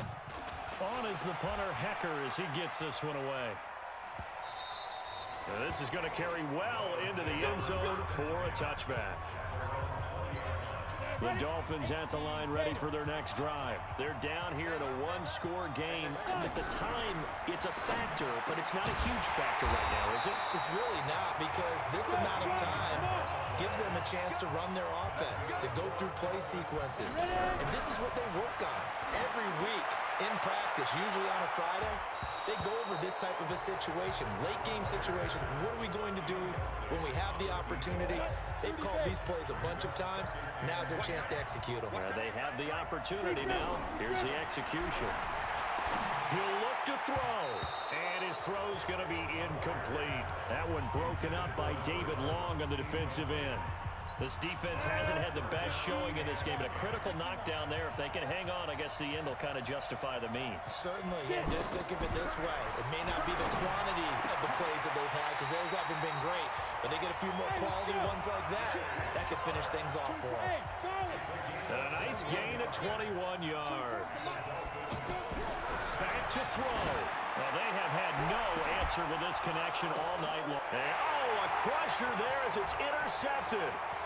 Picked off inside the 10. And a good return here as he takes it up past the 30-yard line. The offense now at the line, ready for their next drive. And they've got this one in hand. No timeouts remaining defensively, so this one should just be one kneel and then handshakes. The Rams have won the Super Bowl, and they will get the Lombardi Trophy.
The Raiders are now on the clock.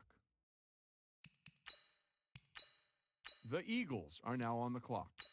The 49ers are now on the clock.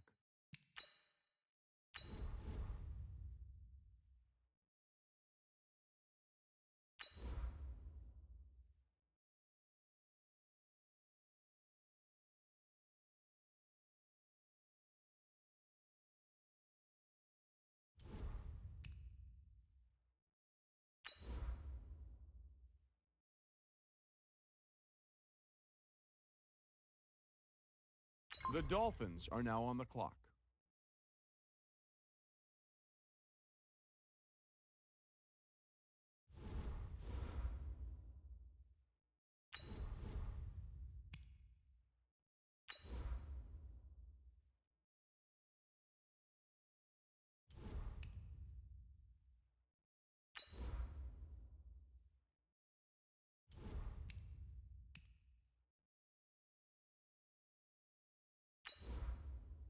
The Vikings are now on the clock.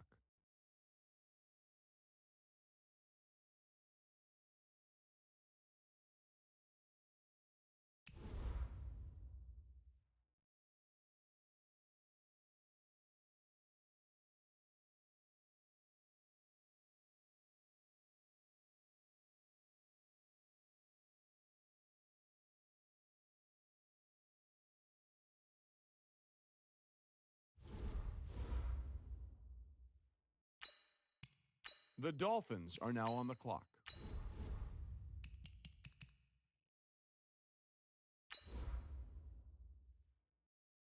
The Bengals are now on the clock.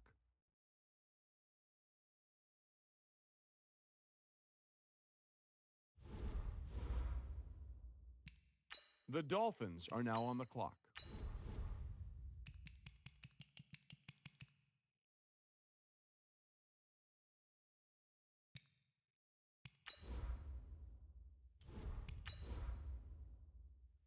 The Cardinals are now on the clock.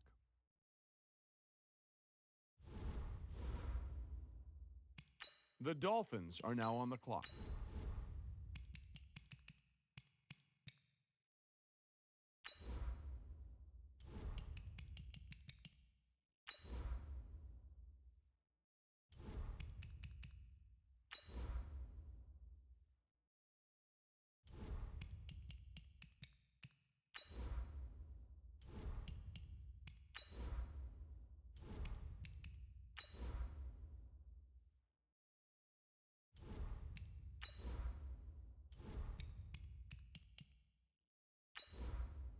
The Rams are now on the clock.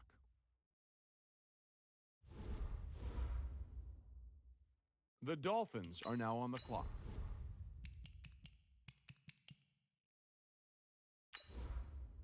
The Cardinals are now on the clock. The Dolphins are now on the clock.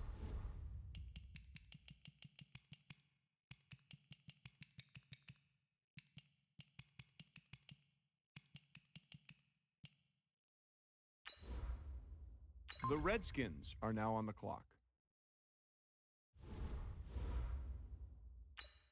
The Dolphins are now on the clock.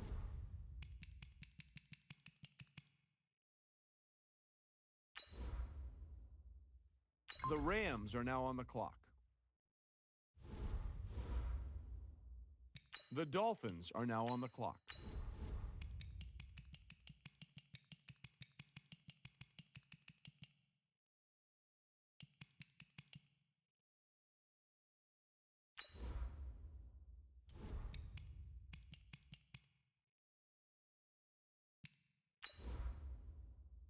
The 49ers are now on the clock. The Dolphins are now on the clock.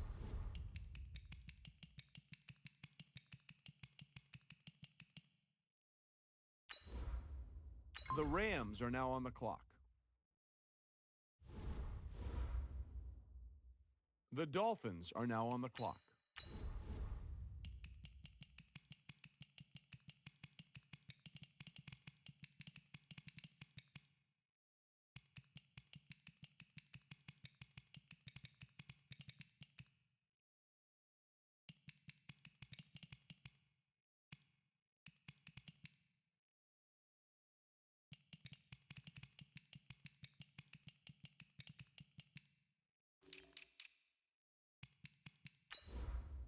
The Redskins are now on the clock.